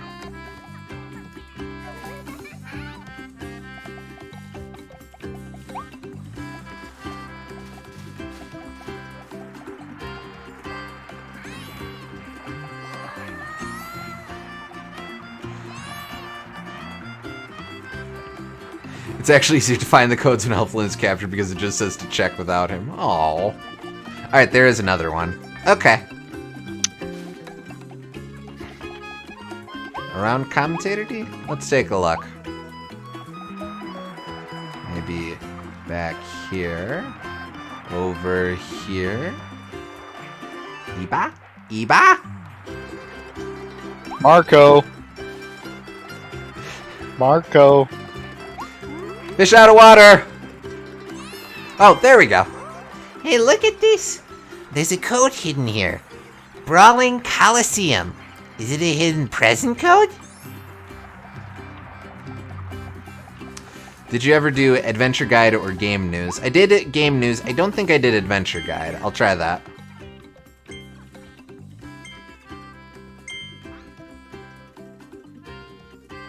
Sorry, that was Brawling Colosseum? I think so. Well, we'll find out real quick.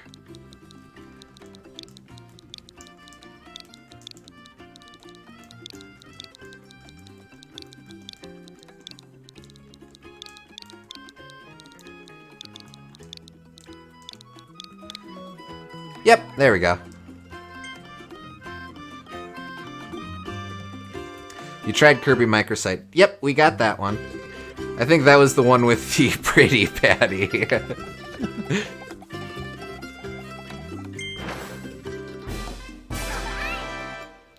Oh, good. My present is fight. I actually will not take that because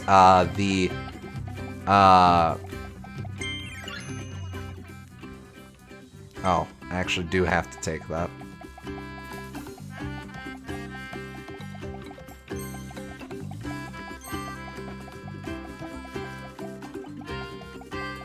Maxim Tomato. Couldn't think of the name. Maxim Tomatoes seems more valuable to me. For when we eventually do this thing.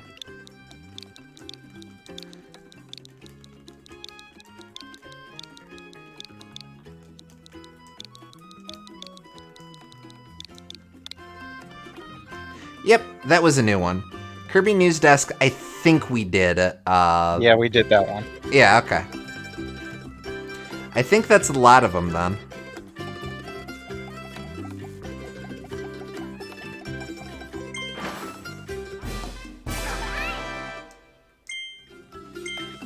Alright, rockin'.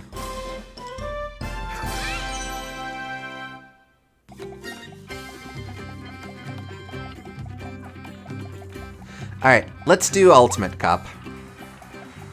Okay. There is one fully Japanese one. Oh. Can you enter? If you give us the katakana or hiragana, then we could enter it. We can figure it out. Or, actually, does it allow you to do that? Let's see.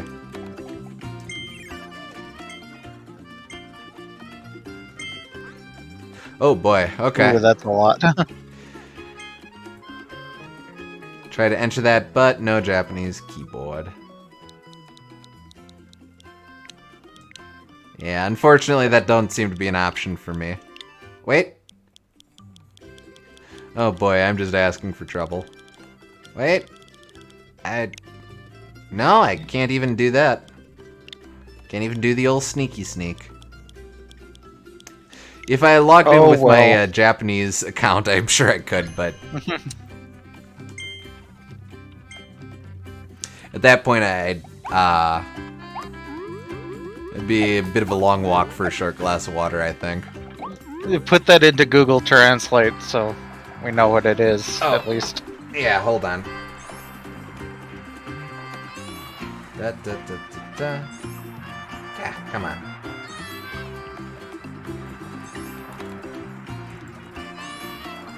I hear you, little man.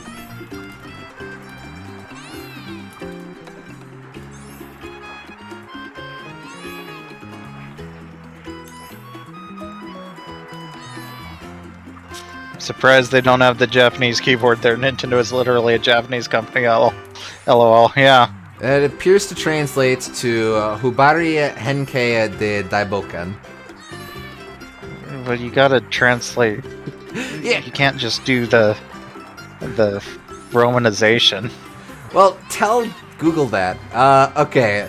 According to Google, that translates to a big adventure with a deformed cheek. So mouthful mode. Mouthful adventure. Something like that. Yeah, that makes sense. It's probably related to the mouthful adventure. Mouthful mode. Something like that. Wouldn't surprise me.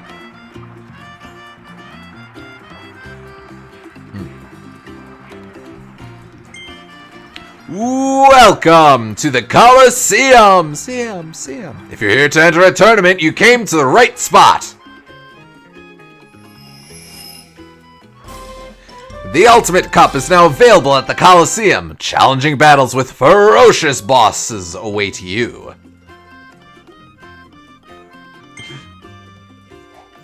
So we can do the Meta Knight Cup or the Abomination Cup.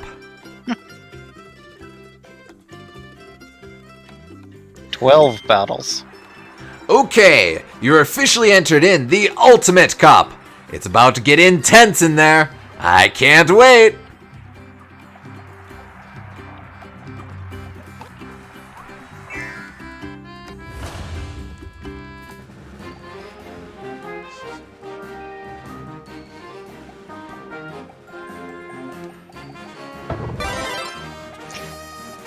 Yeah, fire's the right choice.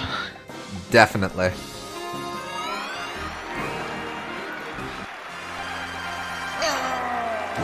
Here we go, folks! Kirby has entered the arena!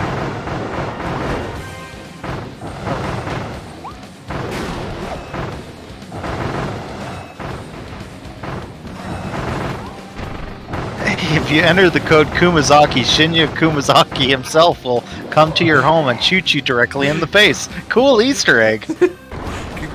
Great.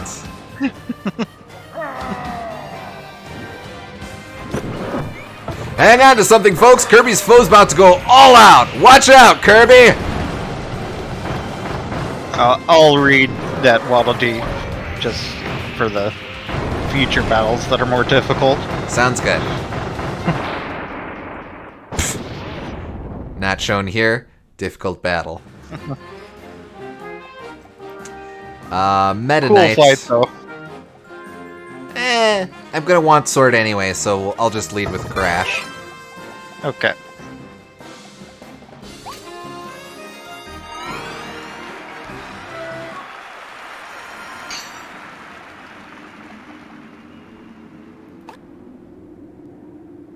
Let's see. Don't grab it. The crowd can't contain its excitement. I can't even contain my own. Go, Kirby!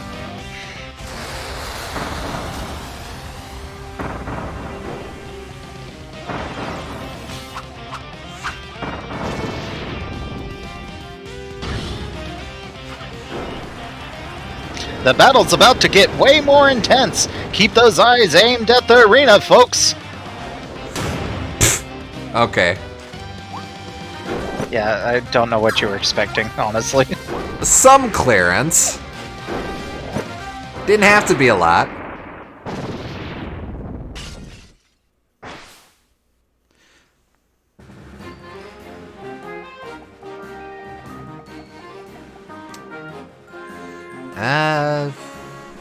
Honestly, I'm alright for now. I mean, you didn't get sword, but now you can have sword, I guess. There, I got sword.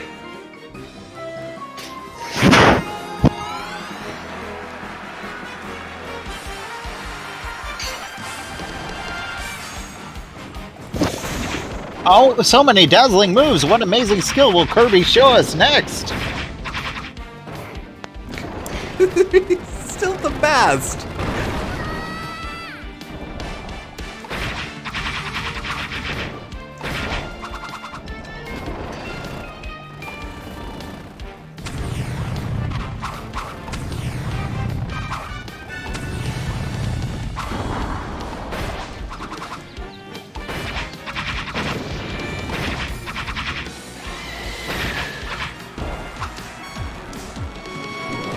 Hang on to something, folks. Kirby's foe is about to go all out. Watch out, Kirby!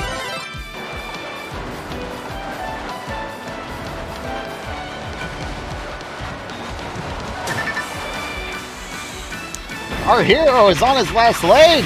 He can't take much more of this. Watch yourself, Kirby.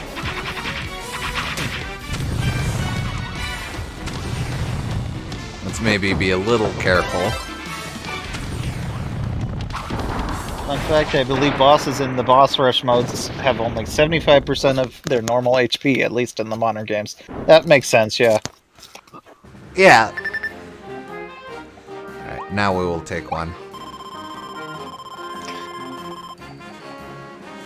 But you're about to face the deadliest foe, Samoan Woods. For variety's sake, we'll switch it up. I know. I usually try to stick with an ability in the arenas, of course, but this feels like a good game to just experiment with. The crowd's cheers are going off in this arena. I'm not sure exactly what I said.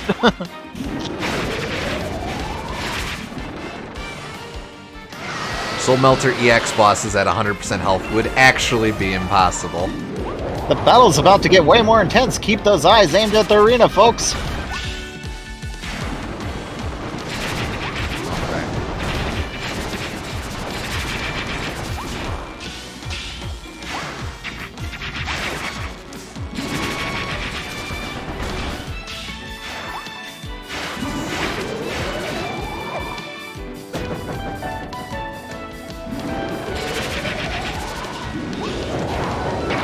Easy.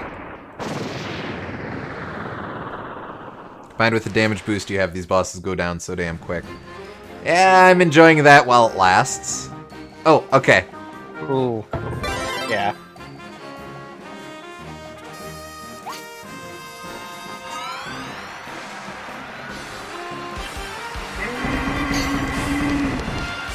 Kirby's martial might has everyone mesmerized. What will he do next?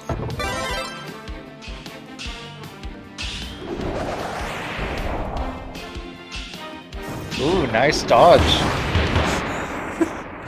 And fun while it lasts.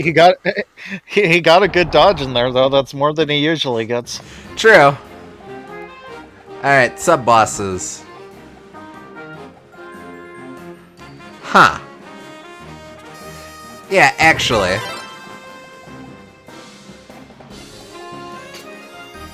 It feels a little blasphemous deliberately picking a sleep, but... Go, Kirby! Victory is within your grasp!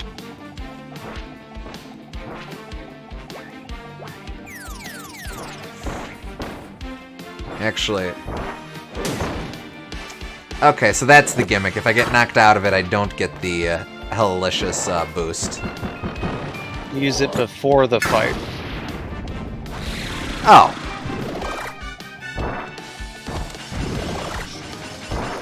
To be fair, I wasn't sure if you would keep the boost, but...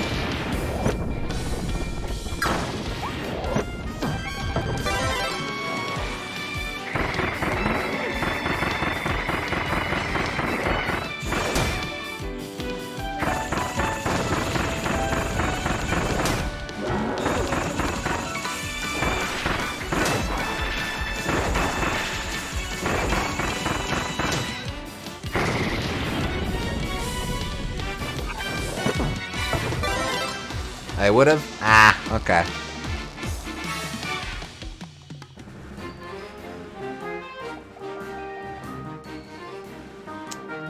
Yeah, get the little one. Yeah, okay. Let's do this for variety. Feel people overestimate the strength of ice. I was hoping for the freeze. I didn't get the freeze. Things are heating up. What amazing moves will Kirby show us next?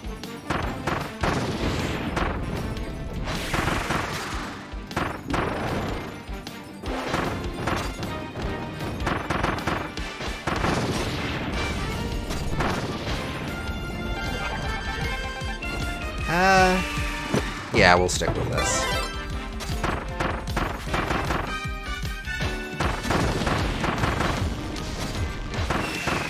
Boy, he just melts mini bosses with tier 3.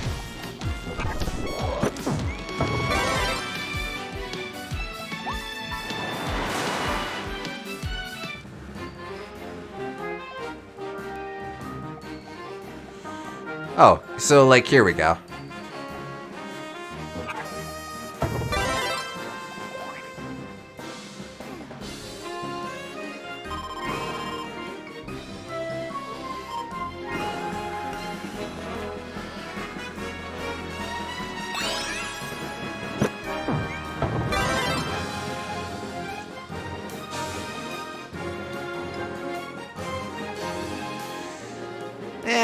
Sure.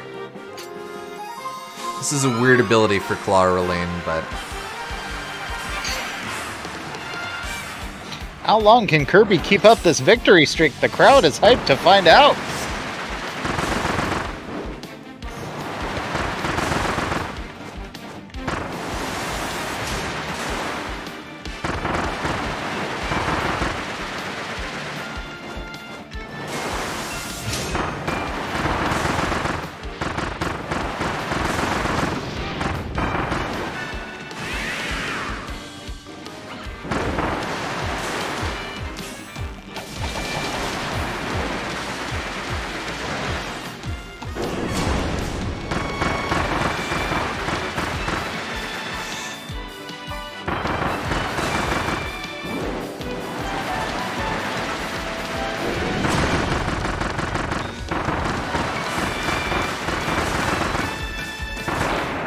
There we go.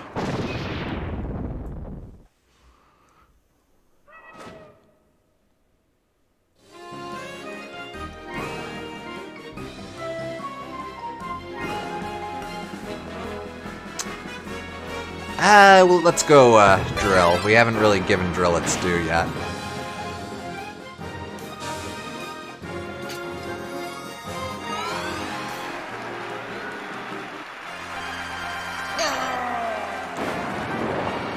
Kirby may never be stopped. What is the secret to his colossal strength? Oh.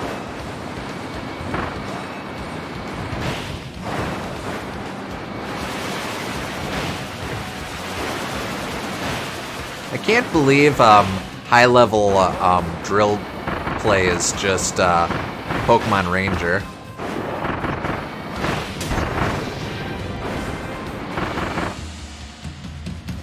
Yes. Kirby's offense has made his opponent desperate. Things are about to get tough.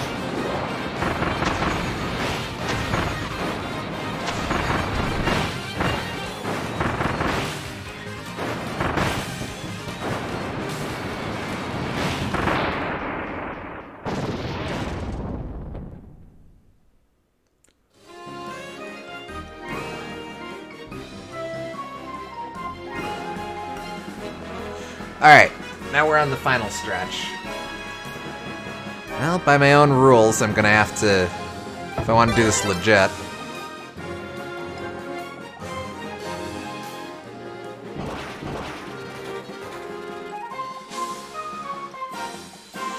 Might as well pop one of these guys.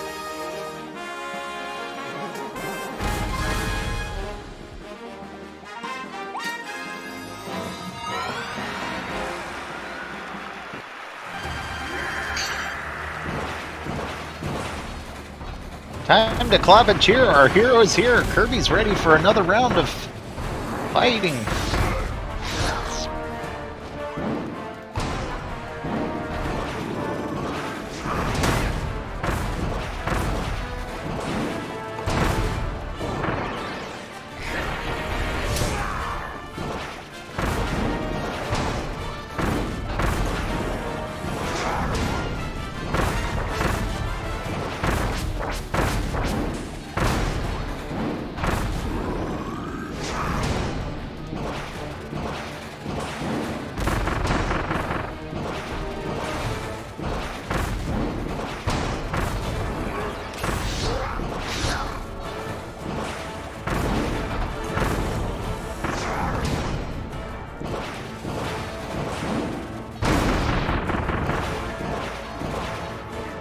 Ah, man.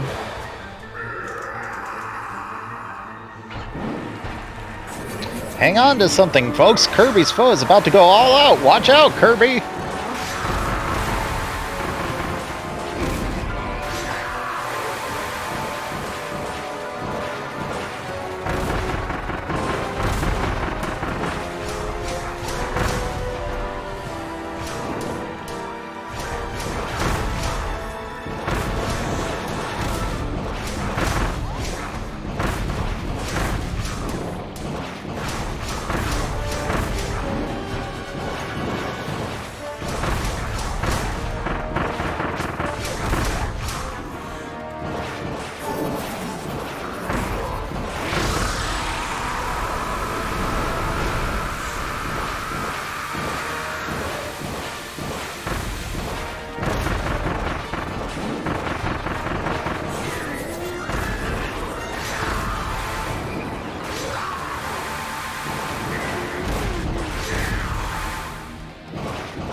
There we go. Bit of a slow one, but that's all good. I think Bomb in general is just slower than most abilities. Yeah. Monday.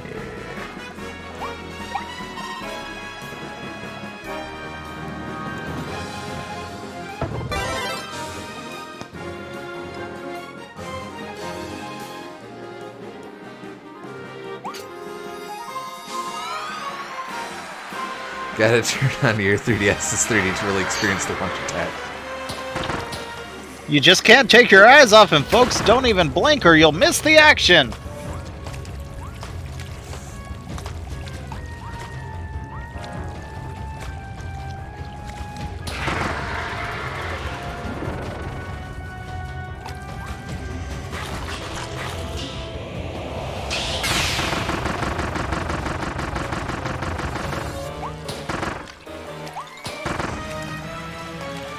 Cutter seems really broken in this fight. Honestly, good for Cutter. Cutter very rarely gets a chance to shine in as a de facto excellent ability. Yeah.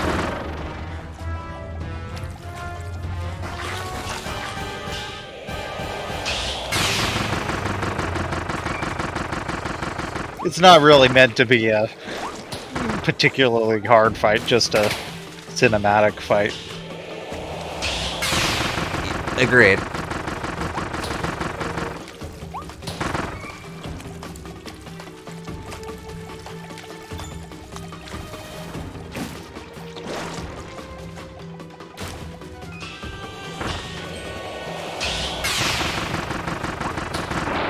There we go.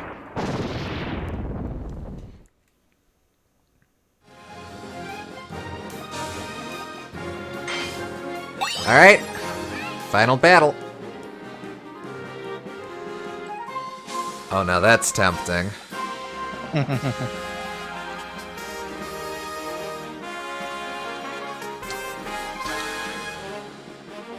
Yeah. Yeah, let's do it.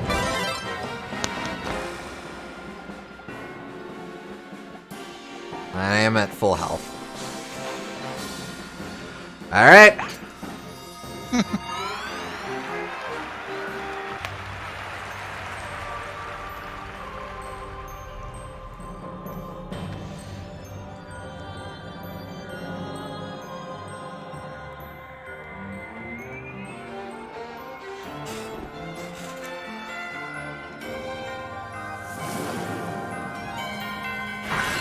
Ultimate life form Fecto Elphalus.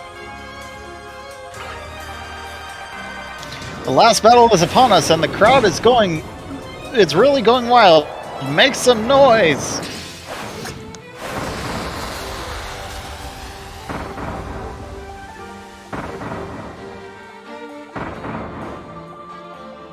Not bad. Not bad. It'll get us started.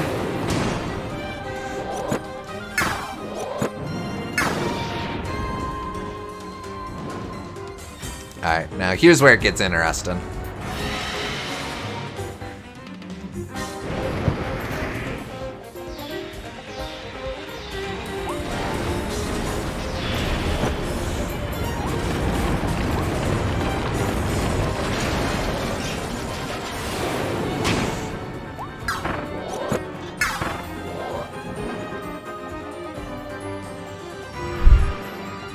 Alright, now.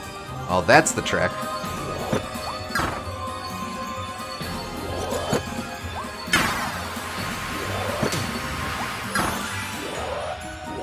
Interesting that it turns into whichever one you happen to be attacking is the real Fecto. Is the de facto Fecto.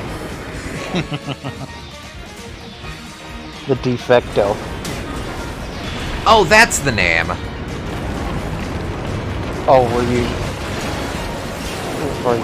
you not doing that intentionally? It didn't occur to me that his name's a pun on defect. Oh. It could be that, yeah. I was just expanding on your de facto. Sure. But yeah, it probably is like defect. It's clearly a pun on perfecto. Yeah, obviously. Alright, and this last one's just gonna be a crash.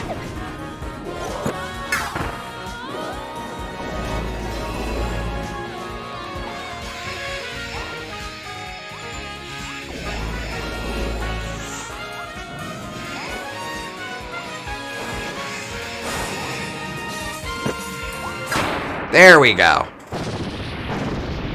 Sick dodges, bro. Thank you, thank you.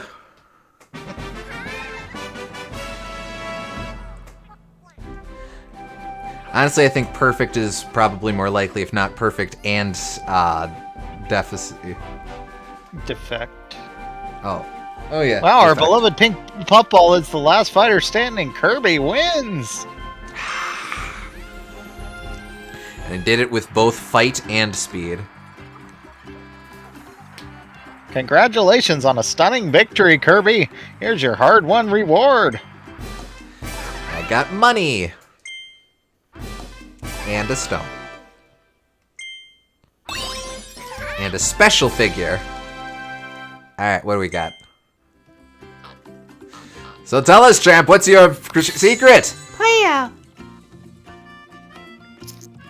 Really glad they cut out the QuickTime vent there because, ouch, my analog sticks. Alright, ultimate life form, Fecto Elphalus.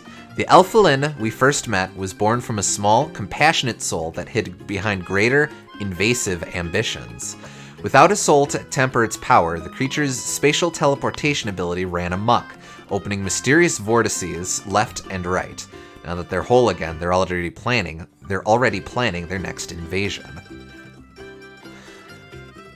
Okay, so is this another instance of us bestowing a soul upon upon something with Elfilin. I was born from a small, compassionate soul. Oh, no, I see. Okay, so Elfilin was the soul. Fecto was the power. When the soul was split from the power, it ran wild. That's what's going on there. I see. Oh, wow, that is a lot of money. Also, you didn't notice it when we pointed out earlier, but it does matter which Elflins you attack when he splits into 3. You just kept getting lucky. No fooling? Wow, okay. Interesting that this has QuickTime events because that seems like a very Xbox 360, PS3 era game mechanic for a 2022 game. Well, they've been doing that for a while. Just ending Kirby games on a quick time event like Star Allies does that too. It's just meant to be like a final cinematic thing. I think it works here though. Like a lot of the issue you ran into with, because it's the first example that comes to mind, Sonic Unleashed, is a lot of the QTEs were very arbitrary in that game and just, well, we don't want to program the player doing cool cinematic combos here, so we'll just map them to timed hits on the X button or whatever. But yeah, and honestly, these are really hard QuickTime events to fail. So it's just a little way to add a tiny bit of interactivity to what's basically a glorified cutscene, and I think that's fine. Agreed.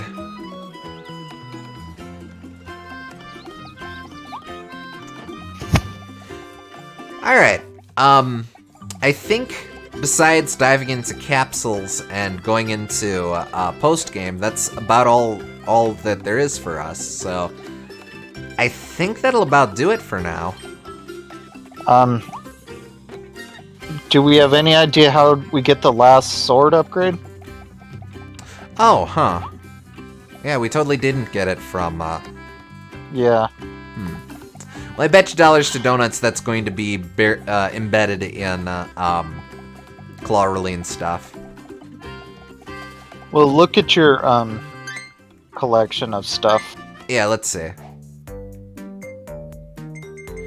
So, these 3 abilities. Oh. Okay. I guess they just leave gaps for where it could have been. Okay. After you evolve the sword ability. They don't really specify, just, it's just a thing that can happen, from the sounds of it. What about the ones in between DDD and... That one looks like one we could roll for. I guess we can spend a little bit of time trying to get those last 3. Well, I meant the ones with the question marks. Well, so, I don't know if you can notice this, some of these boxes are more faded than the others. The faded ones are ones that I can get now, I just have to roll them. The ones that aren't faded all have special conditions to unlock them. I can't tell because your stream froze on my end. Oh. Oh, yeah, actually it froze for everyone. Hold up. Sorry. Just a sec.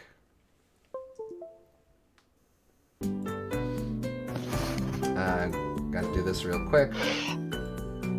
Okay. Sorry about that, folks. Capture card gets a little poopy sometimes. Oh, you should. But yeah, So I can't see any question mark on those blank spots. Oh. Oh, yeah, weird. like that just looks totally blank to me. Yeah, there is a question mark there. It's just really faded. So those blank spots are all going to be ones that I can roll figures for at this time. I haven't met whatever the special conditions are. I have met whatever the special conditions are. I just need to luck out with my rolls in the gachapon. Alright then, but I meant what was between that one and DDD. This one? No, before DDD. Here. All of those, yeah. Let's see. Earn this figure by fully upgrading the Waddle Live corner stage in town. Unlocking every movie in the cinema. Beating all of question mark in the Colosseum. Okay, so there might be a third one. And then there's one other, or two other. Oh, yeah, so up here is after we evolve the sword ability. I'm sure that's going to be post-game stuff. Clearing every treasure road. I have cleared every treasure road I currently have access to. But again, if we can upgrade sword once more, I'm sure there's going to be another treasure road. You earn this figure by evolving every copy ability. Again, I'm sure...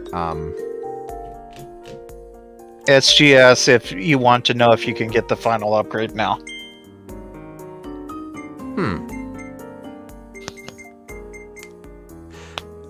Well, since you ask, I guess just a yes, no, is it possible for me to get it at this point?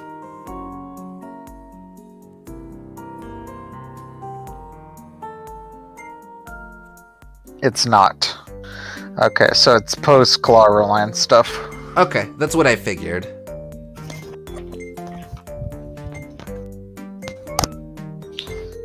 Okay, so yeah, I guess that's everything. Well, unless you can get those other three from the gotcha machine.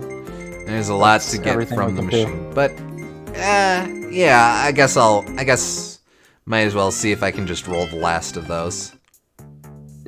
And I don't think we can upgrade the Waddle Dee stage again, can we? Not at this point. I'm sure that'll end up being it's waiting for music behind whatever Clawrolane's quest is. Oh crap, that was something. Okay. Hold up.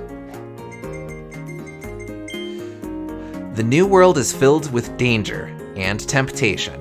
Any unexpected detour during your adventure could lead to a mountain of treasure. How many other surprises are hiding out there? There's only one way to find out. The other one was new, but it was It's... a copy ability we already read. Yep.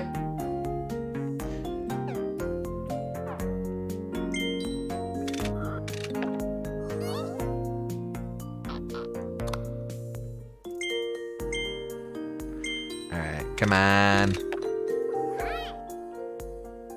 Here we go. King of the Beasts, Leongar. Here sits the powerful commander of the ferocious beast pack. He's become a pawn for an invading specimen from beyond the stars, tasked with gathering food, capturing the Waddle Dees to use as a power source, and, most importantly, retrieving the lost subspecimen tagged as ID F87. Ooh. Oh, that's probably Elflin. Still, ooh.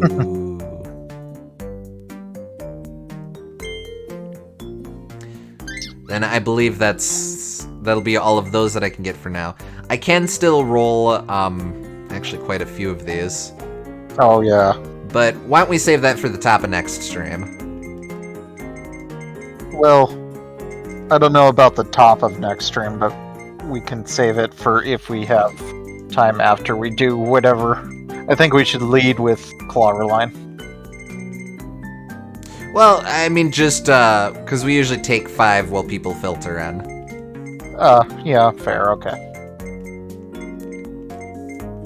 Alright, yeah, that makes sense. Fucking Hubert. Just get so mad at Hubert. Deservedly so. It's not That his scarred fault. me for life. It is his fault. Hubert scarred me for life. Or her, I guess. Yeah. You could do... Either way, I don't want to think about Hubert. Fair enough. You could do the hell room at the beginning of the next stream. Oh, that's another option. Yeah, why don't we do that, actually? We'll come back around to the gachapon machines just because I want to get that lore sometime. But Yeah. I think we're good for now. Yep. So I don't know how long the post game is, but yeah, 1 or 2 more streams probably, and then we'll be done. Man, we're not quite all caught up because we still have we have to loop back for a couple side games, but in a way, it'll be weird finally being caught up. Yep. See you next See week. you next week for Kirby's Oh. 30th? Wow, Just in lucky time. us. Yeah, just in time. Kick ass. Alright, yeah, no. We'll leave it at that for now, folks. Might be 2 or 3 more streams. Jeez Louise. Alright, well, we'll get to it next time. Until then, thank you super much for tuning in. Hope you all had a blast, and we'll catch you later. Yeah, catch you later.